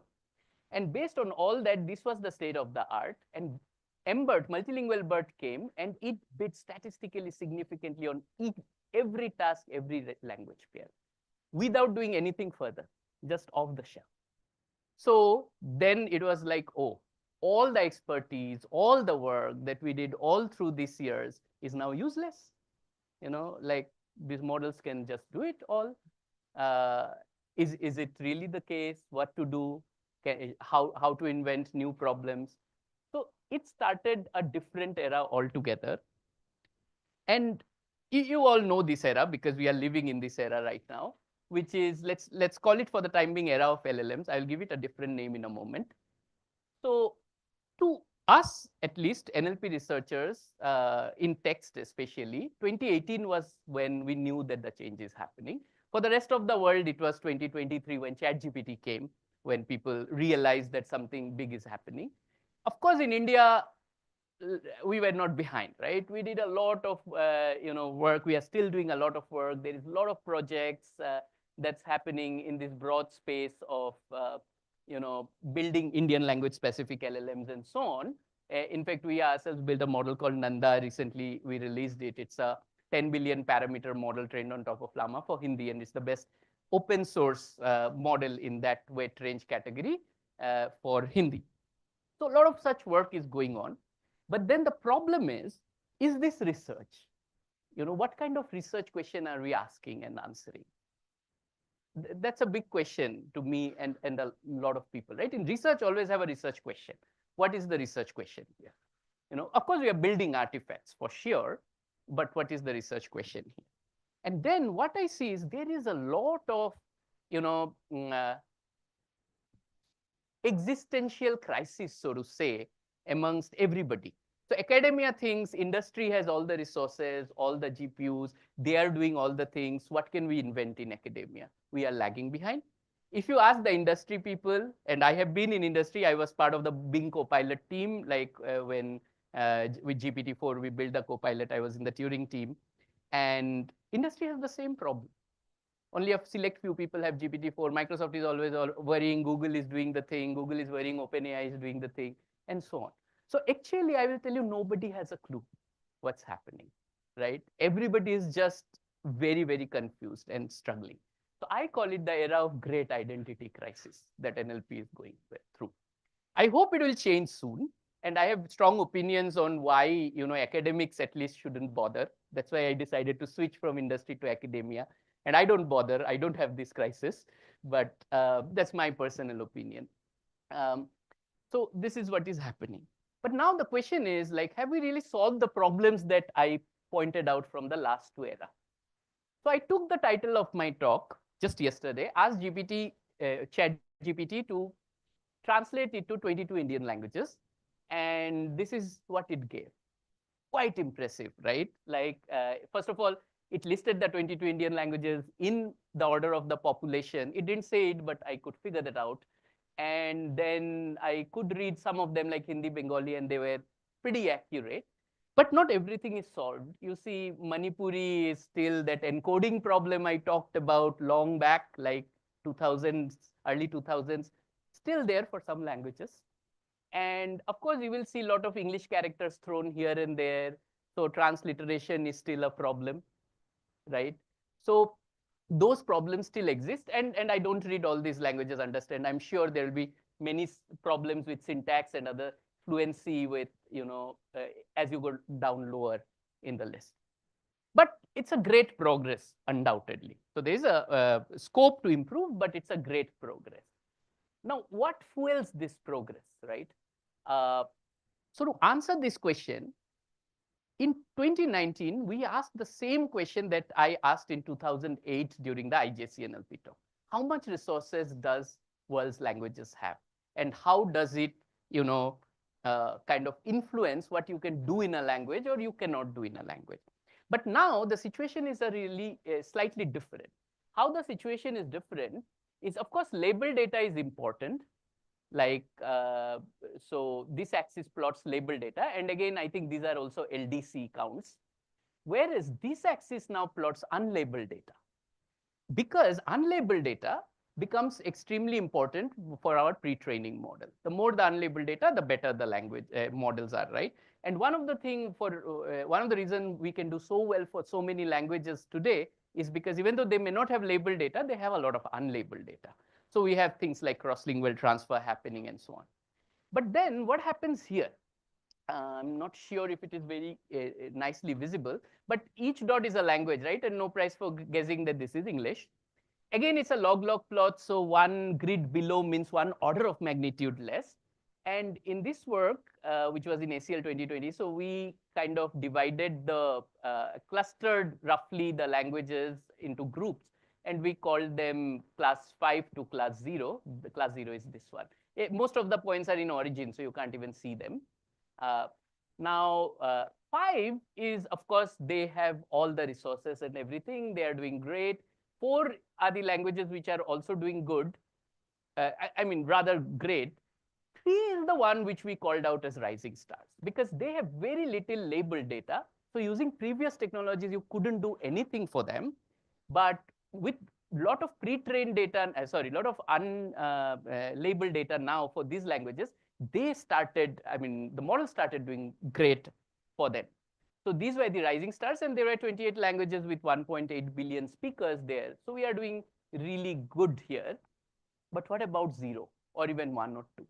It so turns out that deep learning technologies really don't cater to these languages. On top of it, it actually is amplifying the gap. Because earlier, we used machine learning, like classical learning for these languages, maybe rule-based for these languages, and the gap was not so much. With deep learning, you are doing far better for these languages and far worse.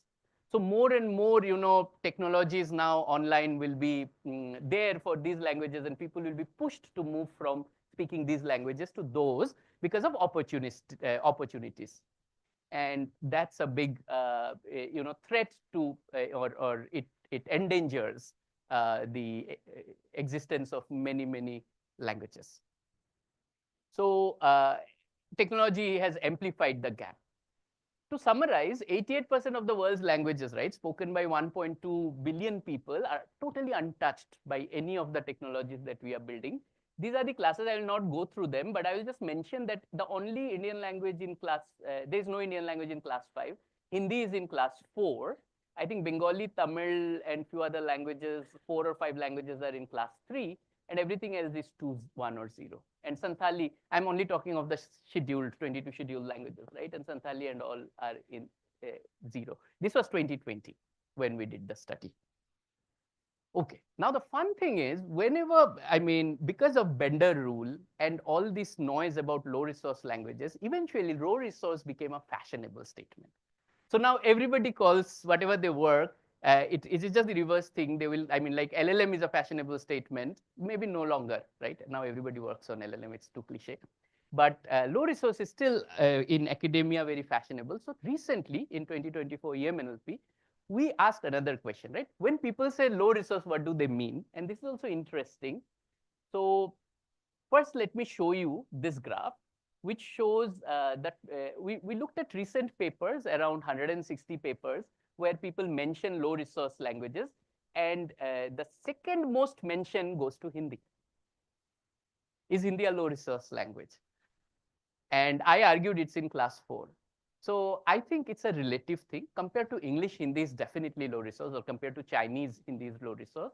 But yeah, I personally would not call Hindi. But it's good that there are a lot of Indian languages in this list, right? There is Telugu, there is Bengali, there is Marathi and Tamil, and so on.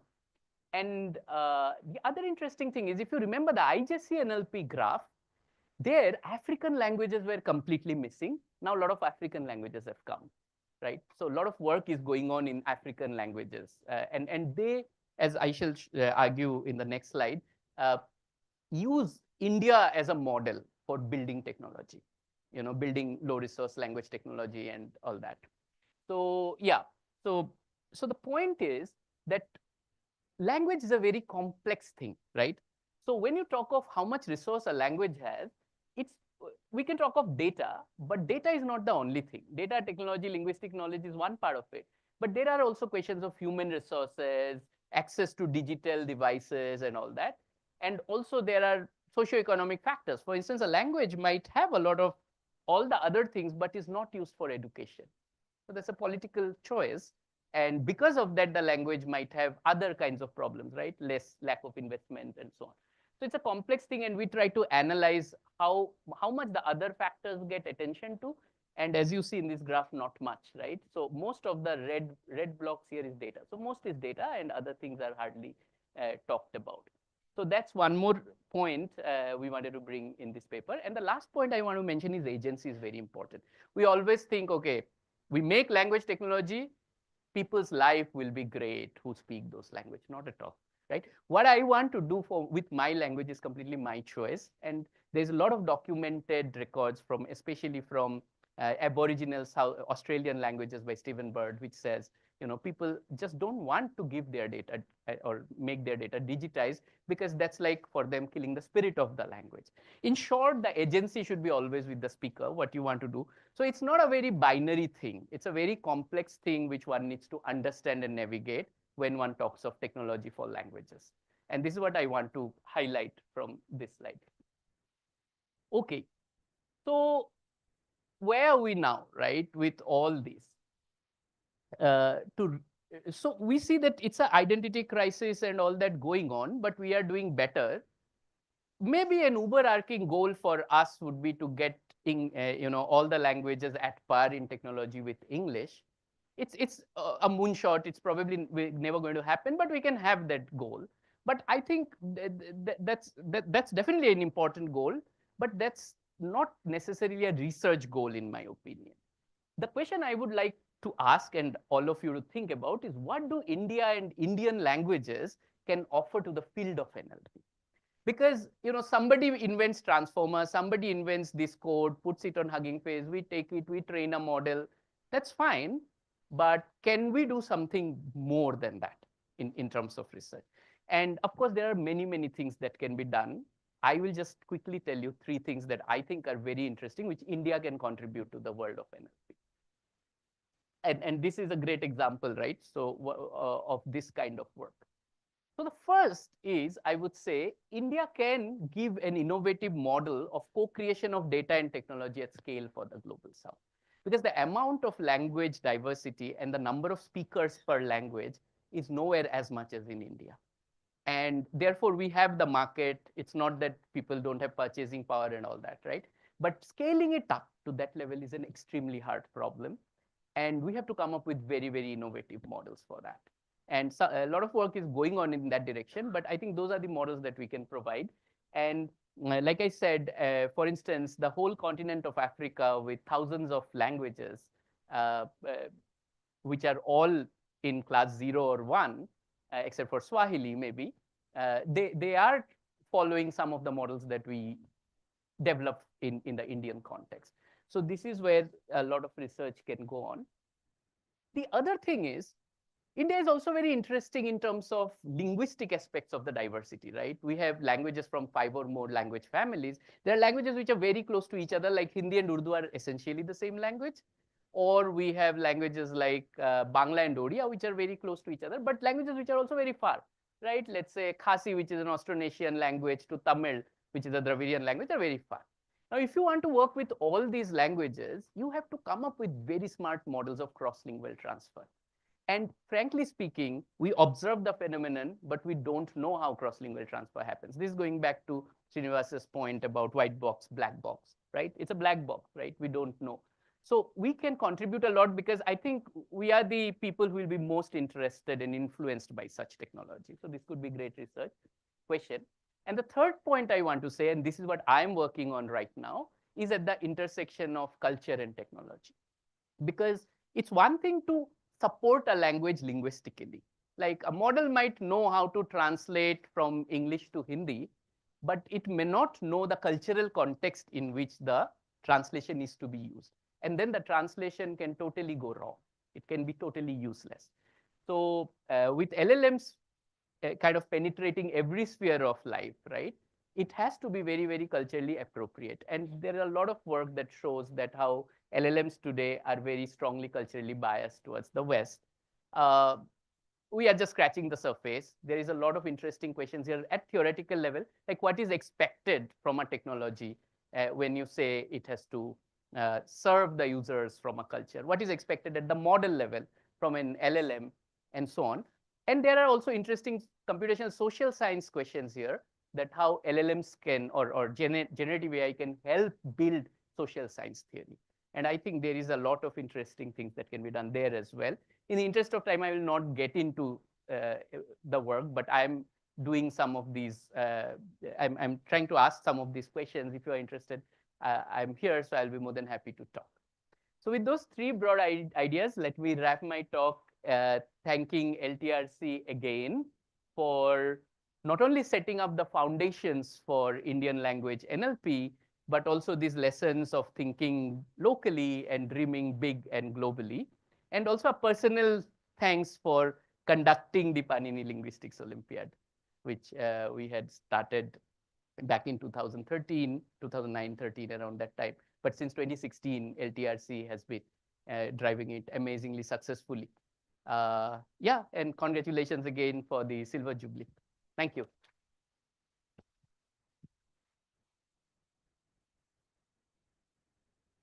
Thank you very much, Professor Monojit, for your very insightful and interesting talk.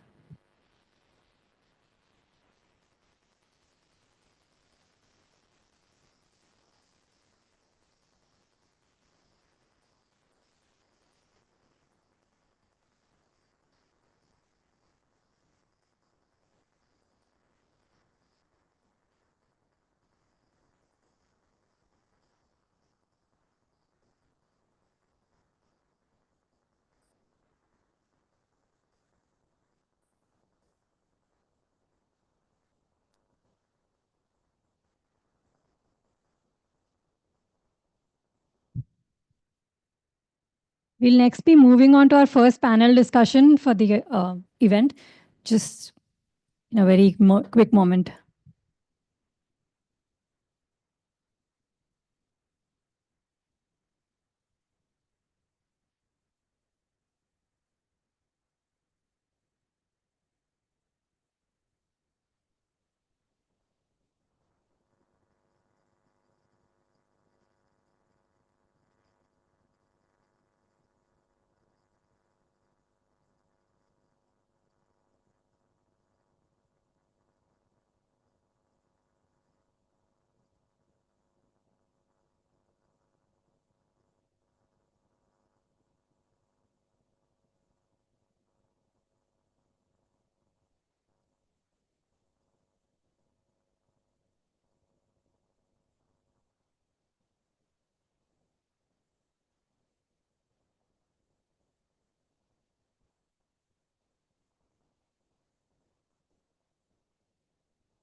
We are now ready to start our panel discussion on language technologies for social good. The panel will be moderated by Professor Ramesh Loganathan, who's a faculty from IIIT Hyderabad, and is also someone who's transitioned to the academia from a very distinguished industry career. I'll leave it up to Professor Ramesh Loganathan.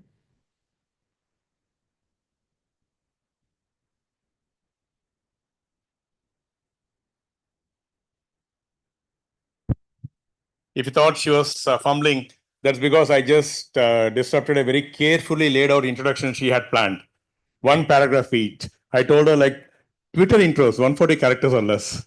So thank you. So very interesting panel we have. Let me just get my get the fellow panelists or the panelists. I'm only going to facilitate the panelists onto the stage. Professor A.J. Ramakrishnan from ISC. Professor Uma Mahesh Rao from University of Hyderabad, and Professor Prakash Yella from IIIT. Yes, Prakash. And Makaran from Vadhvani AI is also a faculty here, but otherwise with Vadhvani AI, it's not able to join because of a family health emergency. So we'll get started.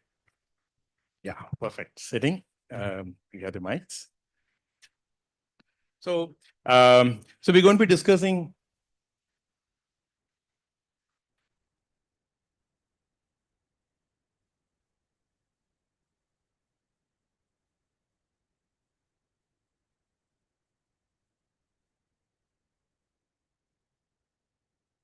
Sorry about that. So we're going to be discussing how language technologies kind of intersect with social good, how language technologies enable social good.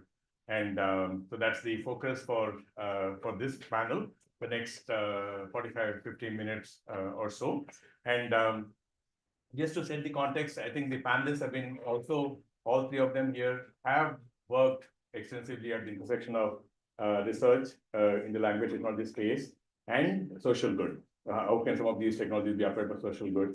While the applications are possible everywhere, the opportunities don't arise, nor right are like making it happen doesn't is not that easy. Opportunity should come, and then everything should align.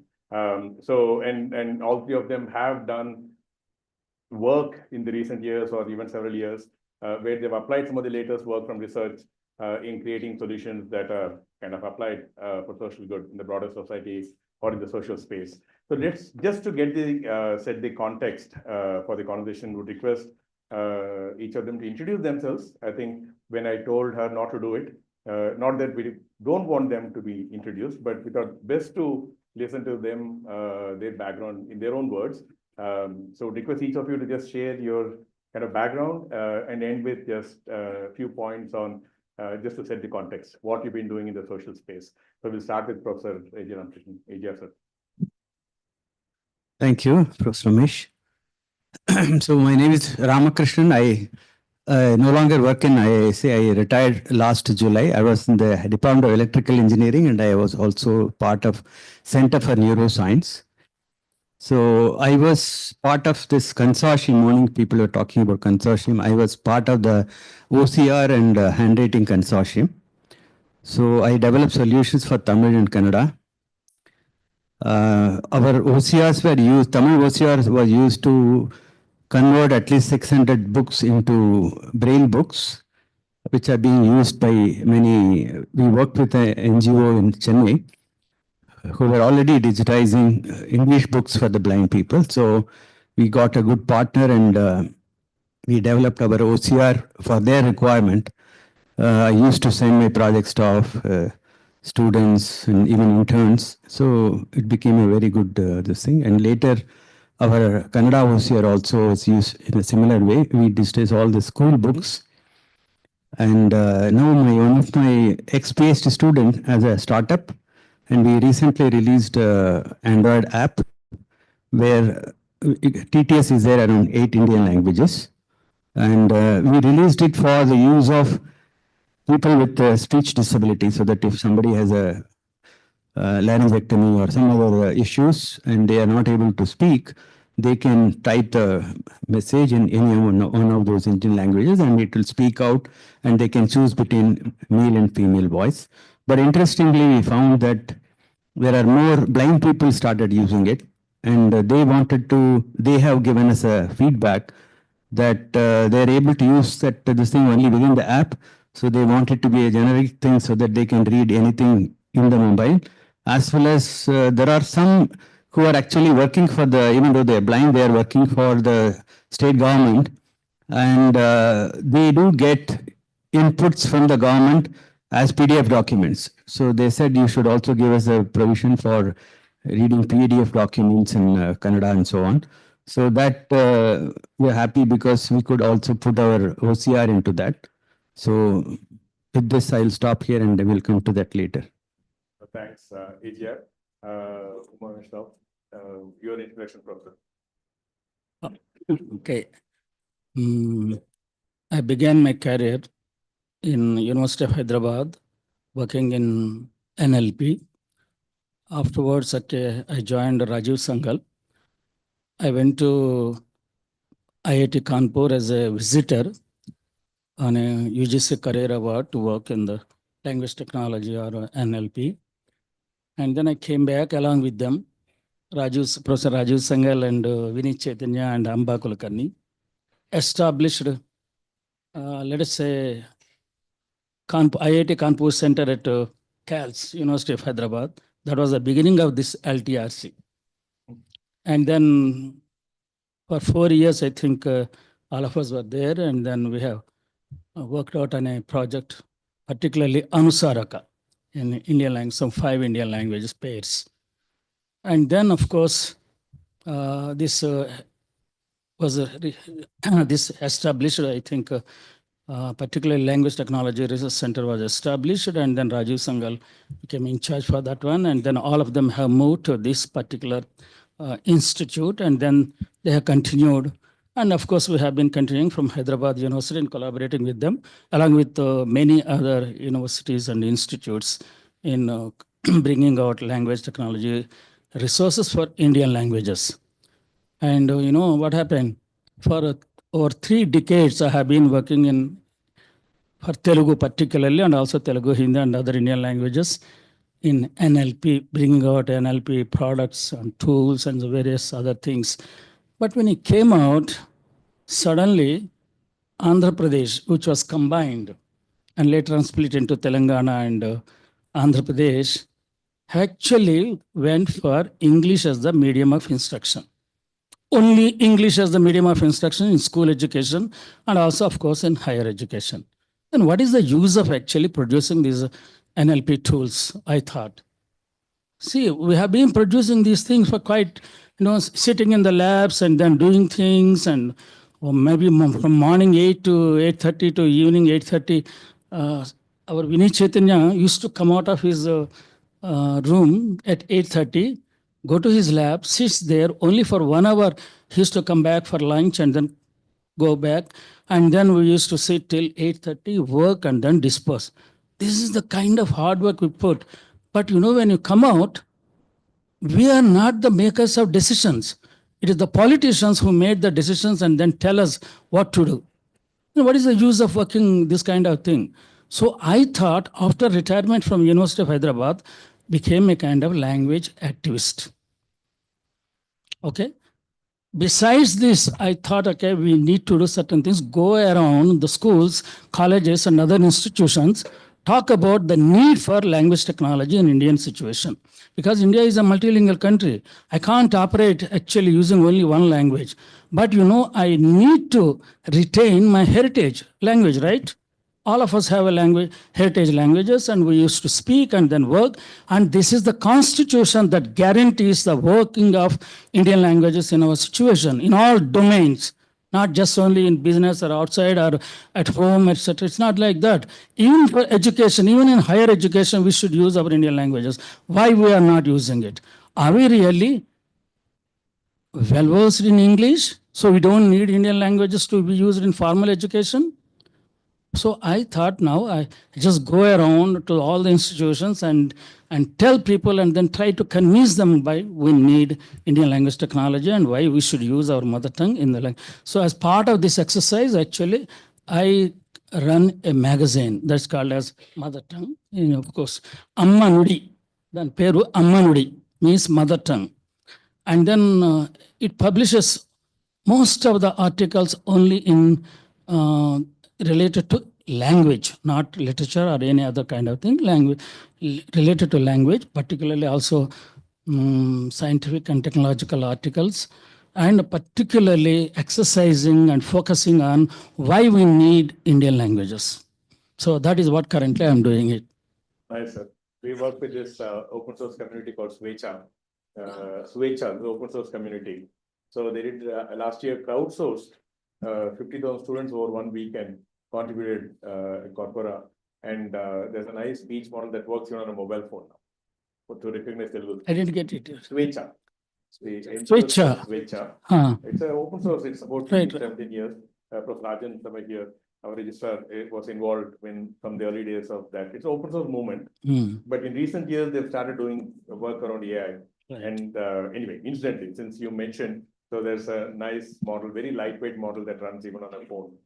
And but understand the problems, and yes, we'll discuss that in a little bit. One of the points we're going to be discussing.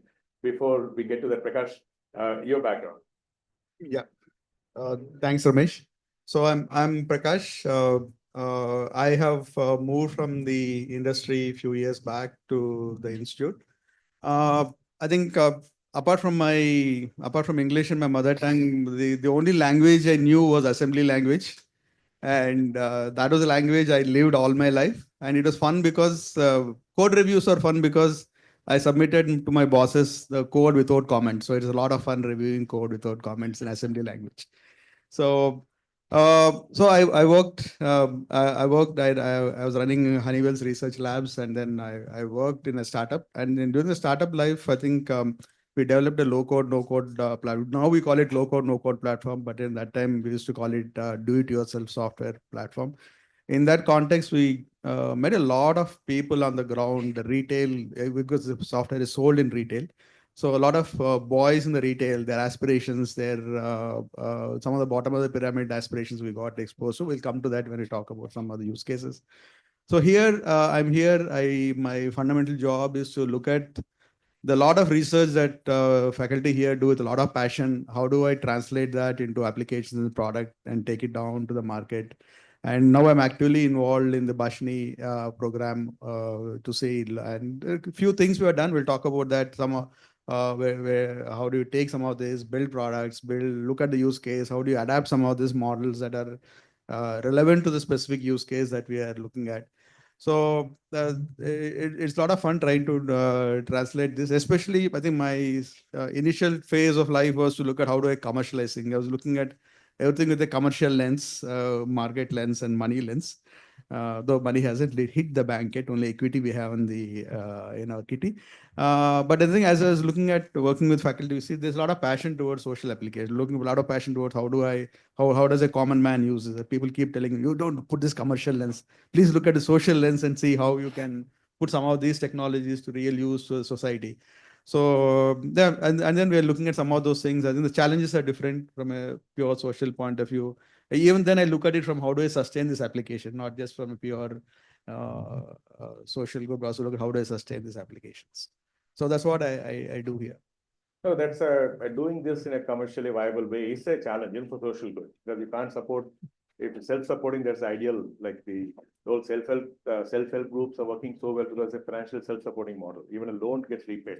Banks have told that the SHG is in this region, everywhere in the country, especially in this region, have the least NPA in terms of unrecovered loans. It's the least, the loans that they give to the self-help groups. The repayment rates are extremely high.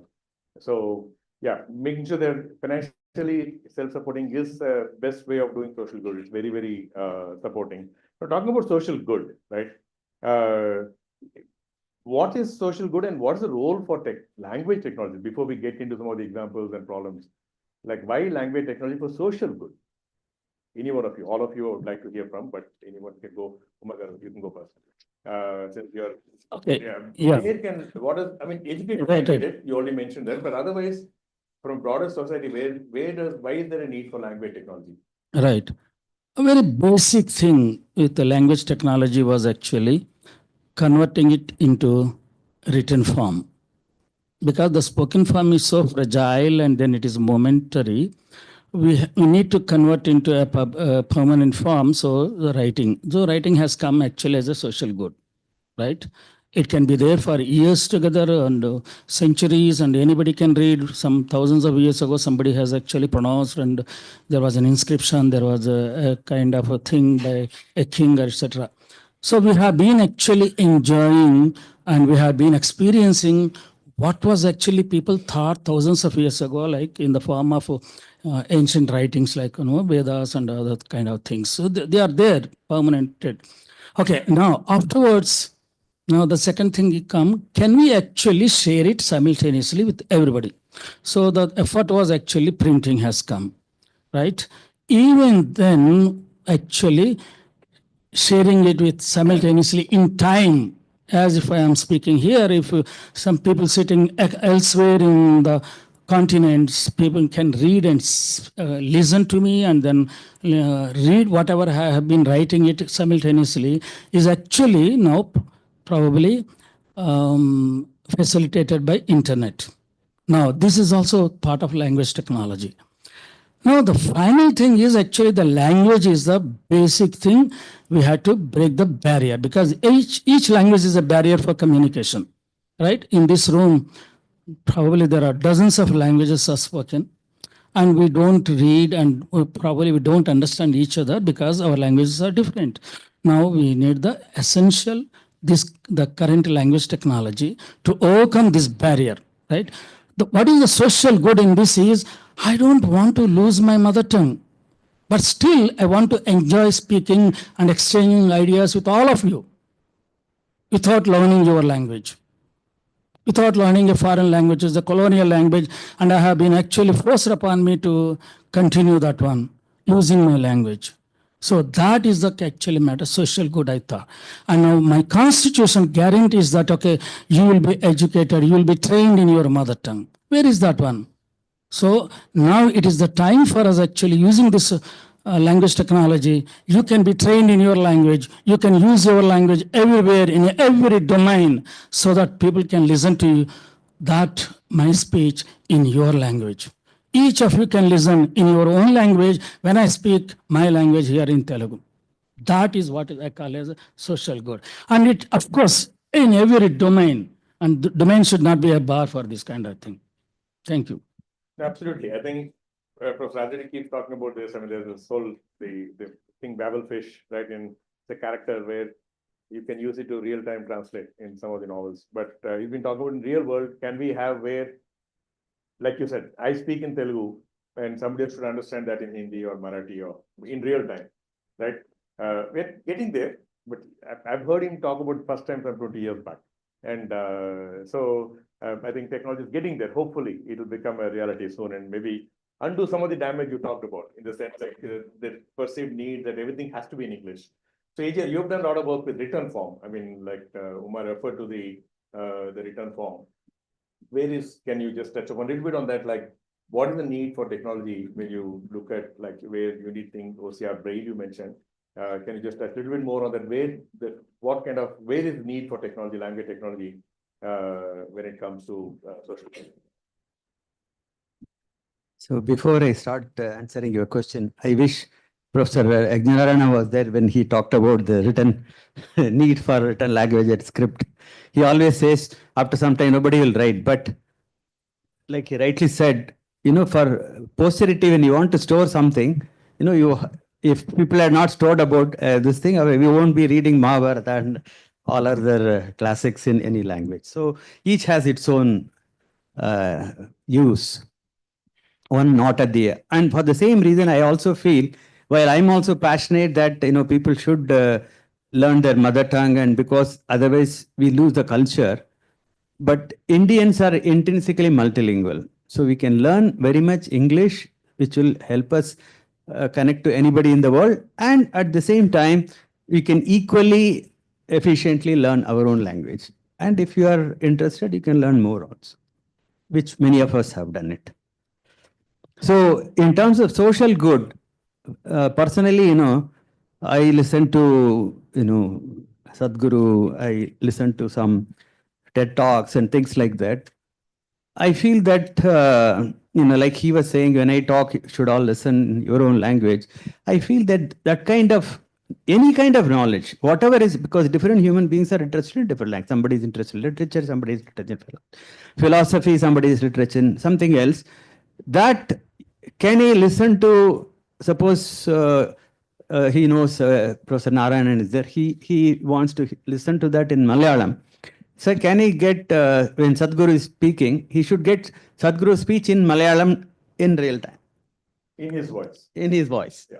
That is one of my interests. So, see, I don't understand Hindi at all, but still I get fascinated when I listen to Modi because of his passion and his, that passion comes out through his voice. But I would wish that I listen to it in Tamil because I can understand much. Unfortunately, I never studied Hindi.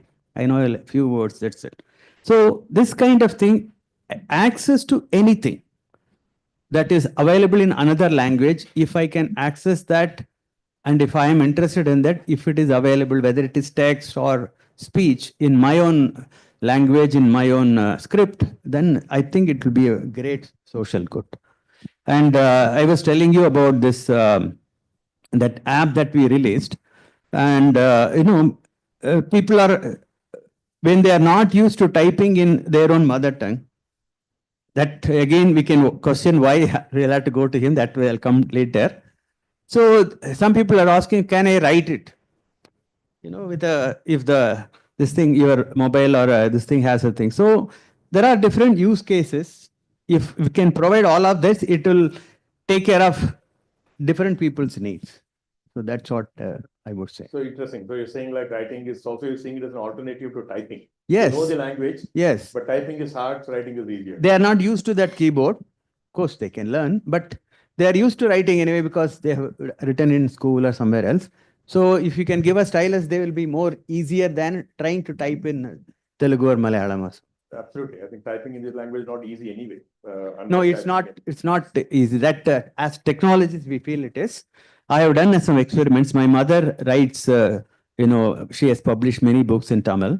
And my children don't know Tamil because they studied CBSE in Karnataka. So they know how to speak in Kannada, but they studied only English and Hindi in the school. So I just tried, asked them, if you can type that, because I used to type, she used to write, and I used to type that and give it to the publishers. I said, if you can type 4 lines, I'll give 2 rupees. My son was studying in 4th standard.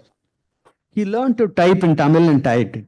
Because see, it's all about conditioning and what returns you have. See, I do agree everybody should study their mother tongue. But in today's world, you can look at why it happened. That's a different issue. Who created it? If I only study Telugu, if I only study Tamil, can you promise me a job? It's not there. So it is simply that tomorrow you say that if you learn Japanese, you will get for hour $40 sitting in your house.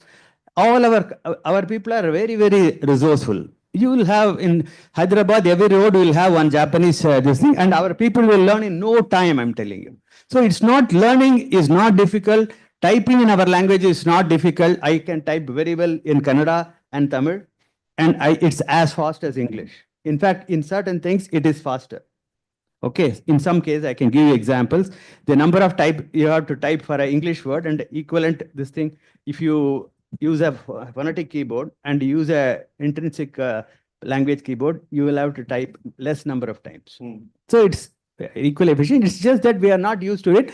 And as technologists, we don't do it at all. We don't need it. So once in a while, when you do it, you think it is difficult. So it's not more a need. You say the need. That also I feel, in schools, they have these competitions for, I read other day, a Muslim child is able to get the first prize in Bhagavad Gita chanting. Because, let me complete. You will have your time. Before Prakash, you. Yes. Yeah. So, why is a Muslim child interested in Bhagavad Gita chanting? Because they give a big prize. Because of that, they are writing. So, you give big prizes. Whoever is interested in promoting your language, you go to the nearest school and create this thing, typing competition in Telugu, typing competition in Malayalam, and you give 10,000 rupees prize. You, without any kind of resistance, you will make them learn your language. So we need to be creative and find out what works. Yes, sir. Uma. It's on. Should we be listening to these kind of comments that who gives you job if you study in your language? How long can we continue this kind of dialogues? If all of us who speak a particular language will continue in his own language and then does it with your all kind of language facilities today. If I go to ChatGPT 1.4.0 or Cloud Data AI or many other kinds of these things, including Bhashani, I can translate all these things. So every knowledge that is available in the continents, every continent, I can draw that knowledge and then keep it in my language, and then I can get educated by that one. Right? Are we not close to that kind of thing? I'm sure that when there are reservations and there are also kind of further developments needed in the current scenario. But that doesn't stop us actually thinking that we get educated in our language, we should use our languages. If we continue that, no, if you study only English or German or Japanese or something, you will get a good job, means what does it mean? Are we really pushed to the end? That's a societal problem we can't solve. No. All of us, No. We have to solve. This is one. We are actually driving these systems, developing these systems. What is the purpose of developing these systems? Thinking that from tomorrow onwards, everyone can conserve their language and work in their language, and then probably across languages you can create knowledge.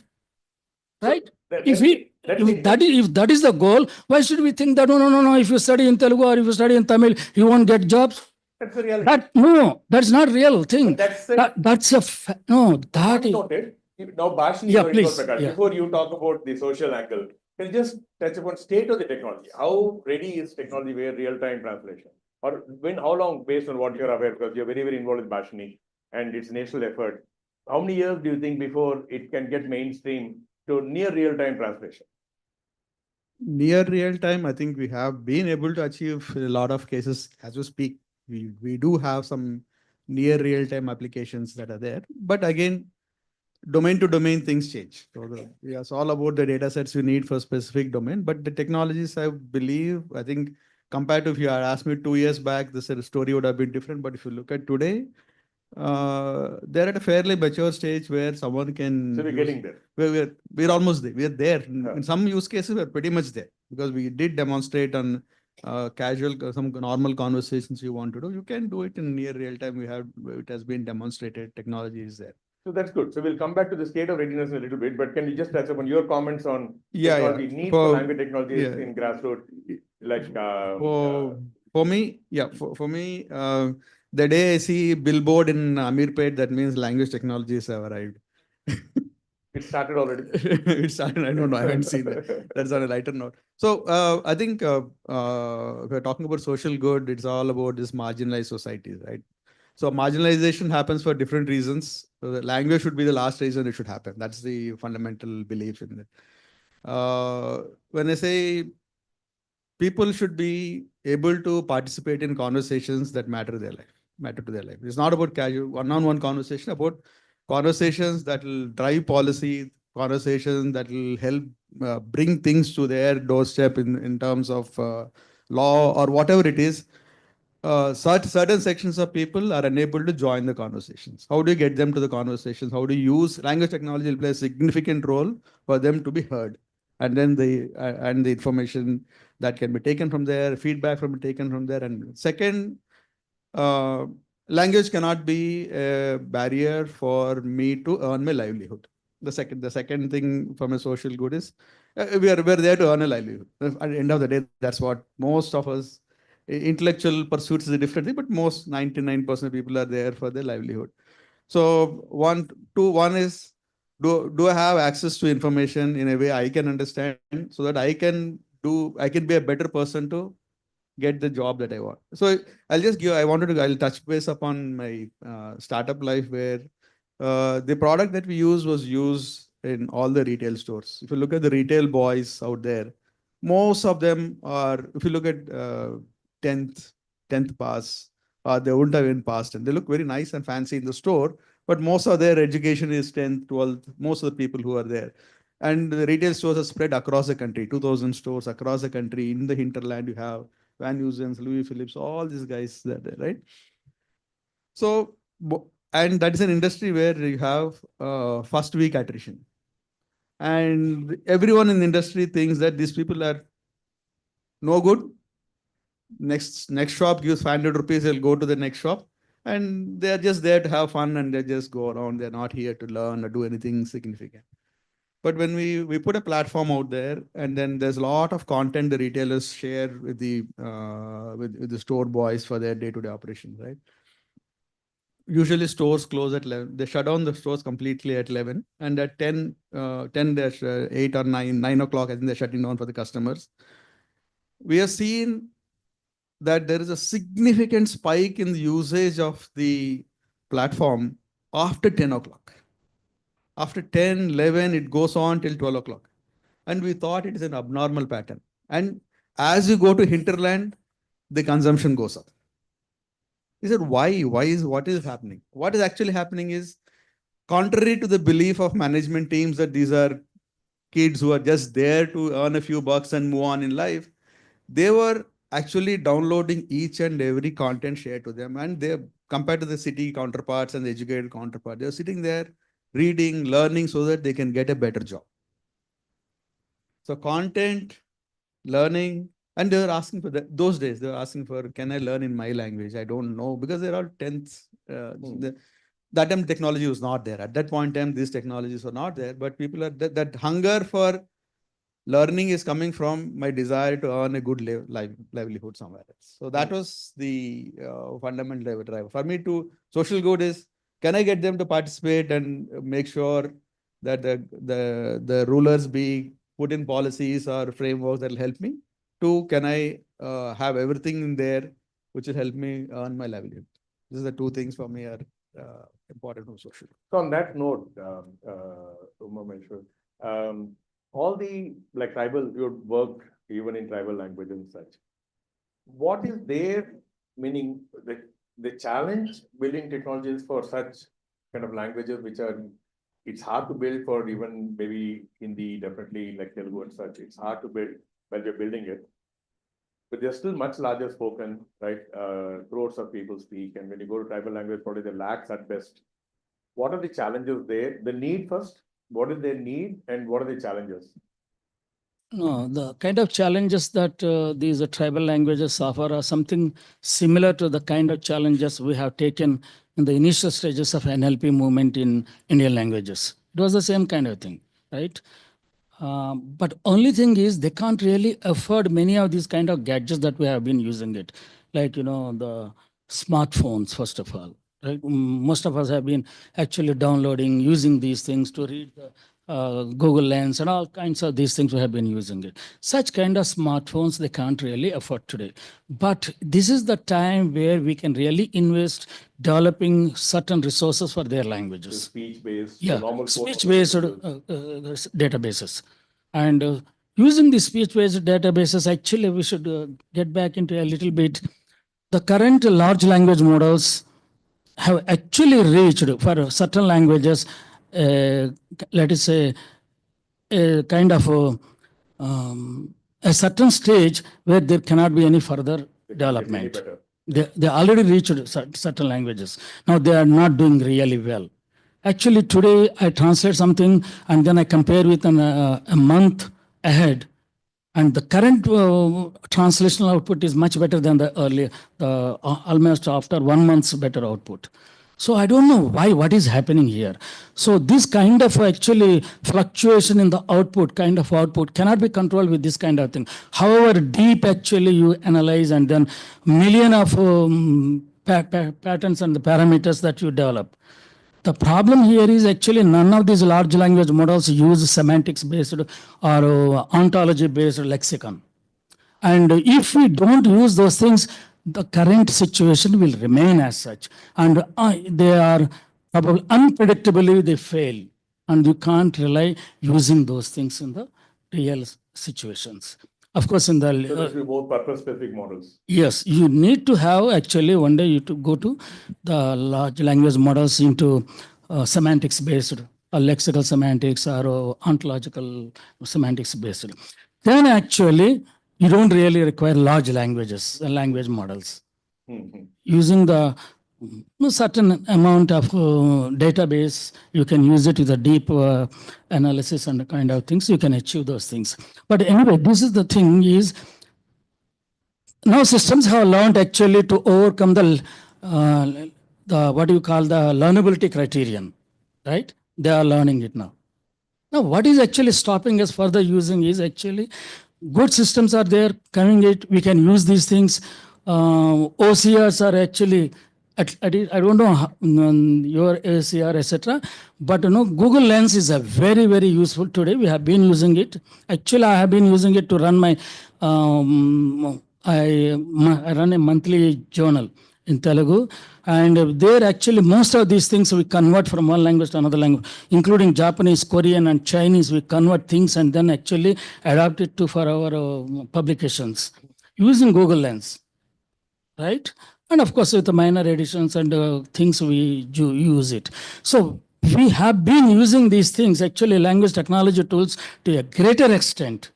But the only thing is people outside this realm do not know what kind of tools are available. It's not mainstream You yet. go to the colleges and the student and other institutes where the students, the modern students are there. None of them know actually these things are available.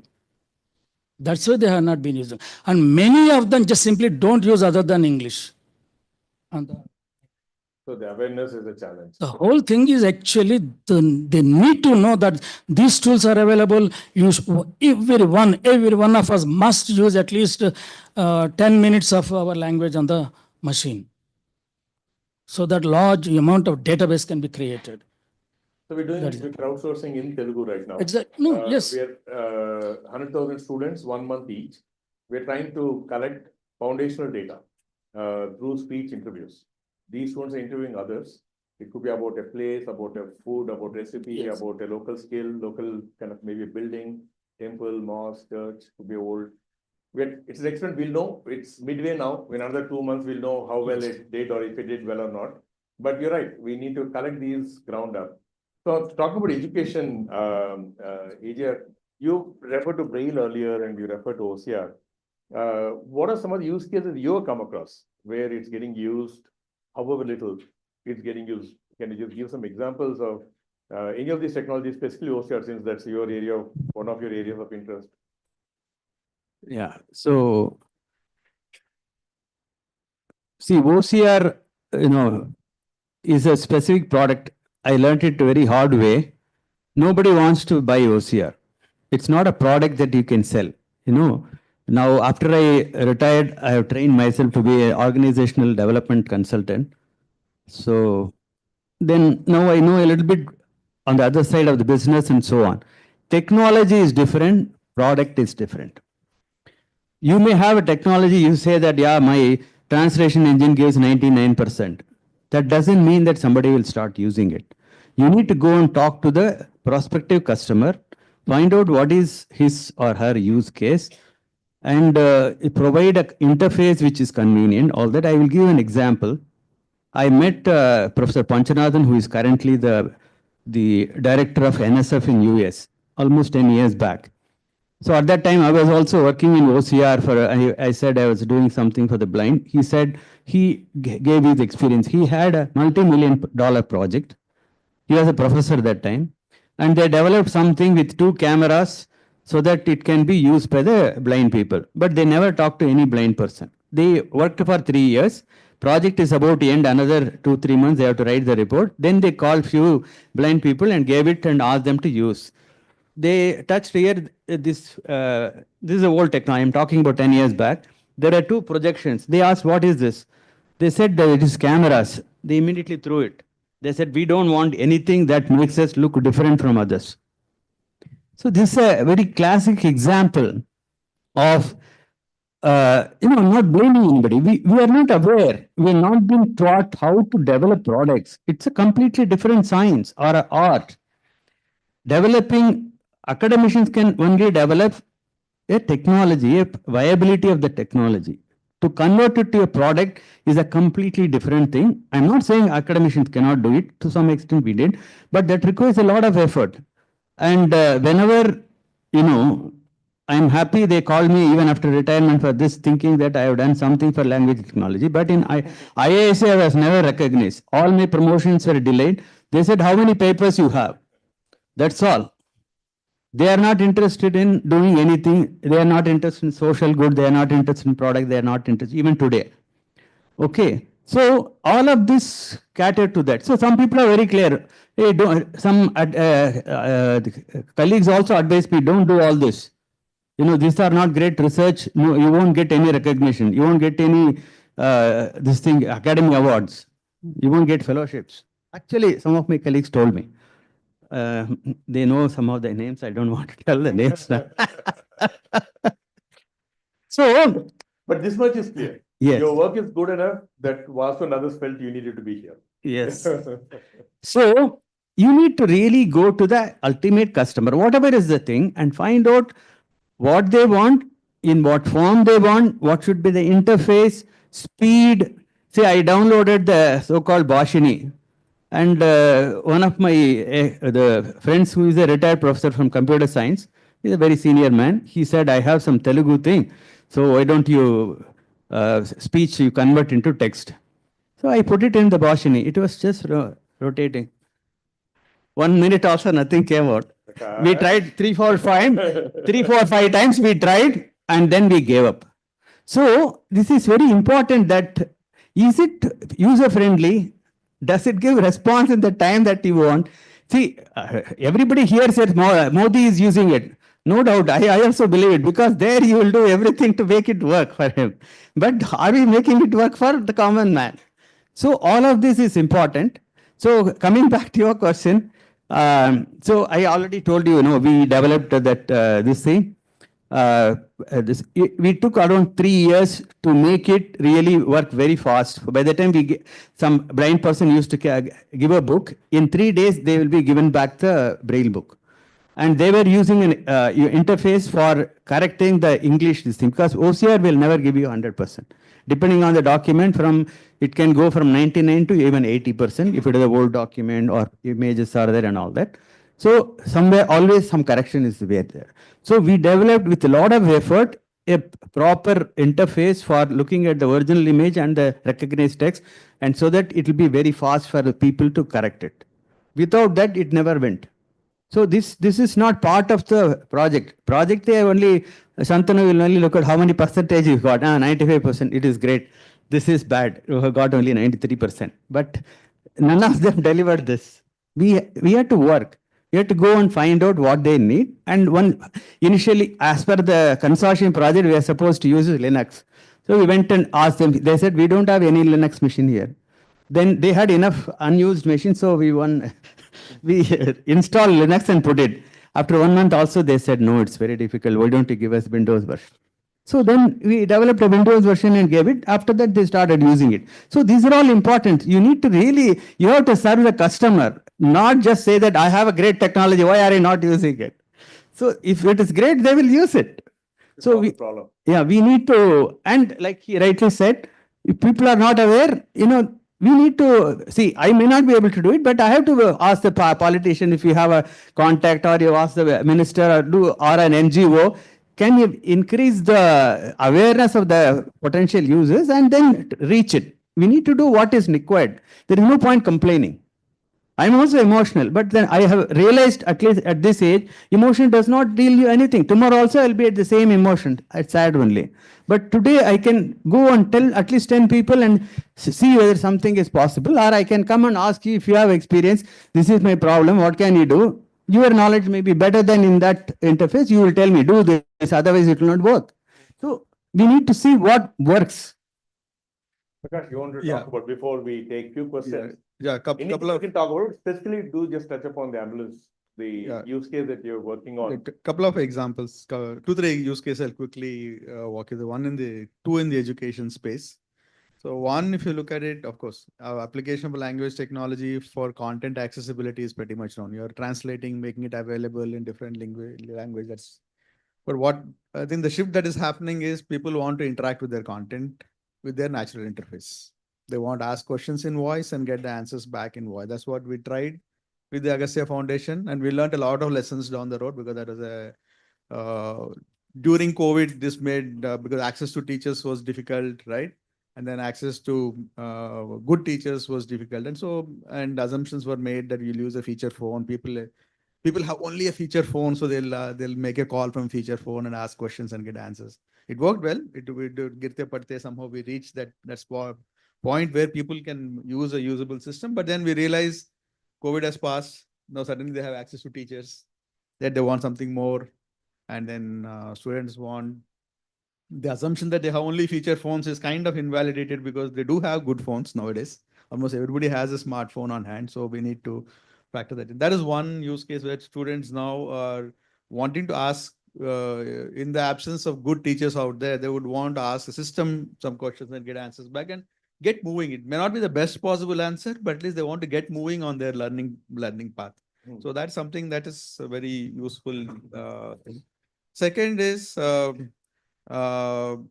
we're seeing that that's what we're seeing in the Rajaredi Center, the few things that we are doing with Chiranjeevi and others is, almost everybody wants to learn English, because language learning, especially English, is the thing that everyone wants. Because I know Telugu, I want to learn English.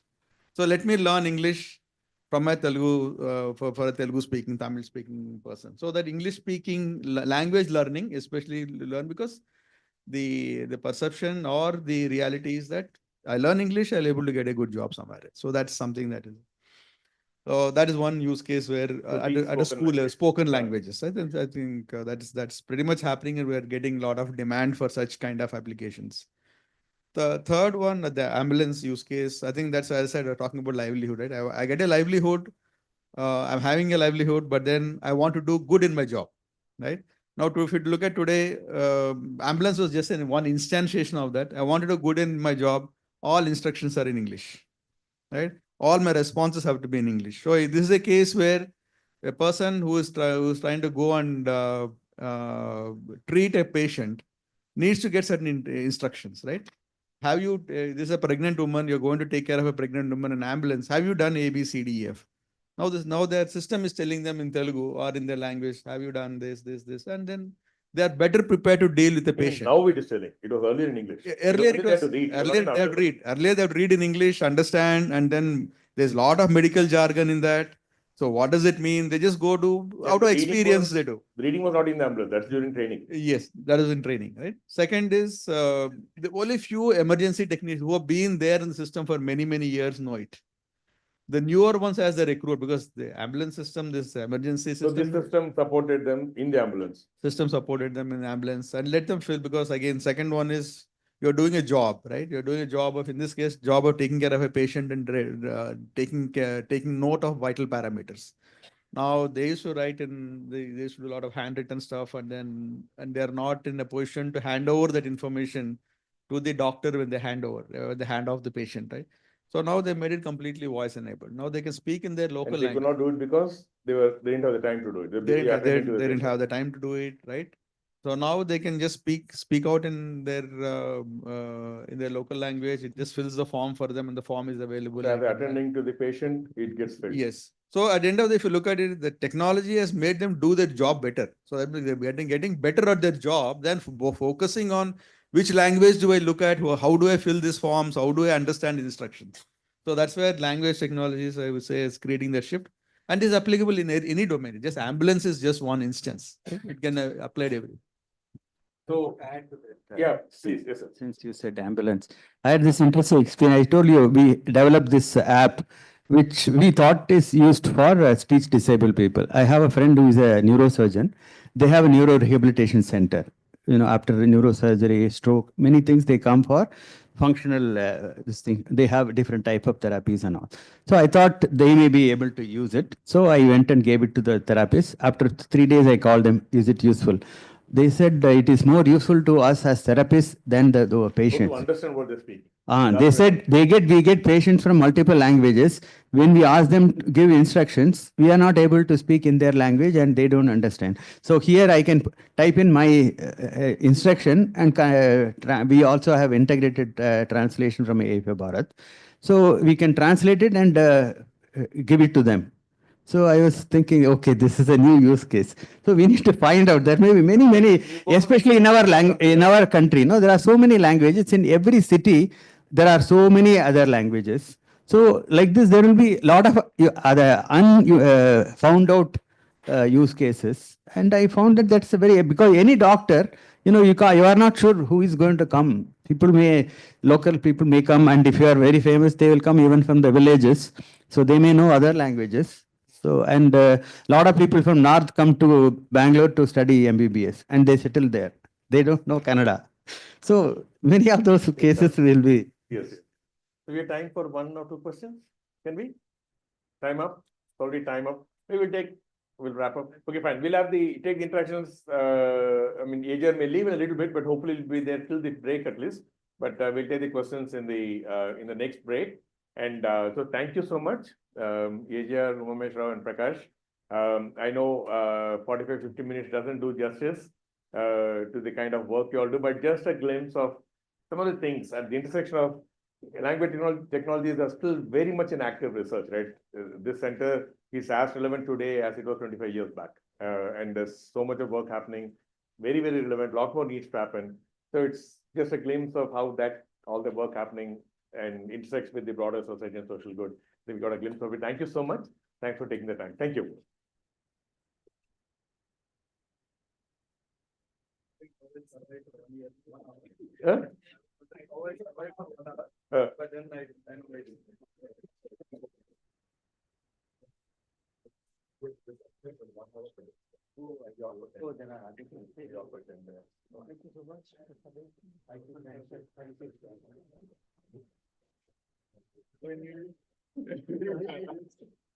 I'm good taking LTRC. It's illegibly back. Oh, so it's not a triple back. It's LTRC is illegibly back. I'll take it.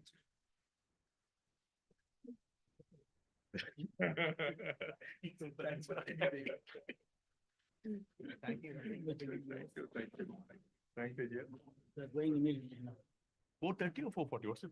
I'm 6:40. Thank you very much to the panel and the moderator for the very interesting discussion. There's a slight change in the schedule right now. We're not going to be doing the poster session right now in the interest of time. Instead, we'll be doing a 15-minute tea break. Tea and refreshments are available outside, so we'll Try to stick to time and come back in 15 minutes. Thank you.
Just a little clarification on the poster session. The poster session is being moved to tomorrow. It's not cancelled. The session will be available and during both the tea breaks tomorrow. We'll announce the details tomorrow in the morning itself. So we are ready to start our next talk. For our next talk, I invite Professor Parameshwari Krishnamurthy from IIT Hyderabad to introduce the speakers.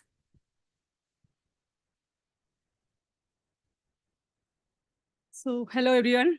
So, since morning we have been listening to the great talks, and also we are just listening about how language technology traveled for years and how the technology also traveled along with the research. We know that language technology initially is mostly a knowledge-driven approach, right? So, a lot of rules and cumbersome rule writing, rewriting, reordering, all these things happen, and slowly NLP become a data-hungry field. Lot of data, we keep having too much of data, trying to make sure that our approach is based on data. So we have been shifted from knowledge-driven approach to data-driven approaches.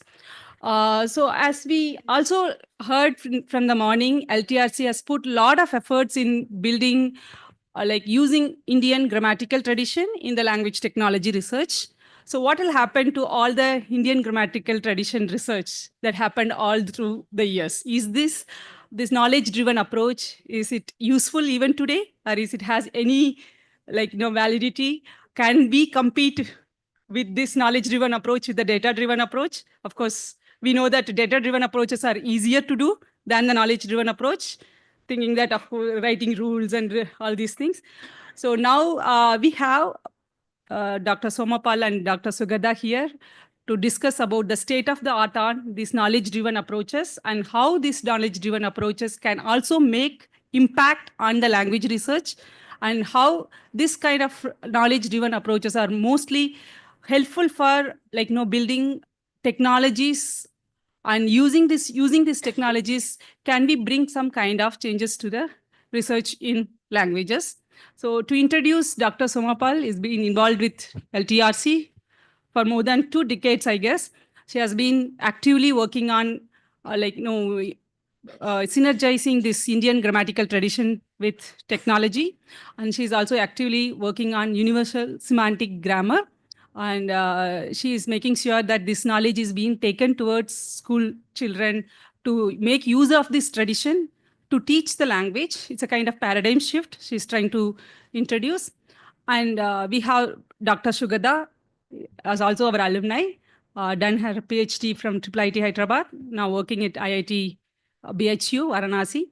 So I welcome both of you to give your talk on universal semantic grammar and its relevance today.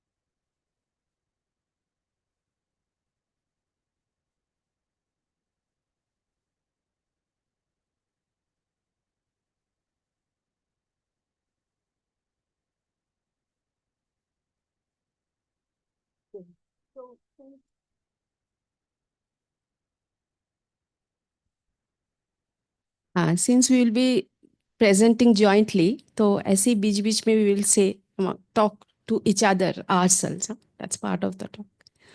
So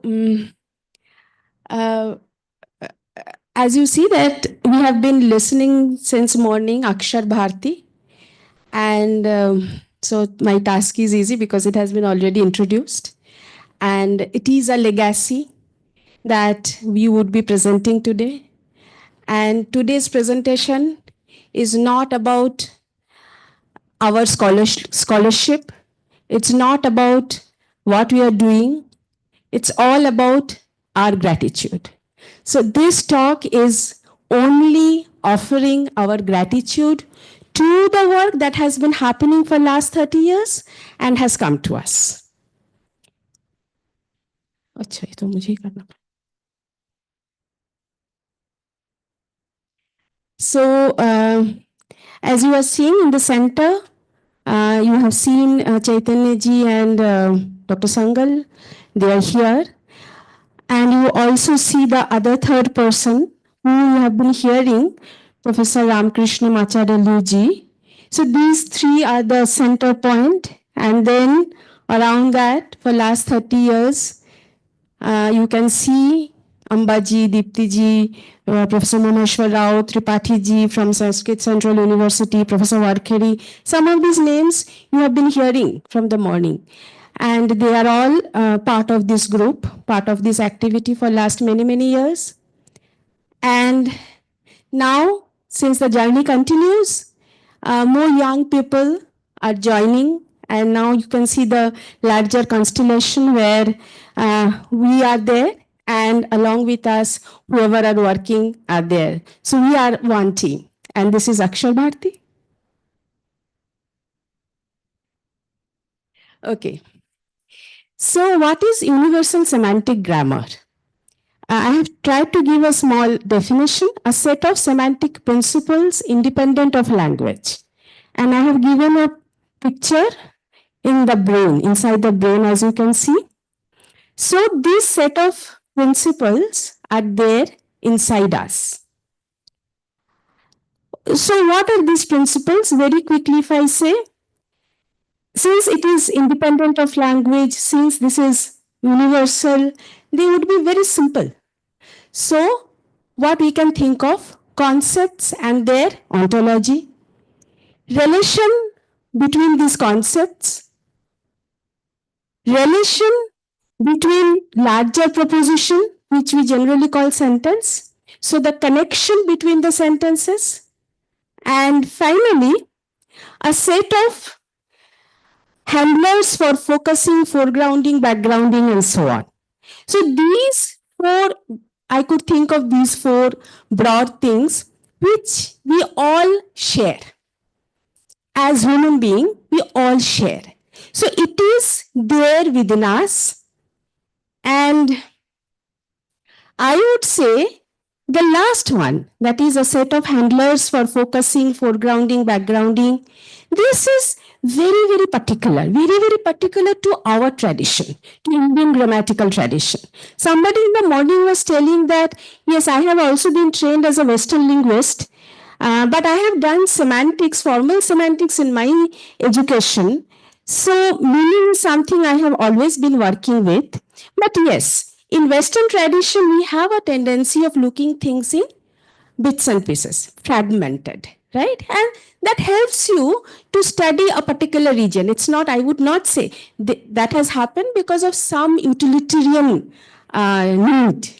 But Indian grammatical tradition has always seen things whole.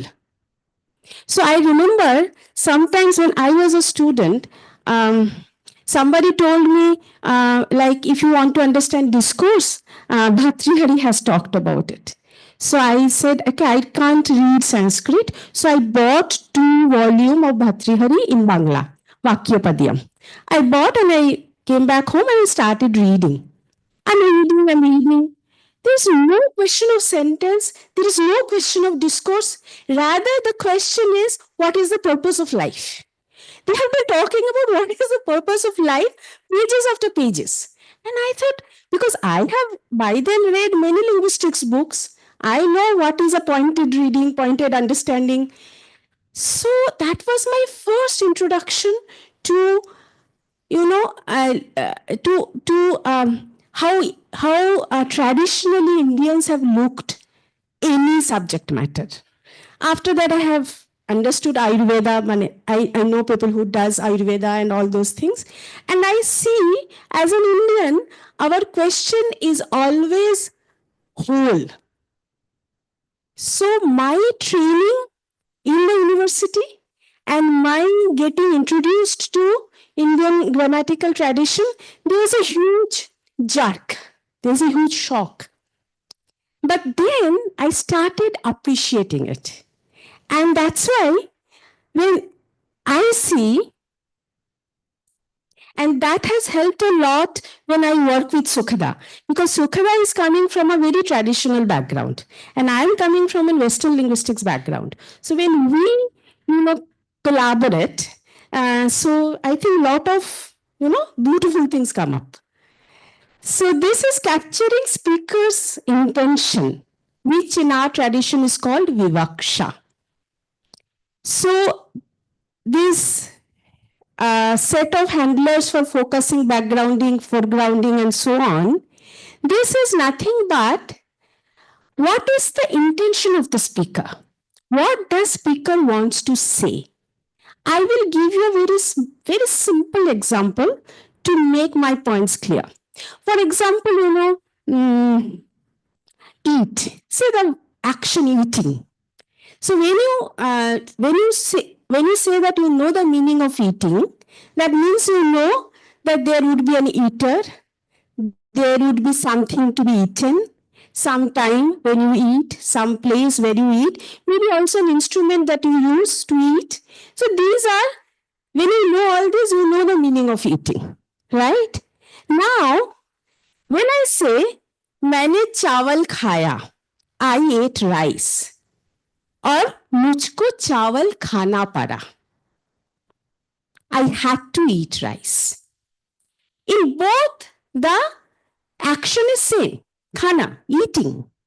But, and so, who is eaten, what is eaten will remain same. But then what is the difference between these two sentences?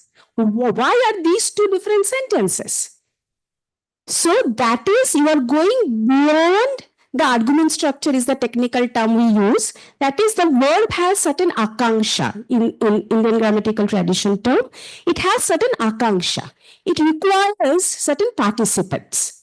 But that's not all that the speaker expresses. So if you look at any state-of-the-art semantic representation, they mainly talk about akanksha. Like this verb takes these things, and so the representation is representing that. But Indian grammatical tradition, the sentence is vivaksha. So what is the intention of the speaker? Now, as some universal principles, all these facilities are available to you, inside you. जिसको हम बोलते हैं semantic grammar. Now, which one the speaker will choose in which context depends on the speaker. And that is what is called speaker's intention, the center of Indian grammatical tradition, as we have understood it. Sukhita, correct? So I tried to show all these principles inside you. So that is the semantic structure that the speaker here, the language person has. Now we come to, since morning we have been hearing about communication.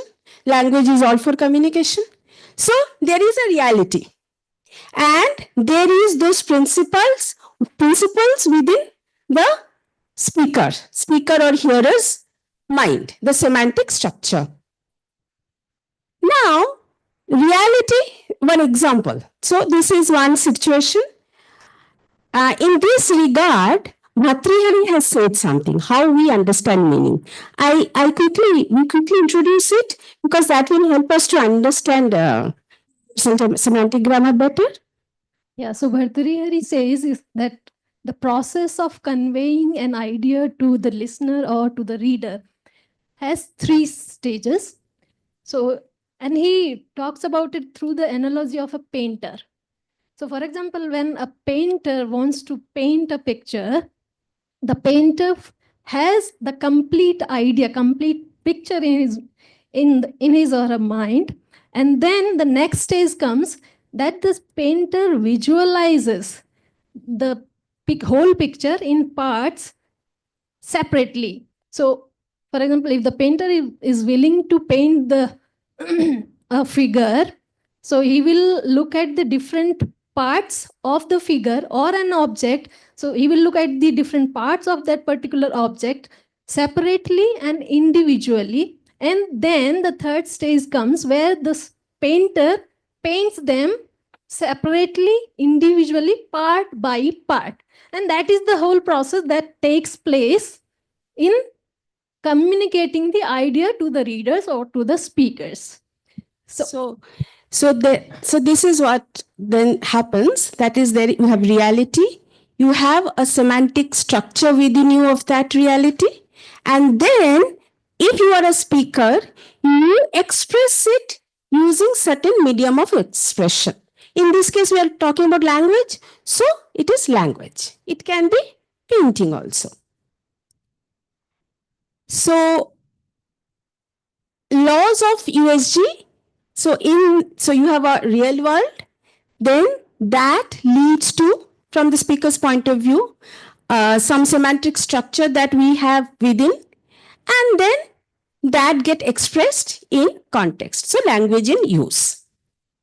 So what important point that we have understood through this is, generally we feel there is reality and there is language. So the connection between reality and language. We are saying no. In the middle, you are there. In the middle, the language user is there.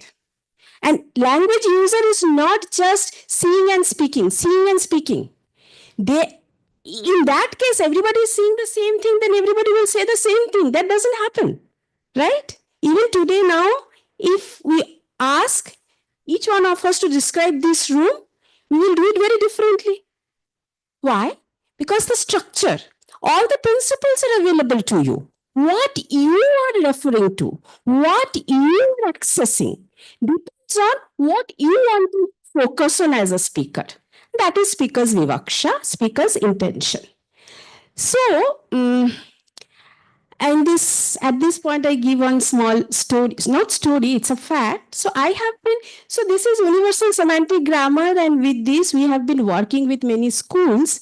So we go to the schools and we ask the teachers before we start the workshop, tell us what are the challenges.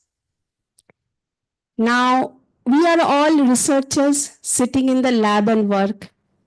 Life outside is very different. So we want to understand first the life outside. So we ask, the teacher says, theek hai, everything is fine. Then we a little bit probe. Bachche likhte to hai. No, writing is an issue. Okay, writing is an issue. What kind of issue? They don't write properly. Then we ask, okay, then maybe they don't know the words. Vocabulary is missing. No. They know all the words. Vocabulary is not a problem. Acha, then, they can write one sentence answer, okay. But as soon as it comes through 2, 3, 4 sentences, they fail. So if the question answer becomes a little big, they fail. What's happening? They have the vocabulary. They sort of know the content.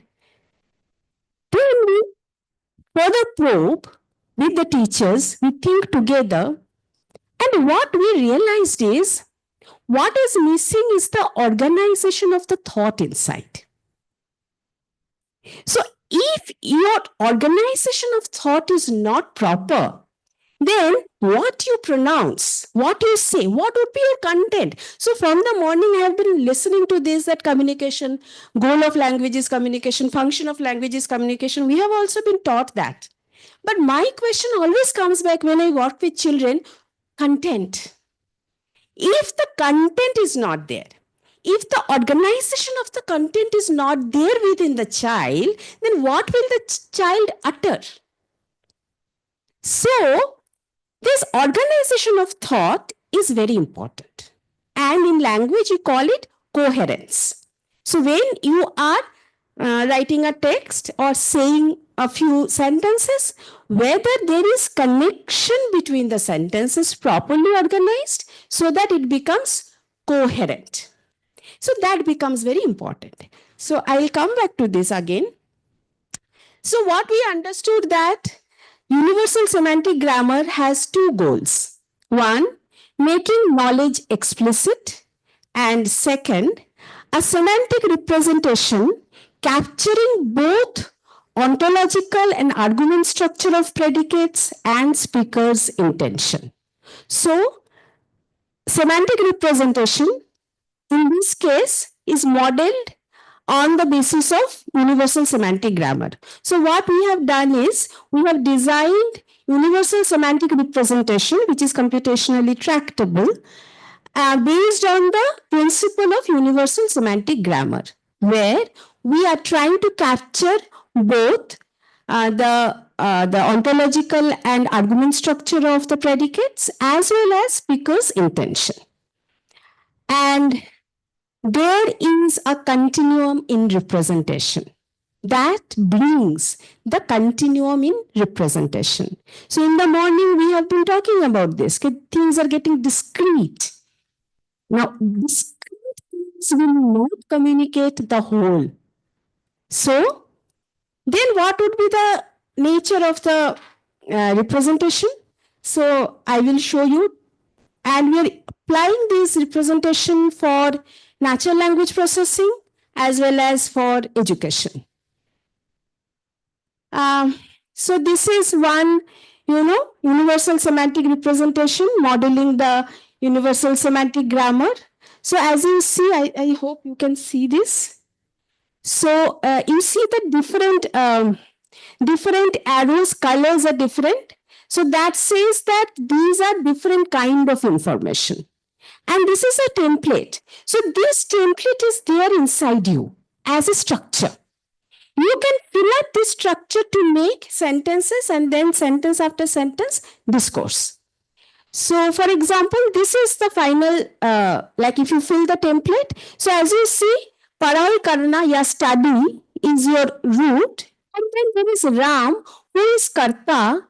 And then there is a span of reading. And that is Subha and Sham. The span starts from Subha and spans end with Sham. And it is an affirmative proposition. And then there is a Karyakaran, cause of this action. Cause of this action, as you can see, is complex because there is an and.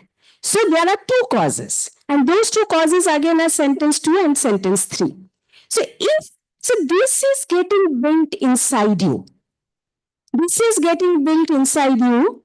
And what you generate is, Ram ने सुबह से शाम तक पढ़ाई की क्योंकि कल परीक्षा है और इसमें वो सफलता चाहता है.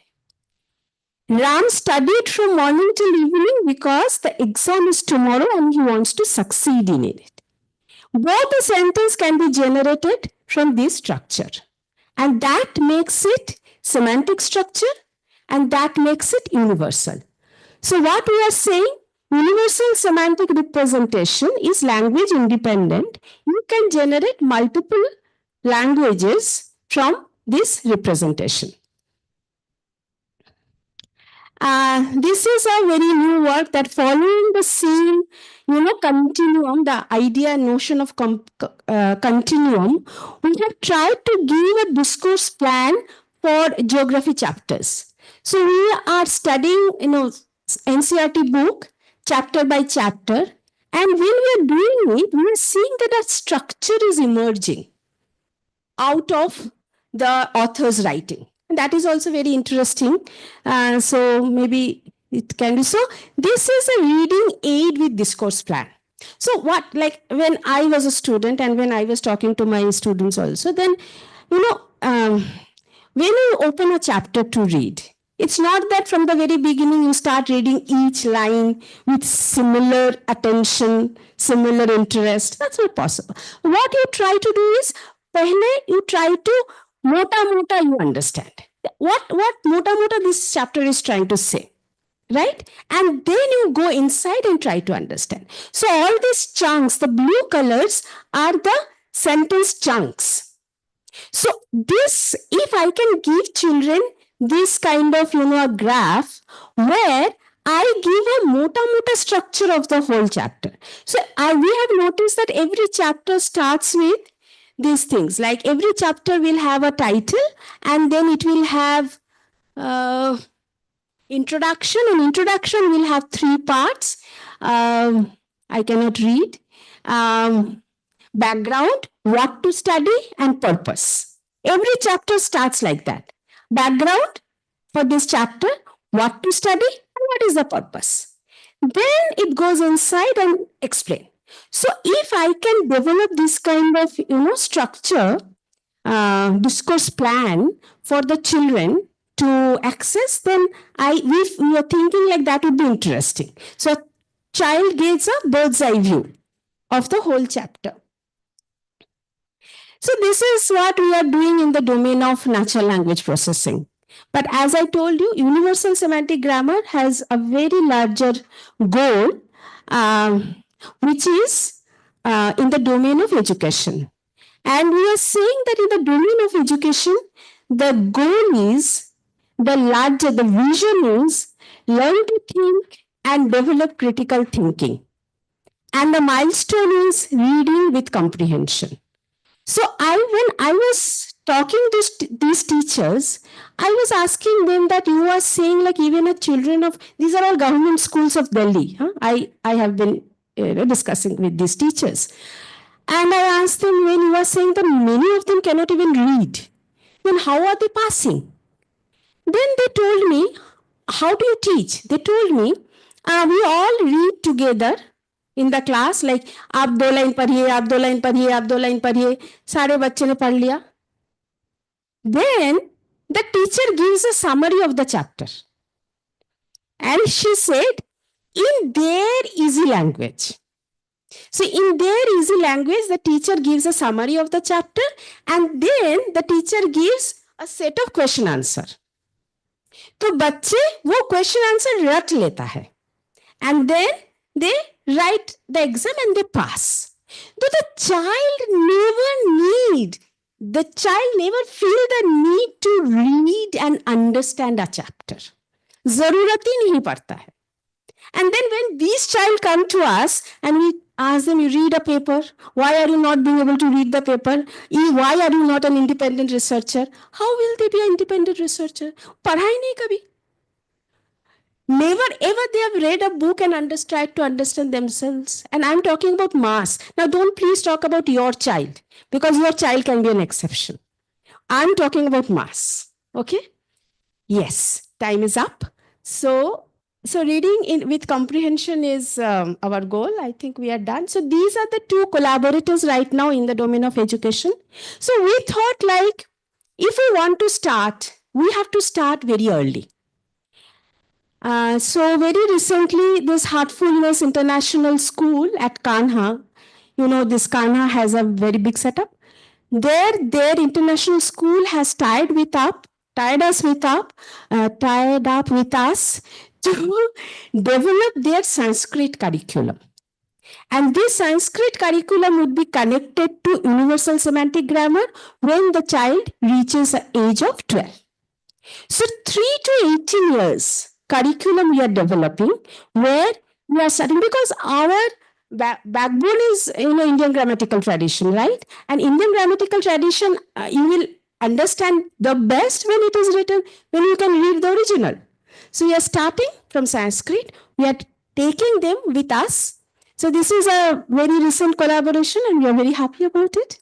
And also we are collaborating with DAY-1. DAY-1 is District Education and Training Center, and that is there in every district, it seems. We have collaborated with Delhi Bhuman Ghera DAY-1 Center, and their teacher trainee are working with us.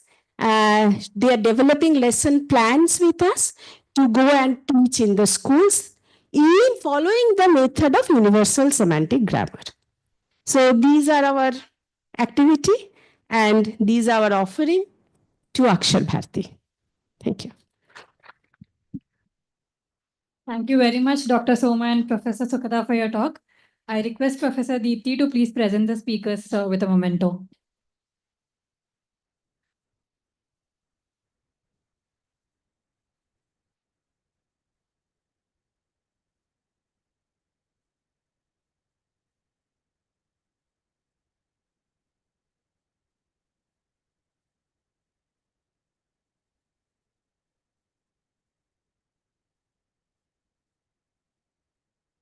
We are now ready for our next panel discussion on multimodality. For this panel discussion, it's an honor to introduce the moderator for the panel, Professor Vineet Gandhi. Professor Vineet Gandhi is an associate professor at IIIT Hyderabad, affiliated with the Center for Visual Information Technology, CVIT. He also advises Animaker.com on AI and machine learning. Professor Gandhi completed his PhD in Applied Mathematics and Computer Science at Indria Rhone-Alpes, University of Grenoble. He holds a master's degree through Erasmus Mundus Scholarship via CIMET Consortium. Professor Gandhi works on a multitude of areas which include vision, language, and speech. I hand it over to Professor Gandhi.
So are we audible? Okay, so it's my very happy to first introduce the panel members we have today. So I am across pretty accomplished panel, members. I'll just do a brief version of my introduction, right? So we have Professor Bapi Raju. So I think PhD from University of Texas, senior faculty at IIIT, heads the cognitive science group here, and also many initiatives like research promotion and all that. Now he's here heading for the institute. So I'm saying a senior and a person to look after too for many aspects in the institute, right? We have Professor Balaji, Dr. Balaji from Adobe Research. I think if we used to use this term, friends of IIIT, I think if that word has to apply to someone in the industry, I think he's one of the very apt person for that. I think he's been closely working with IIIT. I think especially with Professor Vasu, I remember at least their paper with Bhaktiyar and other. I am now closely working with their, I think one PhD student is co-working at Adobe Research and doing PhD with me, and a fantastic, I think he's a PhD and MS from University of Maryland, and really a lot of papers and patents I don't need to talk about. He works in multimodal stuff. I think that we can find. But what I can say from my experience, I think he's doing a fantastic job in academic research, like industrial research. Usually my experience with industrial research has not been so deep, but I think discussions with his team, what I can see is all of them love him. And he's doing a fantastic job in leading a wonderful group at Adobe Research in Bangalore. So I think, yeah, so that's, Dr. Balaji for you. And then we have Shiva, I think, and Khyati. I'll start with Shiva, is a IIIT alumni, right? So he did first MS in IIIT, then I think another MS at Yale, if I read correctly, and then went for a PhD at University of Edinburgh, where he's a Google fellow, right? So Google supported. Then went on to do postdoc at Stanford with Christopher Manning. So I think in NLP the names don't need any introductions. And then I think he has been assistant professor at Mila, and I think he is also advising ServiceNow in efforts. And there I think he's Facebook fellow as well, right? So I think for book Sifar fellow, if I remember correctly. So I think again someone from IIIT family, and doing great. And then you have Khyati. I think he's again. So she is from IIIT. Her sister also graduated from IIIT. So again, a part of IIIT family. I think she did again her dual degree here in LTRC lab, and then went on to do PhD at CMU, if I'm correct, right? So and worked with Alan Black and other pretty renowned figures that at CMU, and I think she has had very interesting industry stints, like including Meta, LNAI. Now she has moved to Mistral pretty recently, and I think again a lot of interesting papers, and you can go through. I think worked with many interesting people as well. So I'm happy to have this very nice panel today, and we'll start the discussion on multimodal research. I think things. So I'll start with myself. So I don't know. I think so. Last few years, the boundaries have really grayed out. That you work in vision or speech or language. I think few years ago, those boundaries were very more strict boundaries, right? And but I think these boundaries are blurring, and it's interesting that Confluence is coming up, and we have seen some interesting developments. Diffusion models, for example, text to images, text to videos, have really been a success, and then language models now going to multimodal, VLLMs and so on. So I think we'll discuss around these ideas, and also ideas around the brain, how our brain works. So I'll start with the brain aspect and asking Professor Bafi. So do you think we really need multimodal stuff? Like as humans, do we process all three modalities independently, or I think, so there's a lot of mix-up in interest. So you can give a insight into how the brain responds when it's unimodal, multimodal, and maybe give your views on that to start with. Yeah, thank you, Amit. And first off, congratulate LTRC on 25 years. Not a mean achievement for a center to sustain activity. Actually, kickstart whole institute, and then whole institute built around language technology was the seed. I remember meeting Professor Sangal in University of Hyderabad before he moved to IIIT campus. So in some sense, I have been watching IIIT from the sidelines, and for the last 8 or so years, I've now become part of IIIT.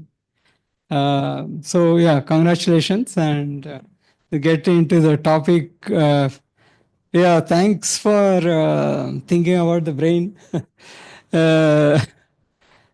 In some sense, if you think about brain and cognition, multimodality is intrinsic, it is inherent. Can you think of, you are sitting here and you are listening to this. Have you stopped processing visual stimuli? Have you stopped experiencing sitting in a chair, the proprioceptive information, fact that you're touching the bottom, your bottom touching the chair, right? And various other auditory information other than the speech, right? Maybe there's some shuffling sound on the left, there's some, something dropped on the right hand side. All of this is registered, may not be processed, because you are attending to this particular, but at the same time, the parallel nature of how brain incorporates information, I think it is trivial to say brain actually is multimodal in everything it does, right? It's so today we are talking about this because the modeling world, which was working in silos, I mean, you want to listen to natural language processing research, you have to go to an NLP conference. But if it is vision, there are other conferences. Right now, one great thing to me was the newer models that force you to think all of this together. I mean, it's not the pre-processing pipelines for speech are different.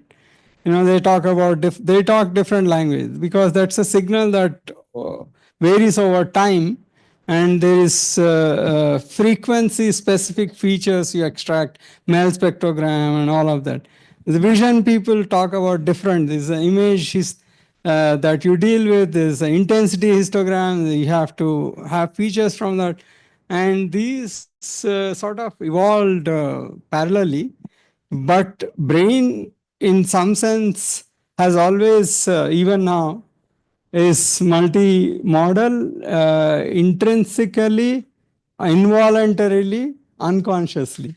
Of course, you can attend to, if you put your attention to a particular stream, you can analyze the reasoning. You want to analyze what is the kind of sound I'm hearing on the left side. Is it a pencil dropping or a person trying to shuffle and sit? Right? You can attend to it and process, but that information is available. I just want to add one more thing. To add to this, which is quite different from how modeling world looks at multimodality, there is a lot of imagery on, real-time imagery that also happens. I am not seeing the scene at the back, but based on the sounds I am recreating constantly. Oh, there's a person trying to sit. Why can't they sit quickly? Right? You are processing that, reasoning about it. There's emotion attached to it. There's something, an opinion that you have come up with. So the imagery, which is the stimulus, is not directly experienced, but it is recreated in the brain. And so it is not just multimodal intrinsic, but multimodal mental imagery is everyday perception. I'll stop there. That also partially connects with Bartry's model was discussed, like it's having this mental model a while ago, which was discussed in the previous call. So interesting. I think we'll come back to the brain stuff. I think there are interesting stuff we have been reading. I think all of you may know McGurk effect, that, I mean, these are some studies people did that, you're speaking the same sound, but if you move the lips a little differently, you perceive differently in the brain, right? So you say pa, pa, pa, pa, pa, pa. I'm saying the same sound, but if I do my lips differently, when you closely observe, you realize that the sound is different, right? So there are interesting aspects. Probably those will require videos. I think Bapi sir also shared some videos on brain activation. Maybe we'll talk about that in a bit. But going to, I think, Dr. Balaji, right? So how is it like? So in industry, it has been like you work with Adobe. I think they have softwares for, let's say, movie. Like I work on movies a lot, and you see audios play a role, dialogues play a role. I think even visual, of course, plays a role, and an editor probably has to juggle with all of that. And you're creating workflows for all these people. So how this multimodal thinking is important in workflows for, say, for example, industry, and what you've been like, how does this brain thing, which is required, how let's say Adobe Research, when it's building the vision for their products, how do you account them? And if you go unimodal, what are you missing in general? Yeah. So, I think I'll put it in two, I'll compartmentalize into two parts, right? One, I think we as a company, we have been creating tools for enhancing people's creativity and this thing, and which has a close connection to what Professor Bapiredi was saying, that because creativity is also where humans and in their brains, I think they want to express some things, and so the expression is inherent, I mean implicit and inherently multimodal, right? I think therefore you have to, so we create tools that can help them express this multimodality. So now when we, so now with this as a one backbone. So now when we think about some of the generative models that we have been, that are currently out there, so they largely take one modality and generate the either say text to images. It takes a text as an input and an image as an output, or even in the LLMs you give some textual instructions and this thing. So now the question, so one of the major problems that we have been looking at in the multimodal space is that now can you enable a world where this expression or these inputs can be multimodal and the outputs can also be multimodal? A couple of possible places where such things, the unimodal directions fail, is that as an artist or say suppose I am an artist, I design something for say my company and I have certain things in my mind that my company has to follow, right? I think so typically if you look at say some existing brands, they have different aspects, right? They want to follow a specific color pattern and they want to follow a specific language and they want to follow some specific style of images and other things. Now, even as I spoke, as I gave this 3 examples, expressing each of these is not possible in a single modality, right? A color, typically, I think people express in say some sort of a color palettes, hex codes or whatever, right? So that is a visual medium. And then when you talk about style that is very abstract, I think people can neither do justice with just text or image. I think you might want to say something like, I like a Van Gogh-like painting, but I want it in some of these examples or something like that. So here it becomes, people need to express what their needs are in multiple modalities. Now, when you look at the outputs, again, so when these things needs to be influencing those generations, say let us take a text to image models or something. So we want these inputs to go and influence, even if it is just a single modality that is being generated, we want that to be influenced with these multiple inputs. But now when you express things, and again to the professor's point, so there are different content gets expressed and under sprint modalities. Say, for example, you want, that is why PowerPoints are very popular today, because you use them as props, you use some visual props, you add your own talk tracks, and then you deliver that as a lecture. So there are these multiple modalities that come together to that expression to convey that message. Therefore, it is also important to have coordinated multimodal generative workflows for both for creativity as well as from productivity workflows. I think that is at least where I feel unimodal, just focusing on one modality will fall short. Interesting. We'll come back to more discussions on this. Maybe I'll move to maybe it's a language LTRC thing. So let's move to language. So I think I was an intern at Xerox Research during my master's, and they were building, I think, the best image recognition models then were called bag of words approaches, right? And people were really proud that these things from language they have adapted to vision, right? Because this bag of words, the idea comes from the language community, and they were doing these patches and forming bag of words there and so on. And I think I've always been, like, as I started primarily as a vision researcher, always been envious that, so language models have been pretty useful in vision, right? The vision's probably the main contribution you can say is convolution neural network. That really never worked and never picked up for language on the other hand. But you see transformers like VIT or whatever, all models are all over the place now in vision research, right? So probably you can argue maybe transformers or GAN started from vision and probably were useful in other things, but there have been a lot of contributions, especially transformers and maybe previously these bag of words kind of model, which have really contributed to multimodal or research in general. So I'll get to Shiva maybe to share his thoughts on role of language, what you see in multimodal research. Shiva, I think, over to you. Can you hear me clear? Yeah. Okay, yeah.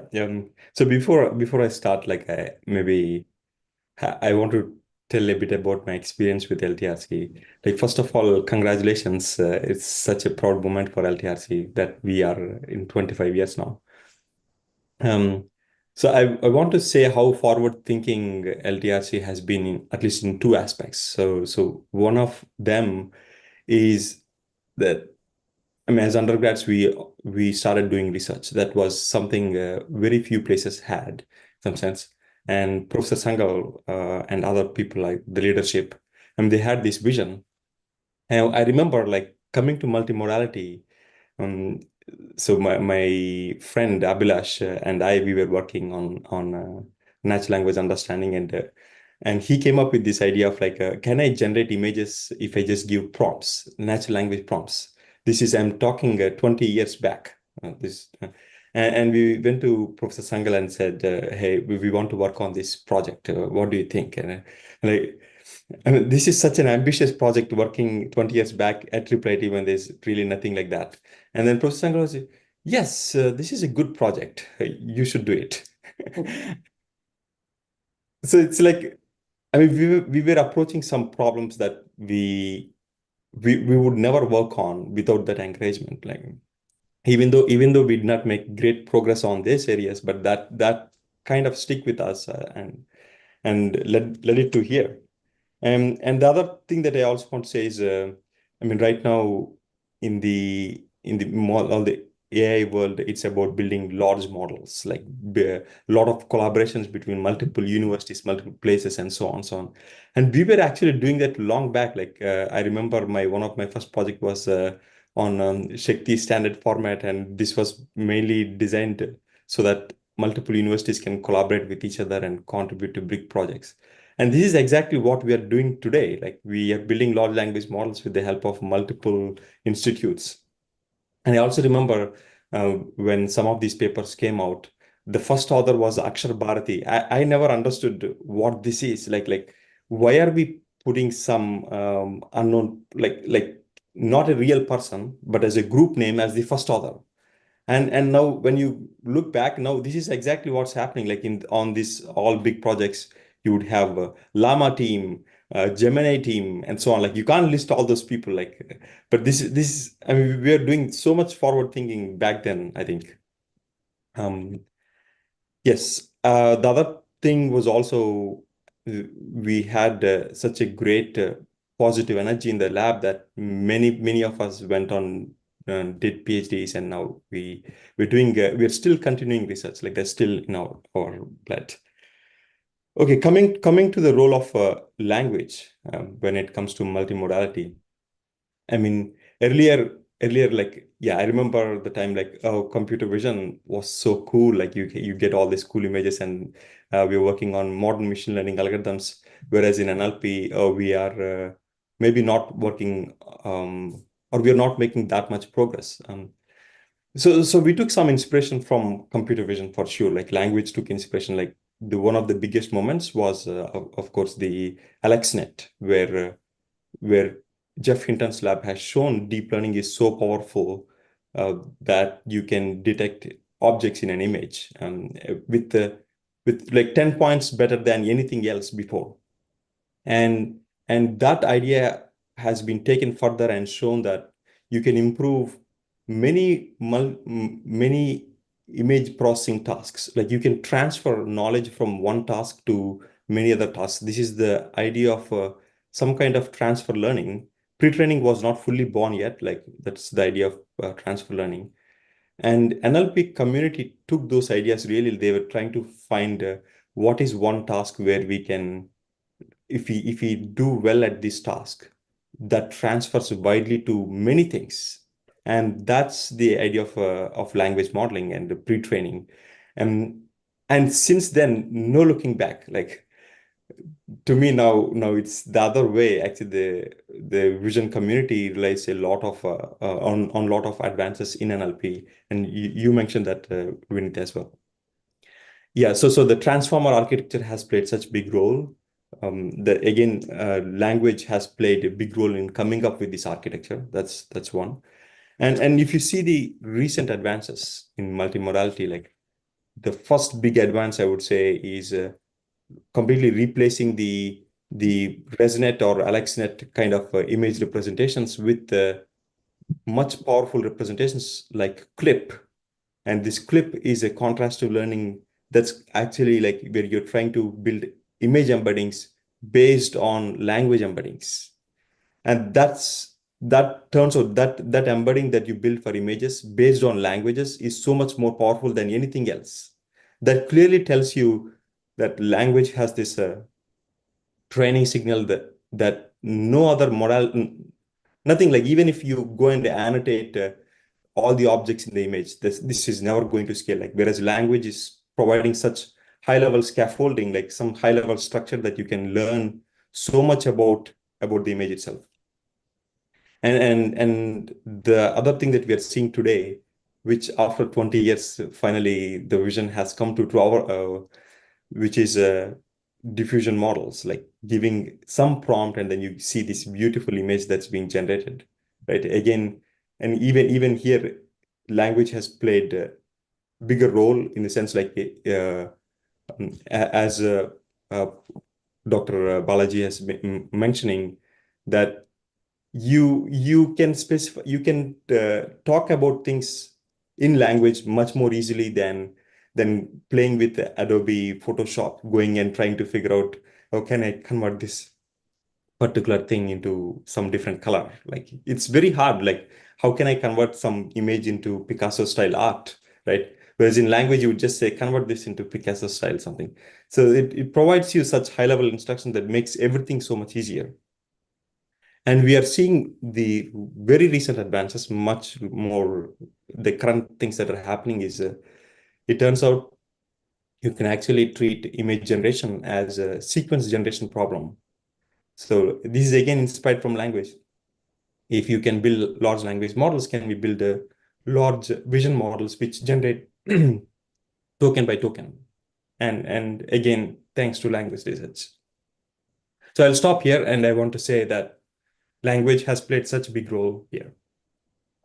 Very interesting, I think, Shiva. And I think one interesting aspect, it's always been wonderful to hear people who are from the very early batches, because it's a very small institute, started in very small batches. The vision was different, the experience they had was different. Whenever I talk to older faculty, Ravi, for example, is a faculty himself here.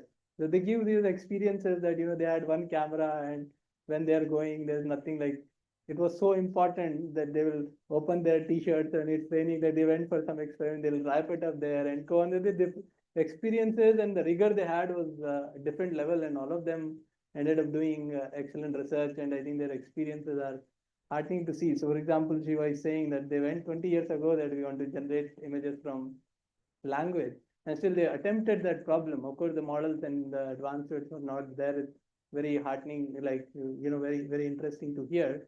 I think I'll go to Khyati before I open up some questions which all four of us can take up here. So Khyati, I don't know, I thought, so Mistral, large language model. So the first question is slightly controversial one, but yeah, so what, so if you can give us some insight, what would it take, like what does it really take to train models from scratch at that scale? In of course, you are allowed to talk about that or give us a hint, like what would it take, what sort of compute, what sort of data it really takes to do that? And when you go to multimodality, does challenges really explode? And so does it become more challenging? And the second question would be that is it, which is all of us will take a little, is the current VLLMs or let's say multimodal LLMs, are they just language plus plus, or they are just taking this LLM backbone, adding these adapters or adding these additional tokenizers to sort of mix them with it? So I think maybe starting with Khyati on the so what does it really take to build such large language models? If you can give us some insights on that from scratch, at Mistral, of course. Yeah. So Firstly, congratulations to LTRC. It is definitely such a proud moment. And I'm very grateful to have started my research journey here. IIIT has been very instrumental for me in pursuing research ambitions.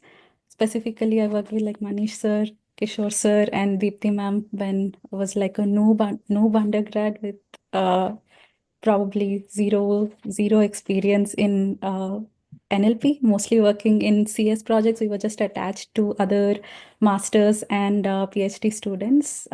We were helping them out on projects, and that's how we entered into the field.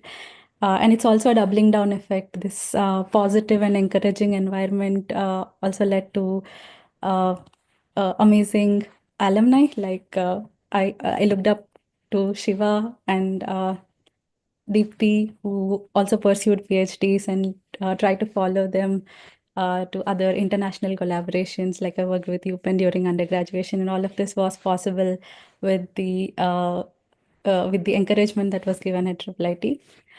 Coming to training large language models, like I think most of the spirit of discussions today are on how we moved from how we move towards data hungry methods. At this time, I would I like improving general sense of capabilities for language models and vision language models have are not limited by data sources anymore, but we are more limited by the quality of the data sources.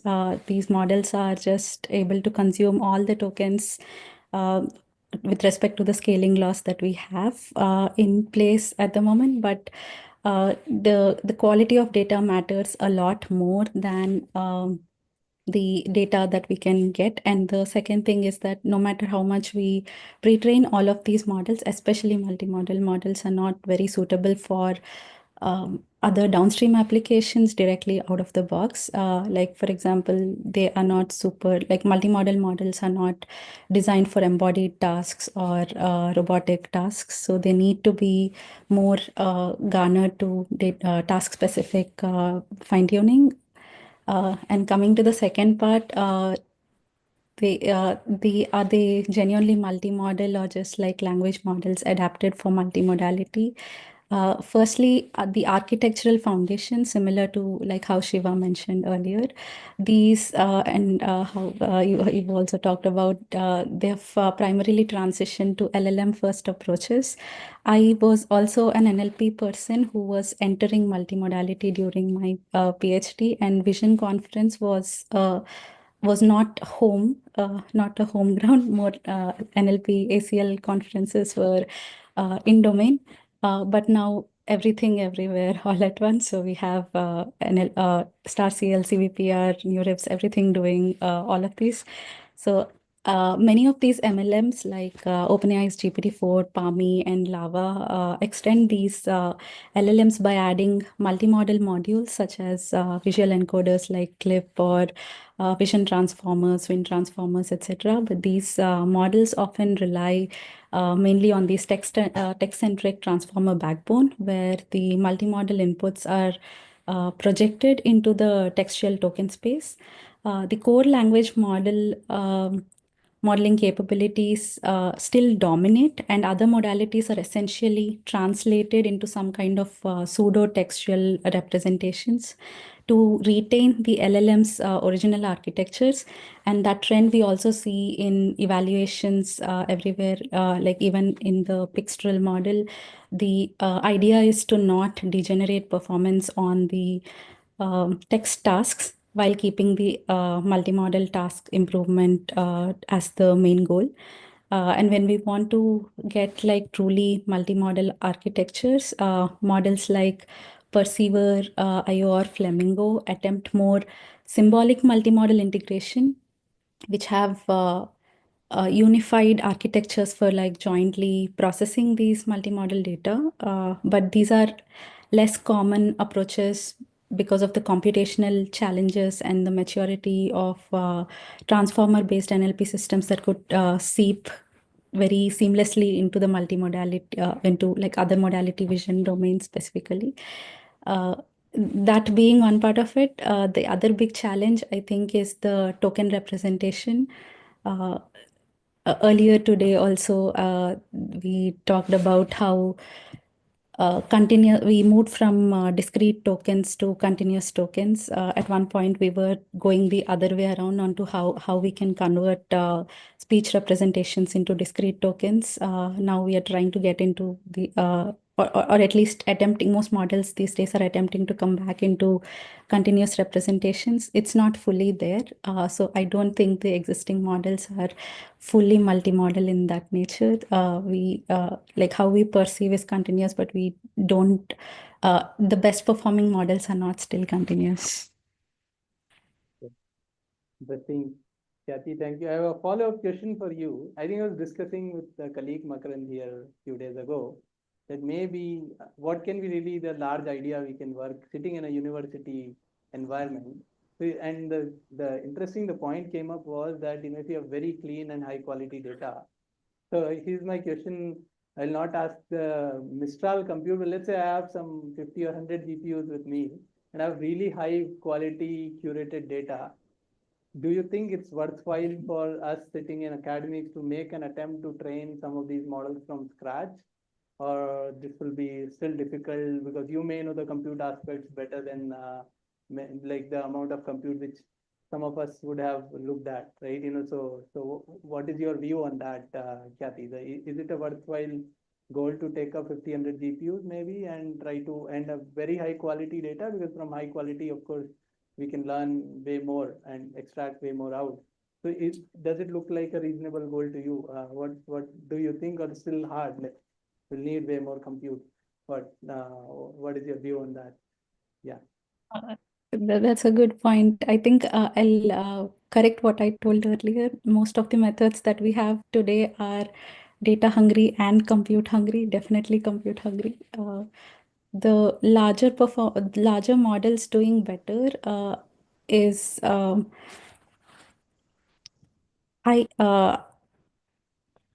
would like, because I also like recently it's been only 2 years since I started my industry work experience, and I've been PhD student. Before that, I understand the compute needs that are not practically feasible at academic labs, and for simply that constraint and the large, it burns a lot of money, and maybe not having a lot of diverse different projects at an academic lab, rather have a smaller model, like we are going to 123 billion, 550 billion llama models, maybe not that scale, but smaller models, but spend the resources more responsibly with respect to especially multimodality when it comes to like image models or speech models. Having a very, very strong text backbone, like we were discussing earlier, the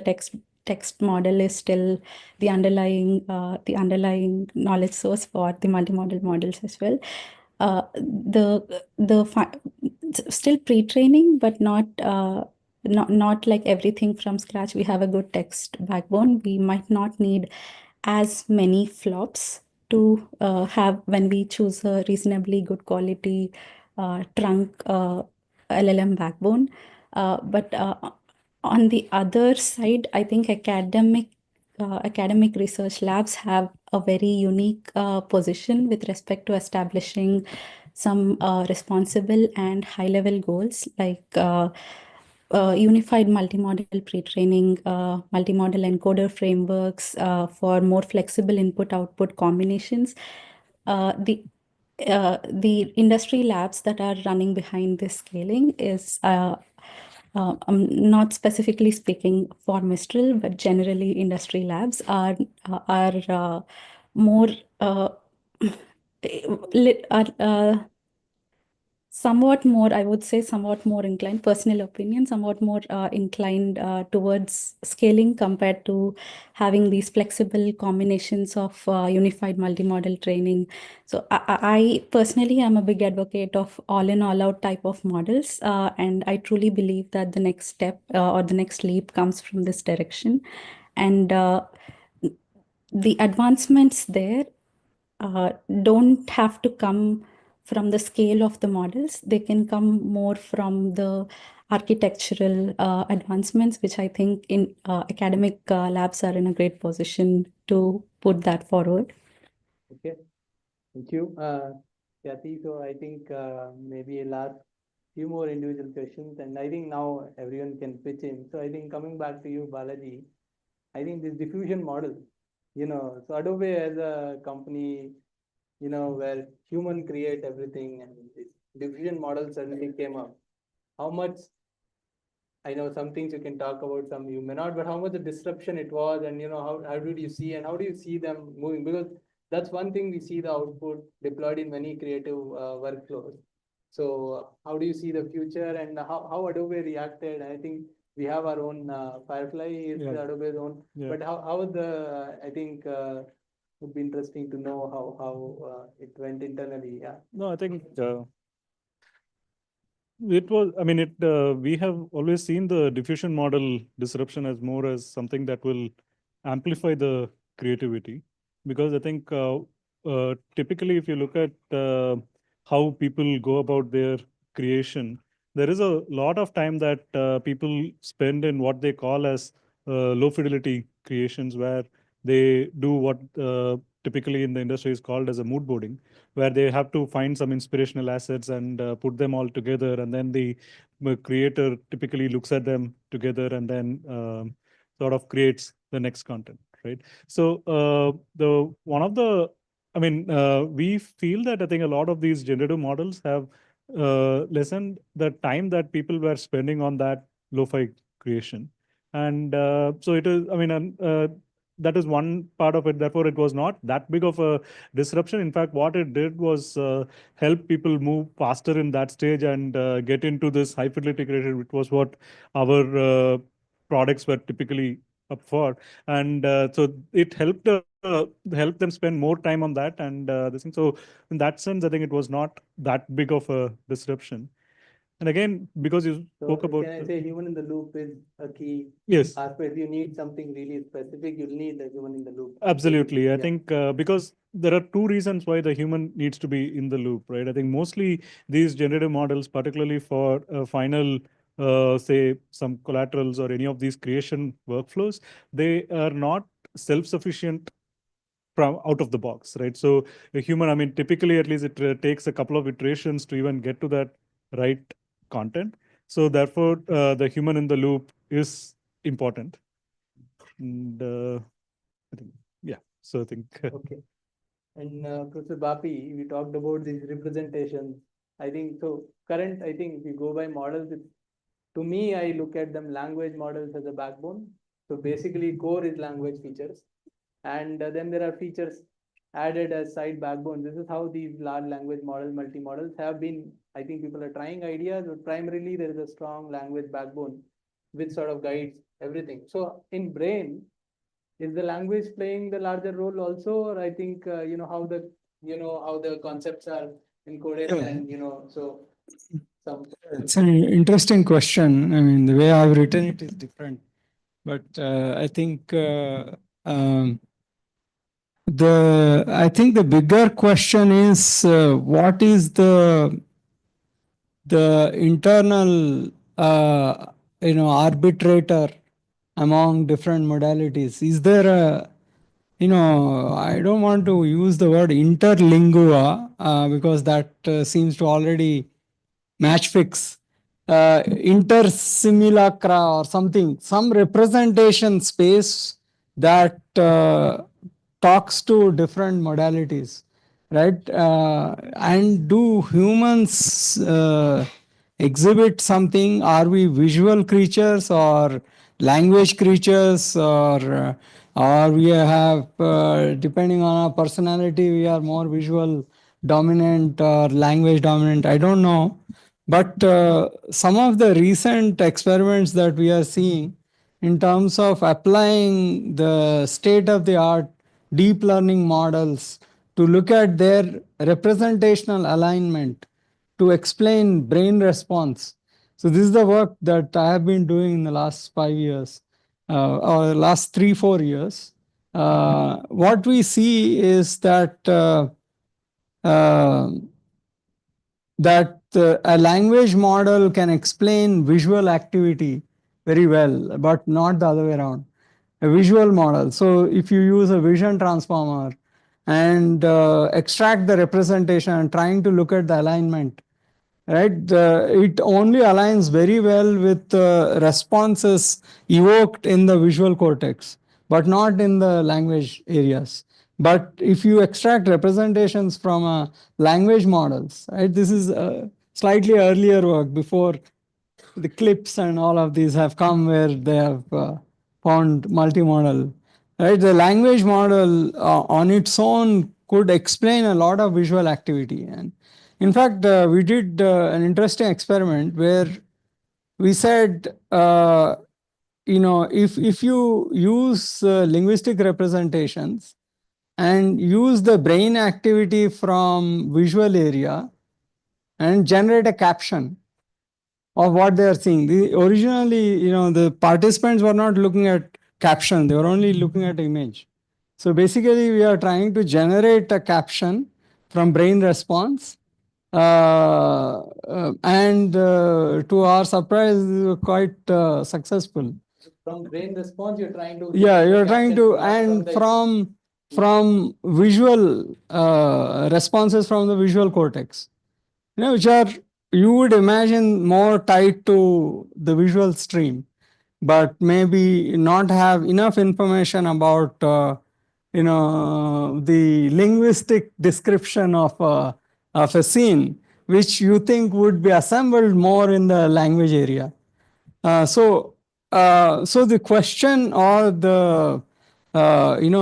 it is still out there. We are not sure, but it is possible that language could be the latent sort of modality that ties a lot of this. You use the word expression, right? I mean, so I was thinking about that. What is tying in the brain all these things together?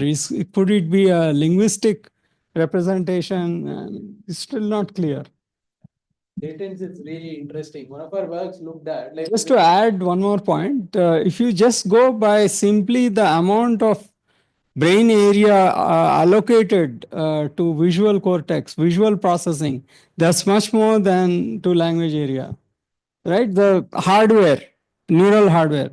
However, I think, of course, language is in the evolution. So you have to talk about evolutionary, right? The design here. So language is more recent than visual, maybe visual creatures, vision guiding action for avoiding, predators, for seeking food. And the language, communication, all of that evolved much later. So the hardware is less, but it still seems to be able to, the activation that rides on the hardware seems to be much rich. So how do we discover this currently is through these deep learning models and how they align. This is still not a proof, but interesting. This is pretty contrary to the current models, where large language models are becoming larger and larger. The hardware is more required. I think the point is neural hardware is low, low resource, but data hungry. Yeah. Interesting. I think we did one study in latency. For example, even in speech, we start to speak first before we know language. We can speak things out. We don't know what the meaning, what is that word or something. The mapping to the word happens later.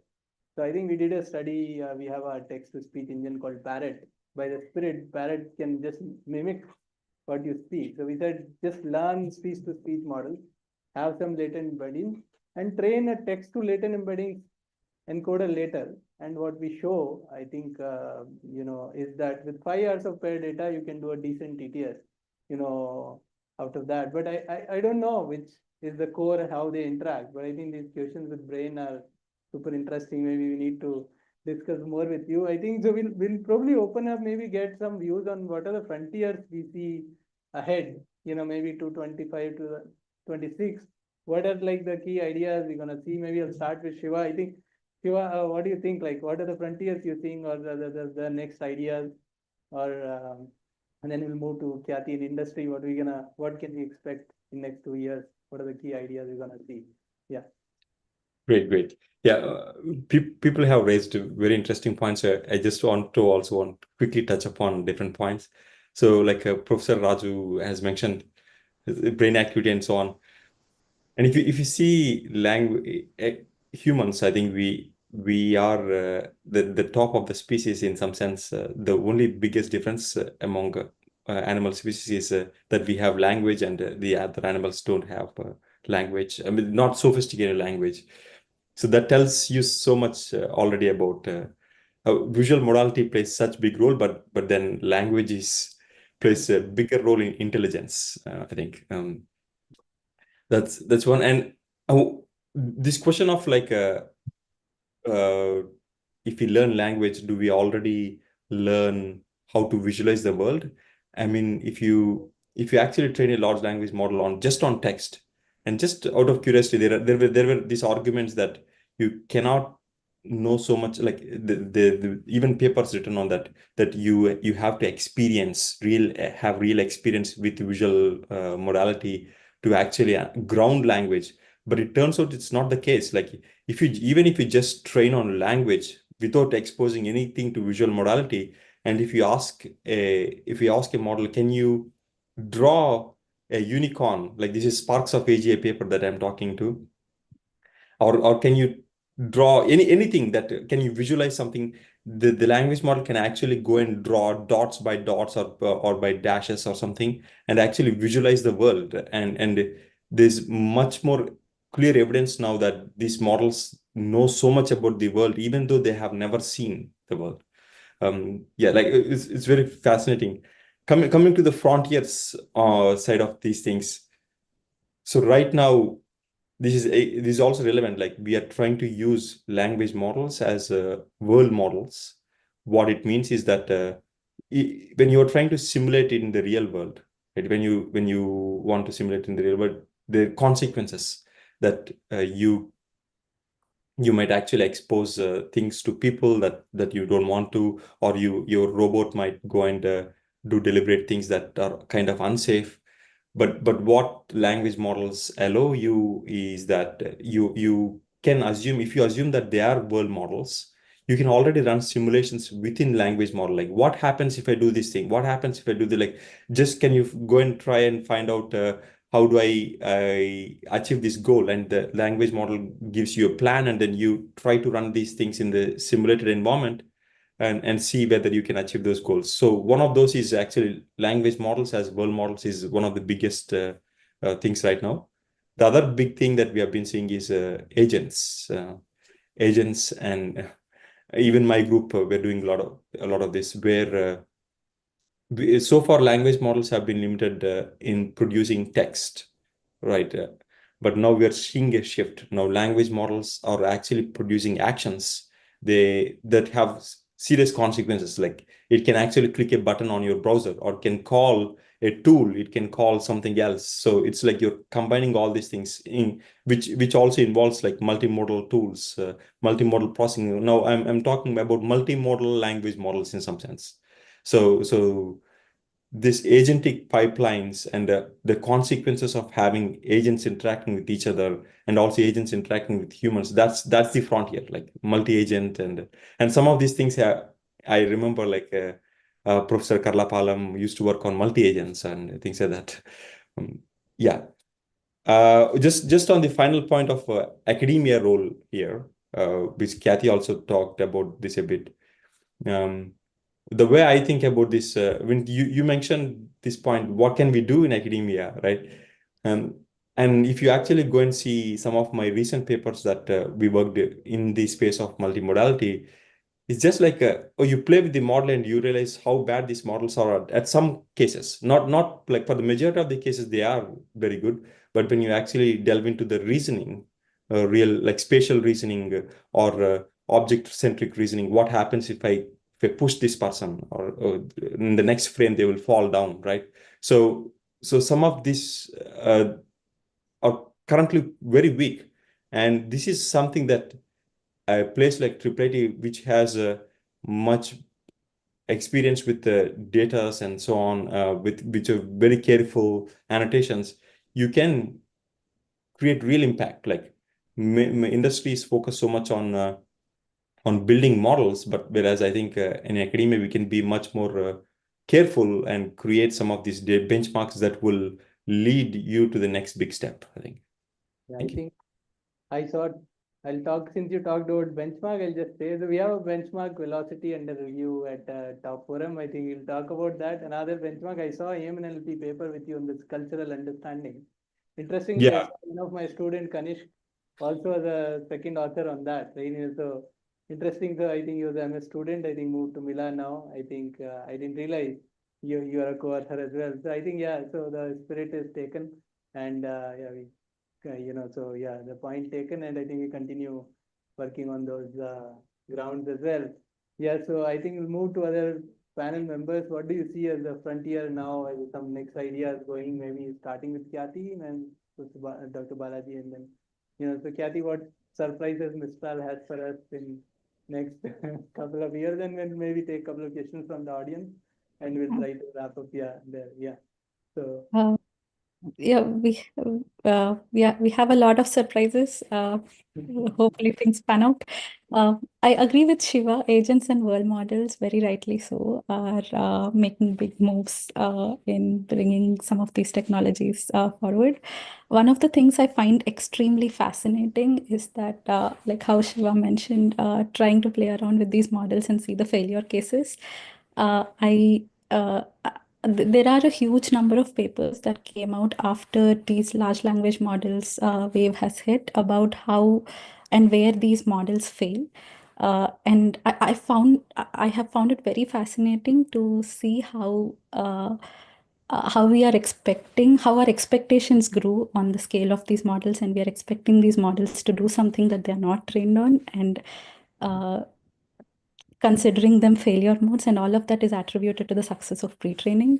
With regards to that, going back, like multimodal tokenization, and I believe is a huge advancement here in the continuous tokenization over discrete tokens in modality fusion. Like unified tokenization enables consistent representation of diverse modalities, which brings forward this puts this in a more interpretable space to understand what these failures are, or in which modality these failures are actually attributed to.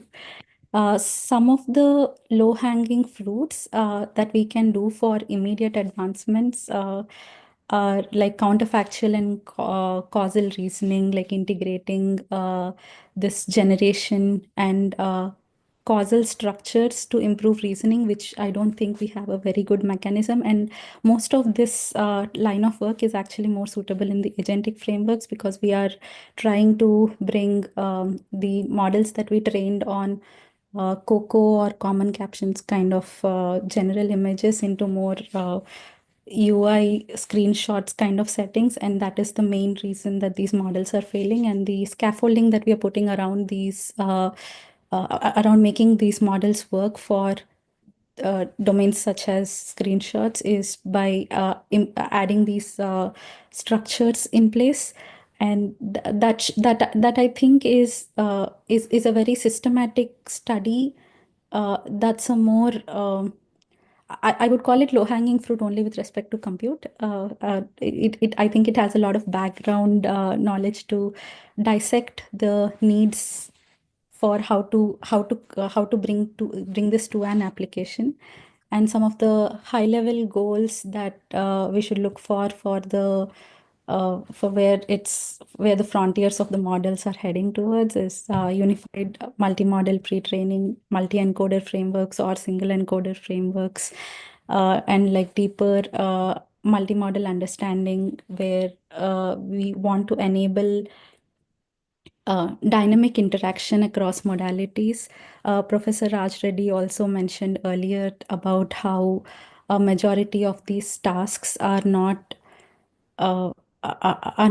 catered to all the people who are using them, and that comes only beyond looking at these kind of alignment based interactions. That is, we want to be able to ask questions which can make these models more accessible.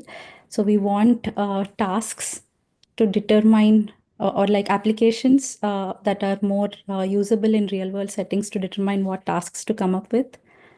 A couple of my favorite are real-time and more temporal models.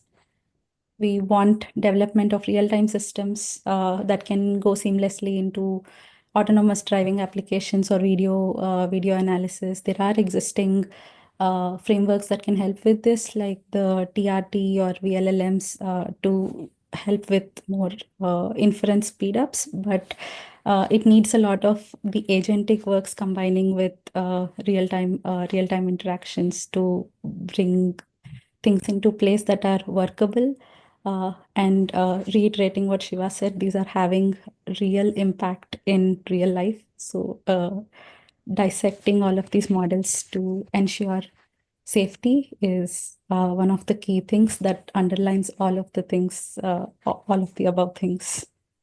Okay, interesting. Thank you. Maybe very quick comments from both of you. I think maybe, and then maybe a couple of questions from the audience. Yeah, in the interest of time, I'll just keep it short. So I think if we think back, I mean, if 2023 was when we started getting fascinated with all these generative models. 2024, we got used to it. I think in 2025, I feel it will find its way into a lot of useful workflows in different products that we use. I think that is the frontier. But in order for that to happen, I personally feel there are three things that might be required for these models to be implicitly able to handle multimodal inputs and produce multimodal outputs. And then the other one that I think they were touching upon is on adding more controllability into these workflows, because I think for them to find value in a product, I think they need to have that control. But finally, that is most important, I think, which Siva was talking about as an agentic framework, and similar thing that Kathy said. These models, I think we need to get into a mode where it's not anymore about attributions or why something got generated, but they being able to justify these models, being able to inherently be able to justify the kind of things, in particularly this becomes important when we go beyond the unimodalities, I think. Very, very interesting points from all of you. Yeah, two quick points. One is that the last 3-4 years, as I said, we have been working with data sets where brain responses, while people watching movie clips or listening to a narrative or reading silently a narrative, most of these Harry Potter, some chapter, Lapeti Prince, something, of that. And these are large data sets that are created and generously made available to all the researchers. I think it's now time we contribute. This is very low budget, right? You just need volunteers who stick them in the functional MRI and for 45 minutes, 1 hour. And this is very important, I think, for India to contribute. I personally feel very, personally responsible that I'm using all this data set. I'm not contributing a single bit to this, right? There should be a big effort in that direction. Why is that going to help us? One is that that most of the language, how language is represented and influences cognition in the brain, all the mainstream theories are based on monolingual studies. At the most, you have studies from Canada, which are French, English bilingual, but that's all, right? India, I think, has to take a leadership role in creating these for one reason, this one, that we have rich number of languages which are, fantastically different.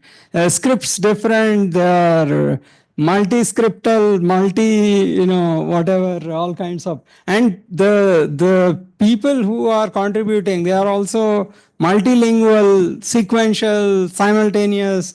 This kind of richness you will never get anywhere. The last point I want to make, that cognition and language is not about being able to read and write, right? There are people who can speak and work with languages without knowing how to read and write. What do we say how their cognition works, right? We don't have any data on that. And I think these are, the last point is about generating these, and maybe it is possible with Neuralink and all of this becoming on the horizon. We need decoding, brain decoding that helps, right? That this kind of work will help. And perhaps these AI models can also have one more stream, that functional MRI response along with the visual input, auditory input, textual input, you have fMRI response. The brain bias that we add may help future deep learning models. Interesting point. Thank you. I think we have few questions. Professor Sangal will, I think, will asking us. Someone can.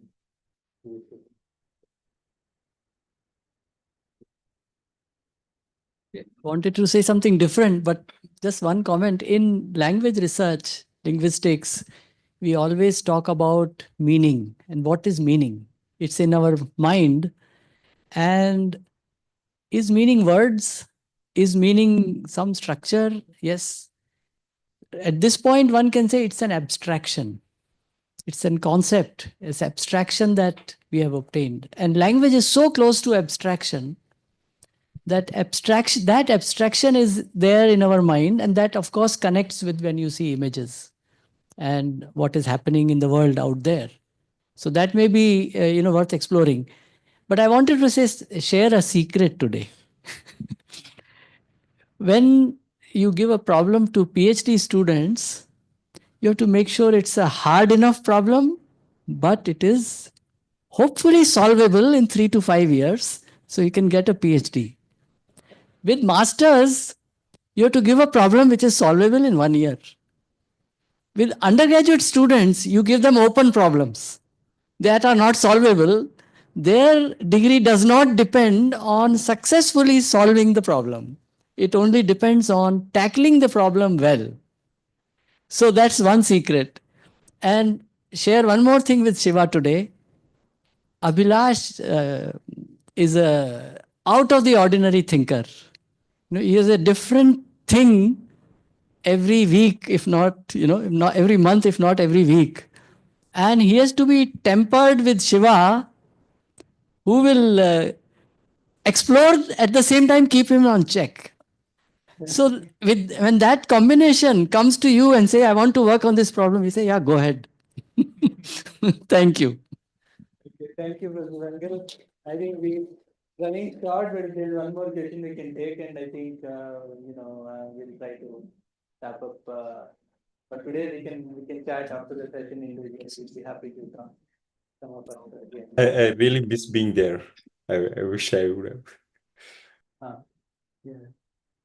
Yeah, so I think, okay, so no questions. I think first I'll thank Shiva, Kathy. I think we're not a typical hour for you, so staying awake, being with us, at our timing. Thanks a lot. And I think I'll thank the speakers who have traveled also. Balaji, you traveled to Bangalore, and Professor Bapi, it's always good.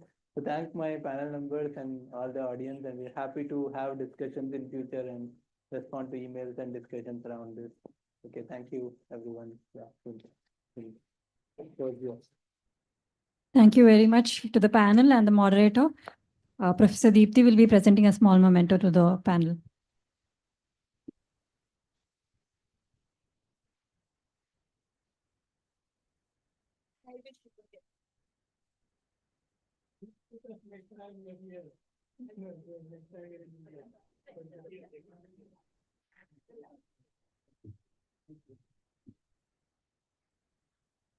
I think Professor Deepti was saying we are missing you. So do visit us on your next visit back, like at least take some time from IIT. Okay. Thank you. Bye, both of you. Thanks a lot. Thank you.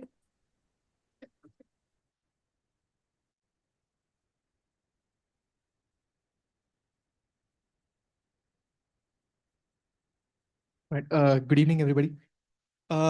If you look at the schedule for today, you will notice that there was, after the multimodality talk, there was a session about alumni interacting with current LTRC students.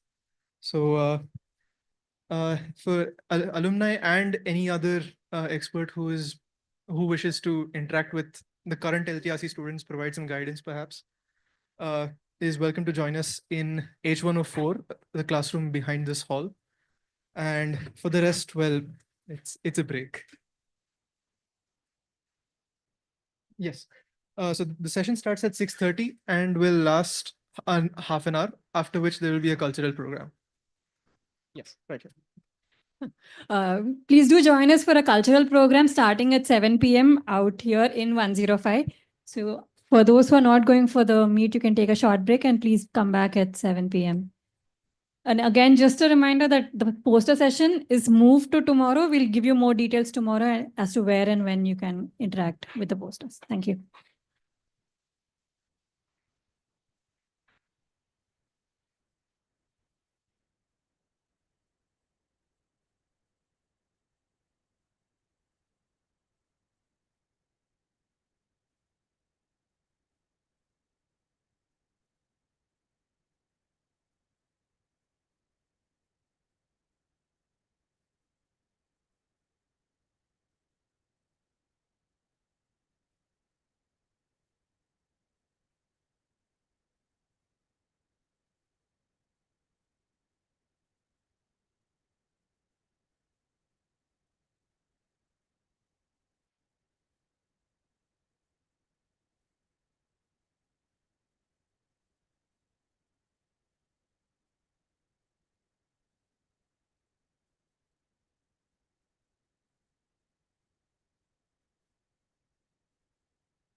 Yeah, okay.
Hello.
Hello, hello,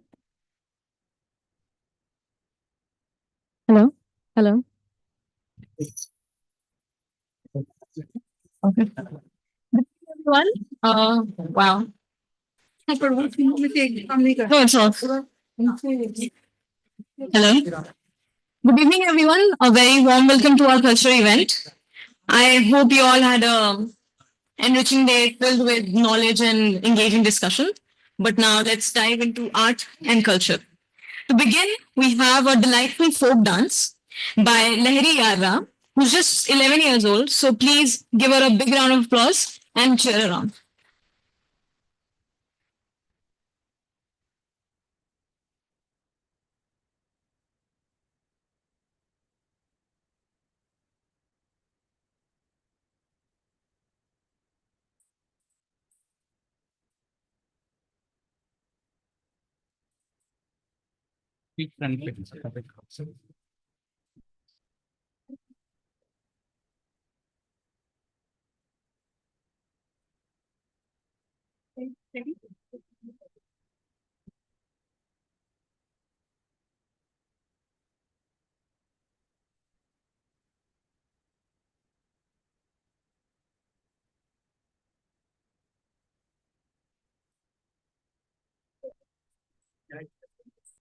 Please the one.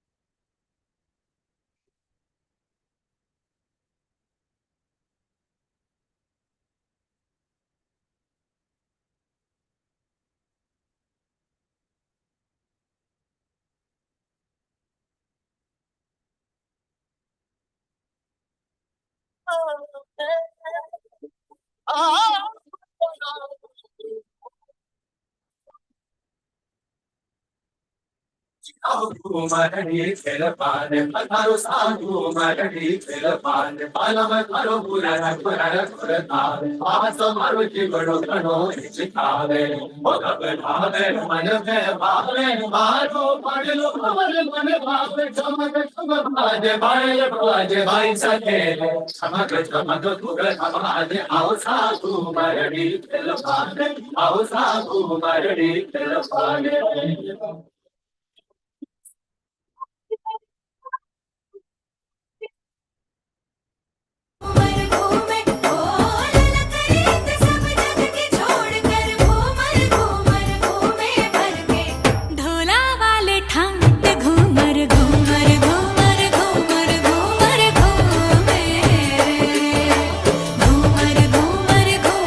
पैसा घूमर घूमे भारी सारे काया बोले ढोला जी की छाया होले मन का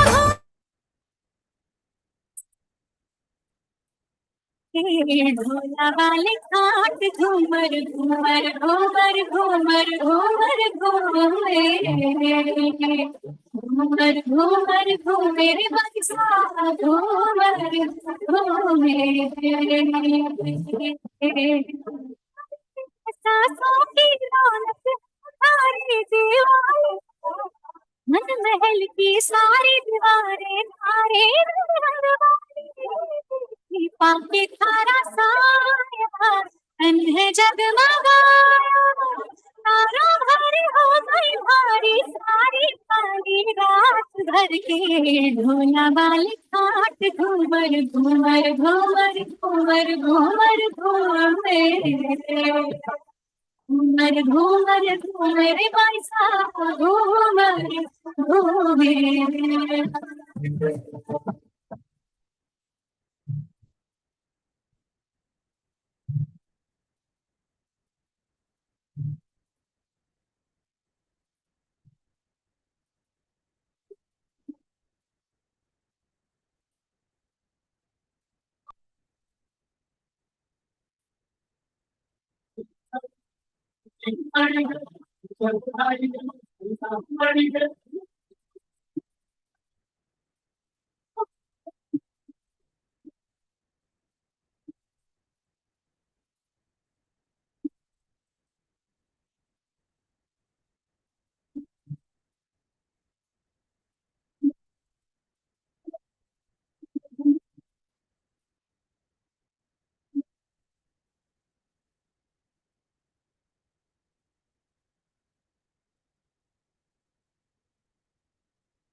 Up next, we have a classical dance performance by one of our dual degree students, Ketki Shankar. Please give it a round.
धुमिकुत कधीं नात्र कीट तो नाच रहे गोरी तारे तै तै तुम तिरक तुम गीत धुमिकुत कधीं नात्र कीट तो नाच रहे गोरी तारे तै तै तुम तिरक तुम गीत धुमिकुत कधीं नात्र कीट तो नाच रहे गोरी तारे तै तै तुम तिरक तुम गीत धुमिकुत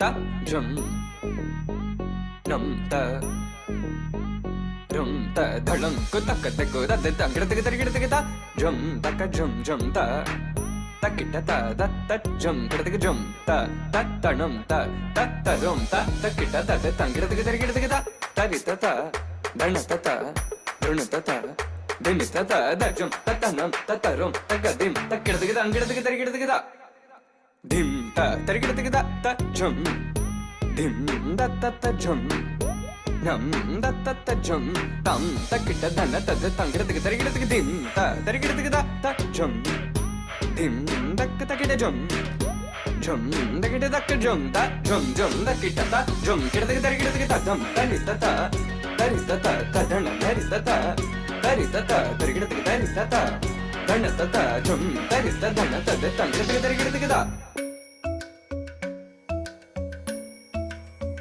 Kirdaka junuta, dimta, kirdaka junuta, dimta, kirdaka junuta, dumta, dumta na na na na, dum ta na na na na, dum agapa, dum ta na na de na na na na na na, dum agasa, ragda dum da da da di ra na na na na na na na, da da gda dum da da gda dum da gda dum da na na na de na na na na dum kirta na di ra na.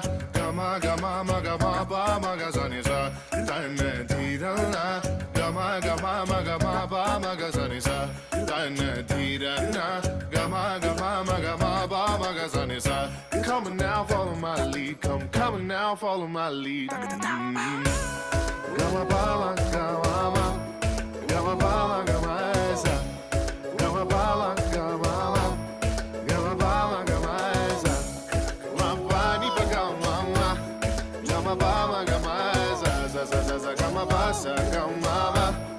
I'm in love with your ride. Why? Niri bama ba kare sani. Why? Pani sa sa. Why? Kare ni sa ma kare sa ni da ba. Why?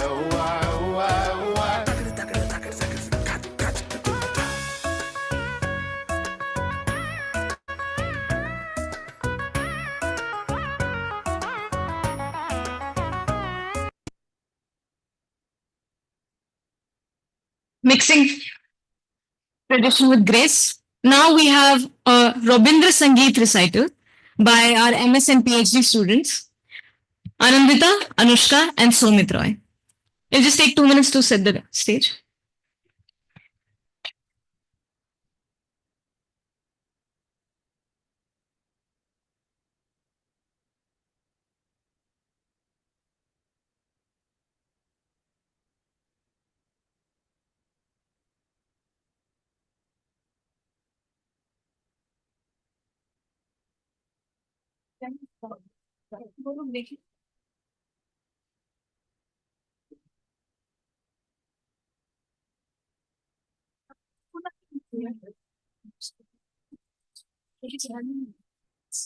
না এটা কম দাও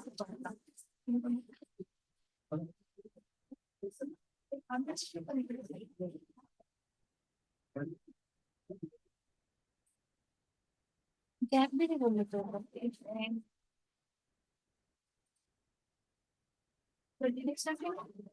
Already over my run quantified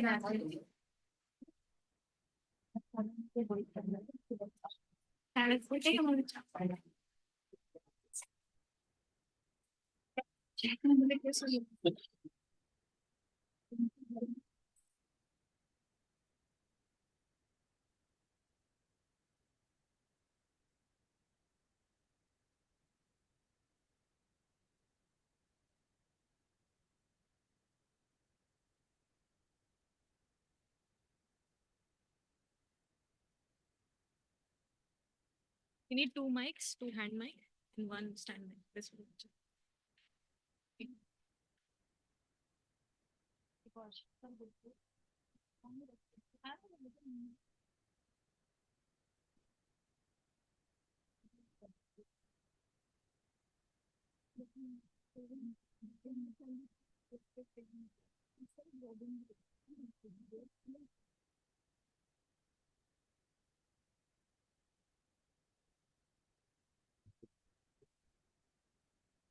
Podium.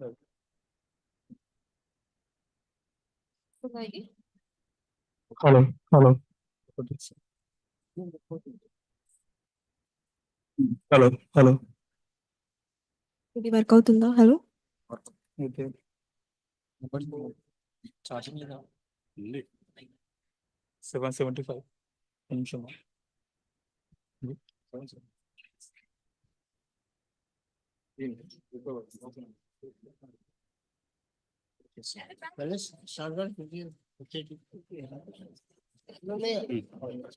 Hello ఏ పట్టుకు రావాలి tape ఉందా లేదు కదా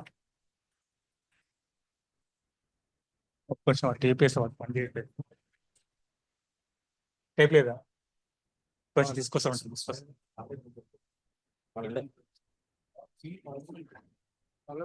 అది discount చేసిన అది ఫారం డిస్కౌంట్ చేసి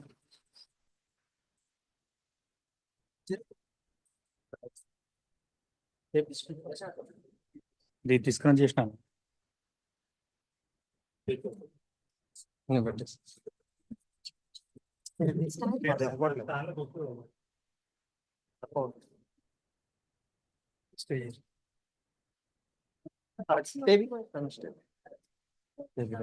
వస్తా చూడ ఒకసారి గట్టి పుచ్చి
ভুল ফিরে আসে চোখের দেখা আনের কথা শুনে রাজা আয় আরে কিবার আয় হে সখা প্রাণের মাঝে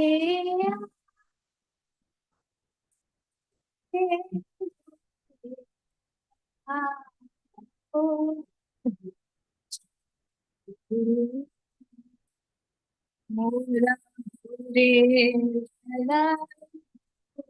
ভুলেছি ভুলেছি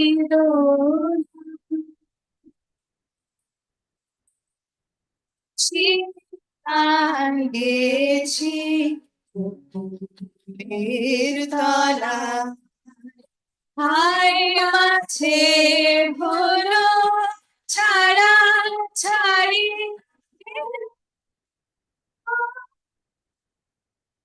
আবার দেখা যদি হলো শাখা প্রাণের মাঝে পুরানো সেই দিনের কথা ভুলবি কি রে সে চোখে দেখা প্রাণের কথা সে কি ভোলা যায়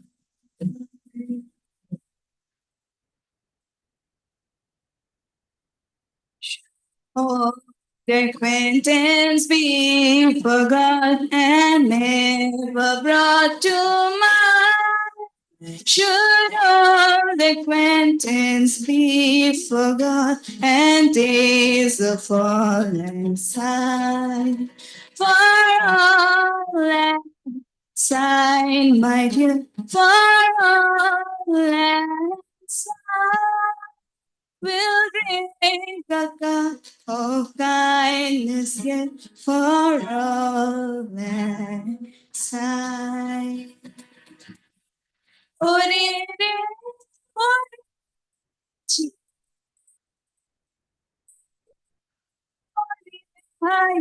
ডাক দে আজি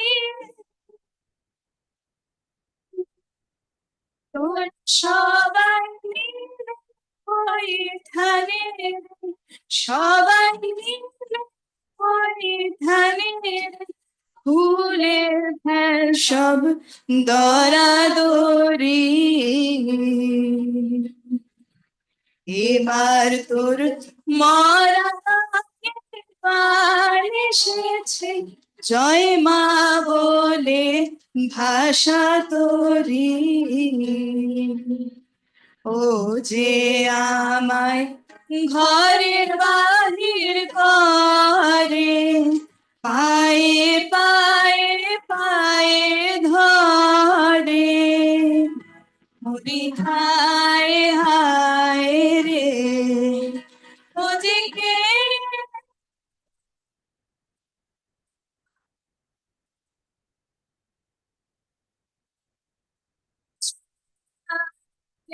আমার মন ভুলায় রে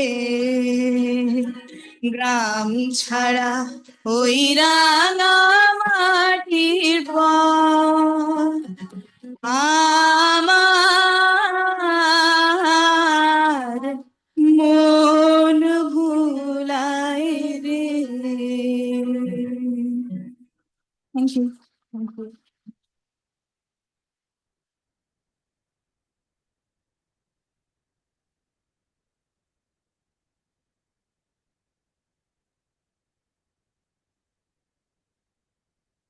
That was a great performance. Up next, we have a soothing flute recital by our PhD student Alimpan Modak. A quick personal note, flute is my favorite instrument, so I hope I'm very excited for this. Please welcome Alimpan Modak, sir.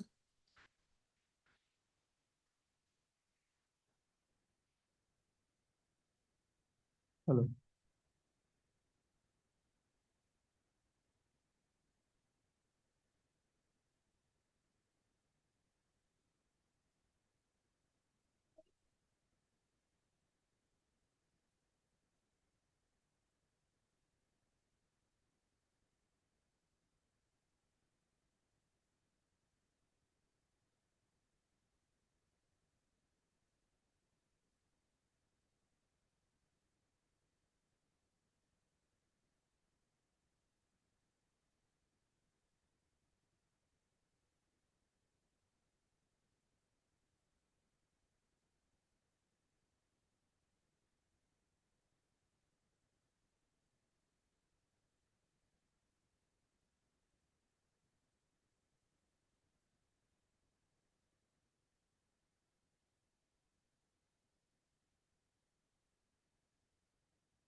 Good evening, everyone present over here. So I will try to present Rag Jog, which is based on Kafi Thaat. So I would beg pardon for any mistakes.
Yeah.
They say save the best for the last, and actually that's what we did. For our final performance, we are honored that Professor Pushpak Bhattacharya has graciously agreed to perform a Hindustani classical recital. Accompanying him on harmonium and tabla, we have Anushka and Alimpan. Please give a big, huge round of applause for Pushpak sir. Thank you.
ठीक है देखते हैं blending होगा ये वाला जो microphone है ये वाला भी दे दीजिए ये आईपैड पे हाँ ये Is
the transfer audible on the mic? पीछे भी पीछे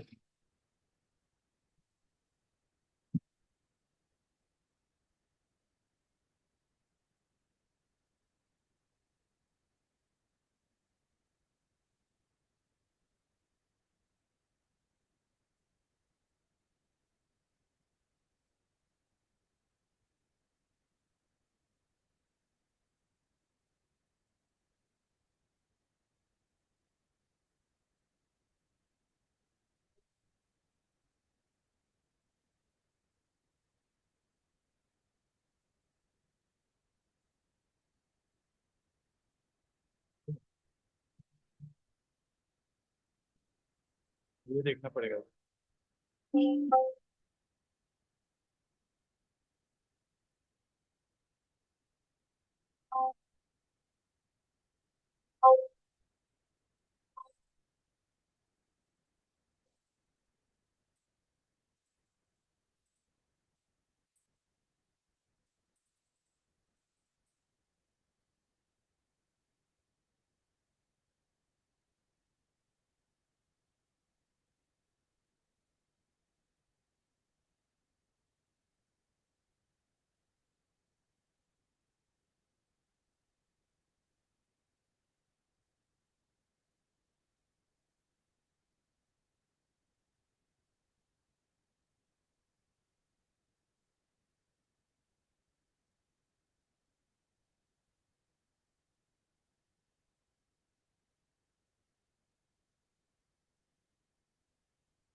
সাউন্ডটা একটু বেশি লাগছে হ্যাঁ তো হালকা একটা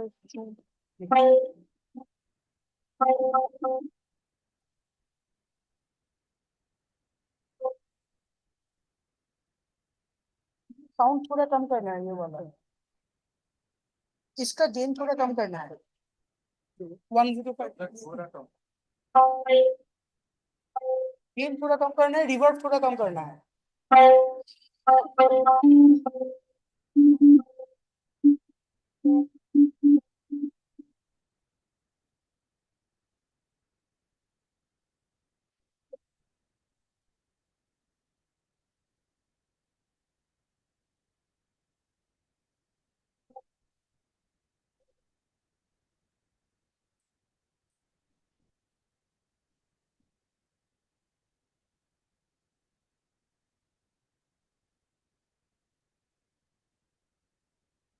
रिवर्ब थोड़ा कम करना है इस पे रिवर्ब थोड़ा कम करना है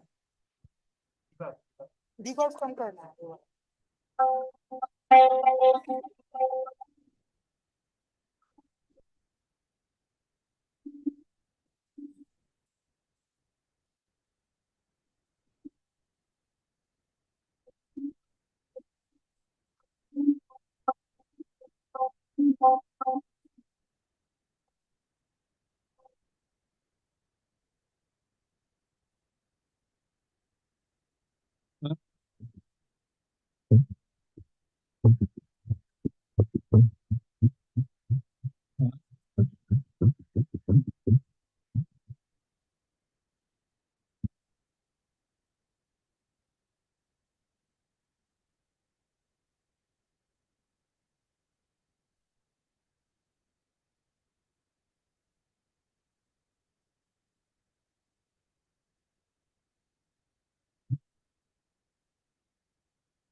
Yeah, yeah.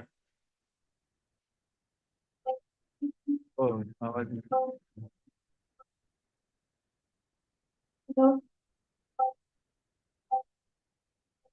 This one.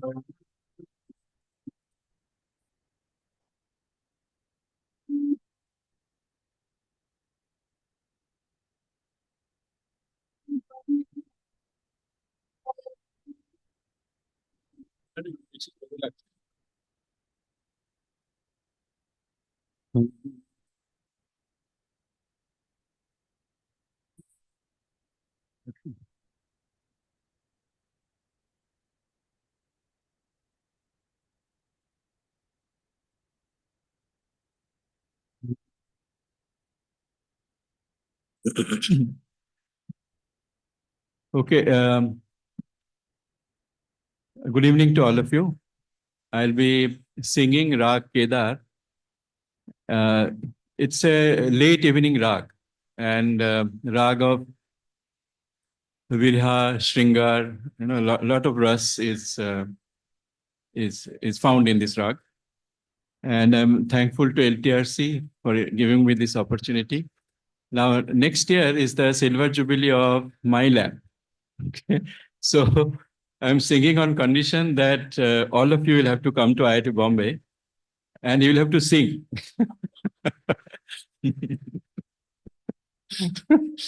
Okay. Okay. So this Rag Kedar, Sama ma pa ma pa tha pa ma re sa. This is the signature of this raga. So when I hear Pushpak, मैं ऐसा सोच रही हूँ. This is the signature of Deepti ji. So this is the signature of the raga. Okay. I'll sing two bandishes. One is Madhyalaya Rupak Tal. My training has been in Jaipur Gharana, where the tal, Bilambit Tal is typically not in Ek Tal. It is in Teen Tal, Rupak Tal, Jhap Tal, and so on. And and the lay is not very Bilambit, not very slow, Madhyalaya. And then there is a very well-known traditional bandish, Kanhare Nandanandana.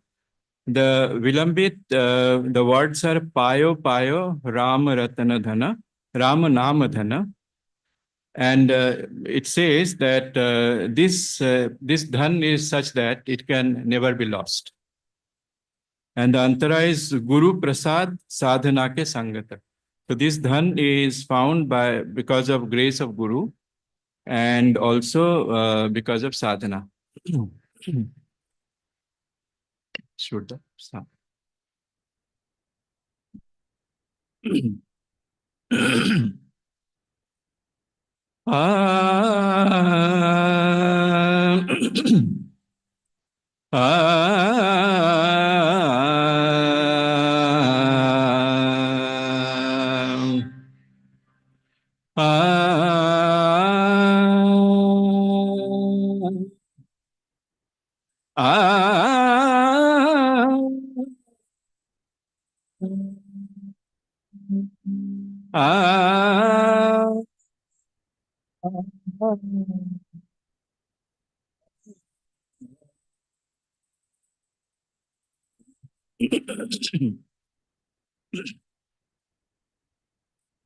Payo, payo,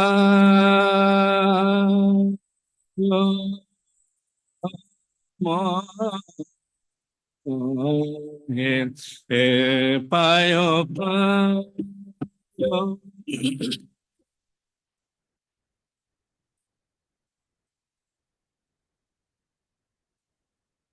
Ayo payo mo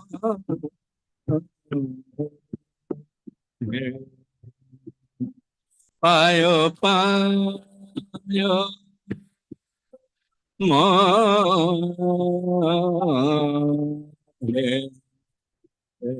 payo payo mo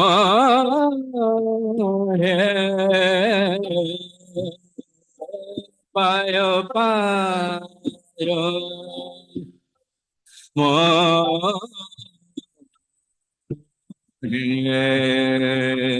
ra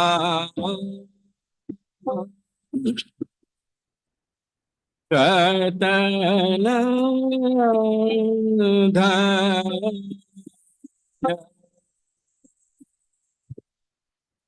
Abhu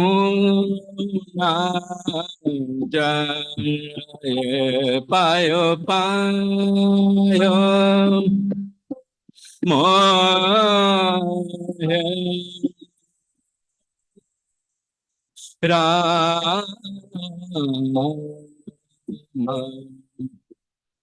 Na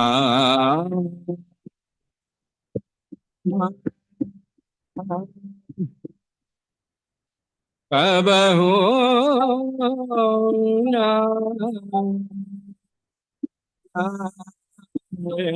Payo Payo Payo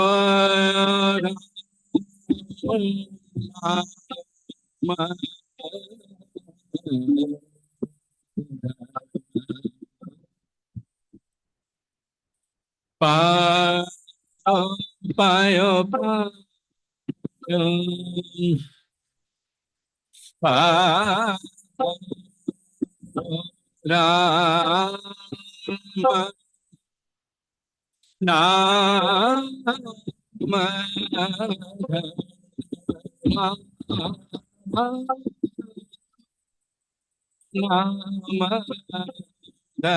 Ram Payo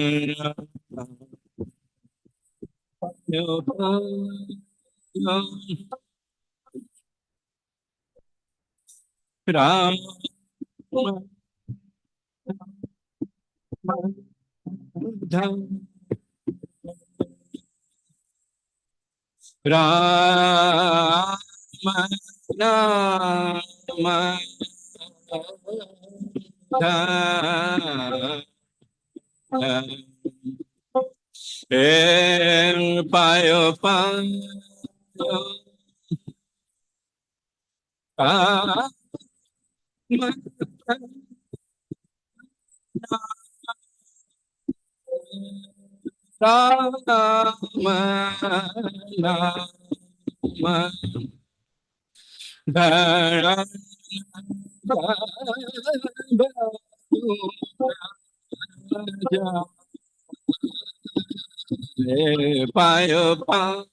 Payo Payo Payo Payo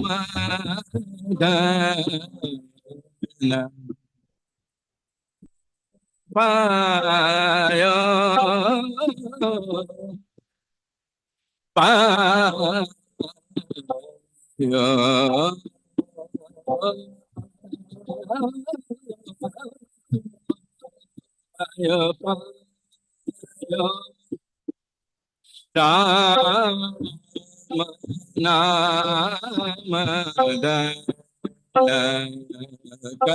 Bahu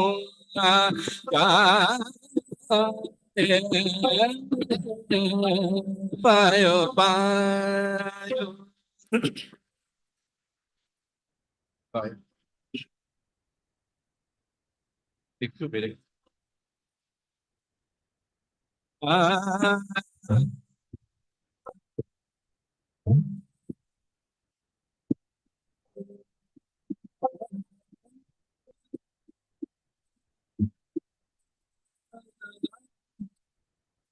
Guru sa Guru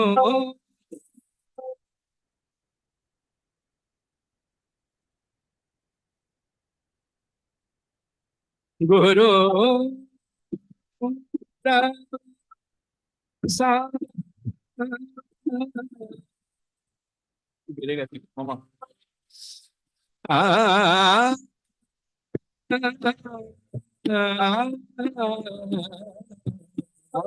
Guru Prasada Guru Prasada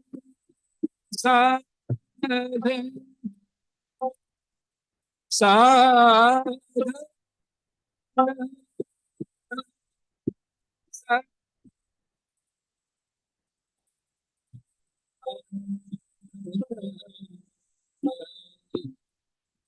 Payo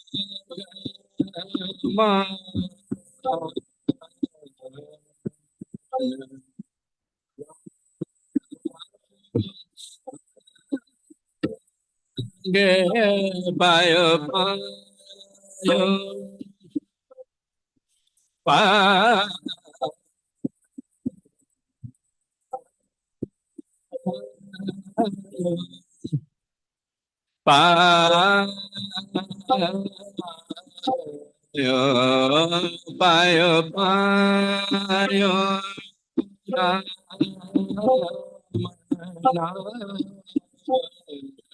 payo payo payo sama ma ma ma ma ma ma pa ma pa da pa ma ma re sa payo payo sama ma ma ma ma pa pa ma pa da pa ma pa da pa da pa da pa ma re sa ma pa da pa ma re sa payo payo pa da pa pa sa re sa re sa da da pa pa ma pa da pa ma re re sa payo payo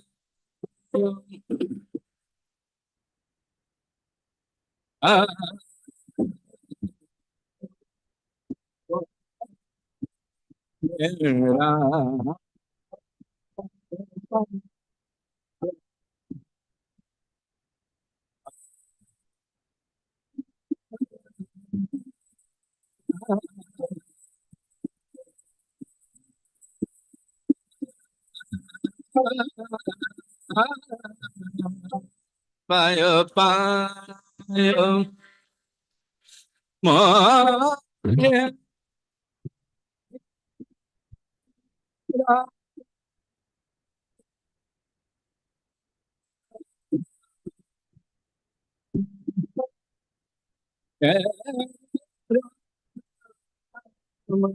na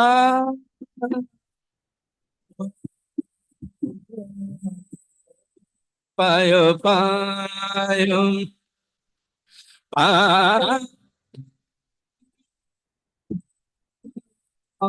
Guru Prasada Sadhana Sagata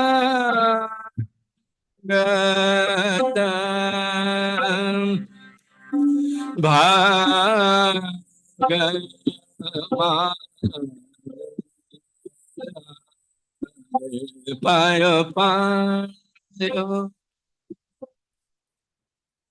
कान रे नंदन कान रे नंदन कान रे नंदन कान रे नंदन कान रे कान रे नंदन कान रे रे नंदन परम निरंजन हे दुख भंजन कान रे नंदन कान रे नंदन कान रे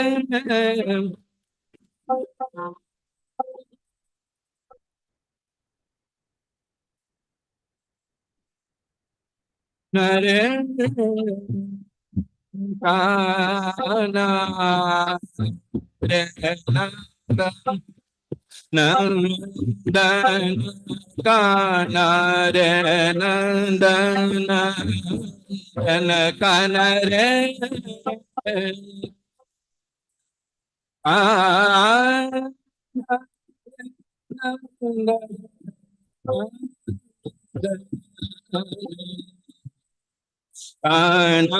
रे नंदन कान रे कंठ बनी मोतियन की माला कंठ बनी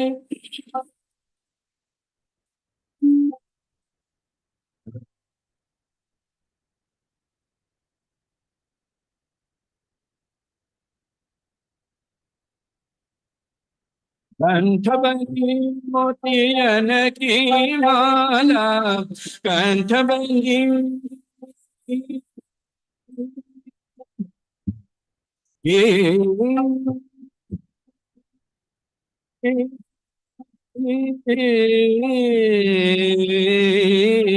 कंठ बनी के माला कंठ बनी मोतियन की माला मोतियन की माला पहरत मुद्रित भई ब्रिज बाला रे कान रे कान रे नंदन कान रे नंदन कान रे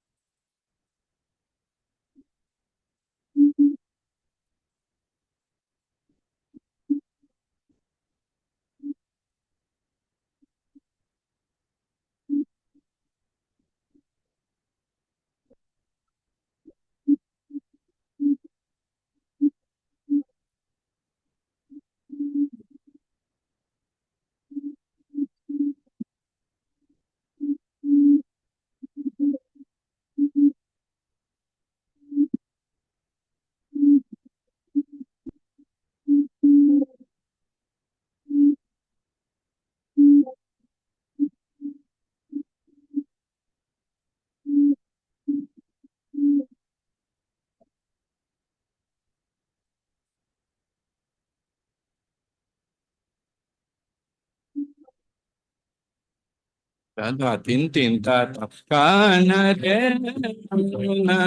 नंदन कान रे आ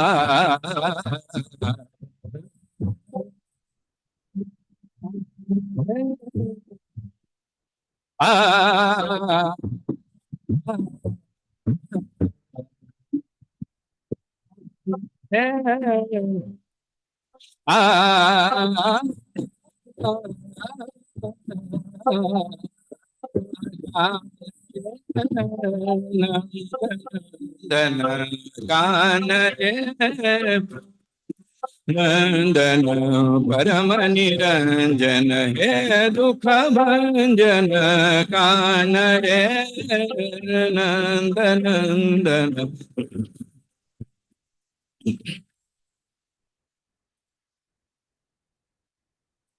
आ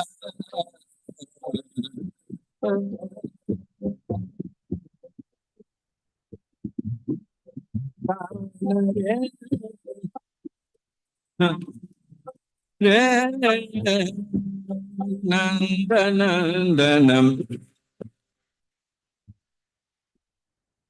आन रे नंदनंदन परम निरंजन हे दुख भंजन कान रे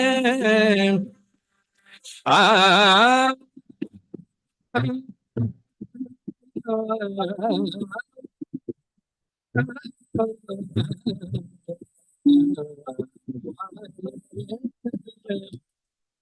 आ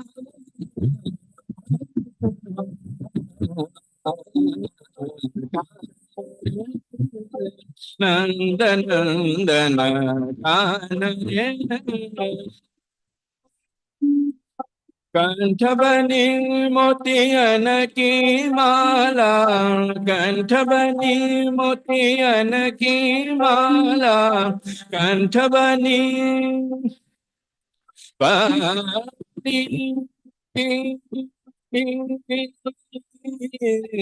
कंठ बनी मोतियन की माला मोतियन की माला पैरत की धृत भई ब्रिज बाला रे कान रे नंदनंदन कान रे दनं परम निरंजन हे दुख भंजन कान रे कान रे कान रे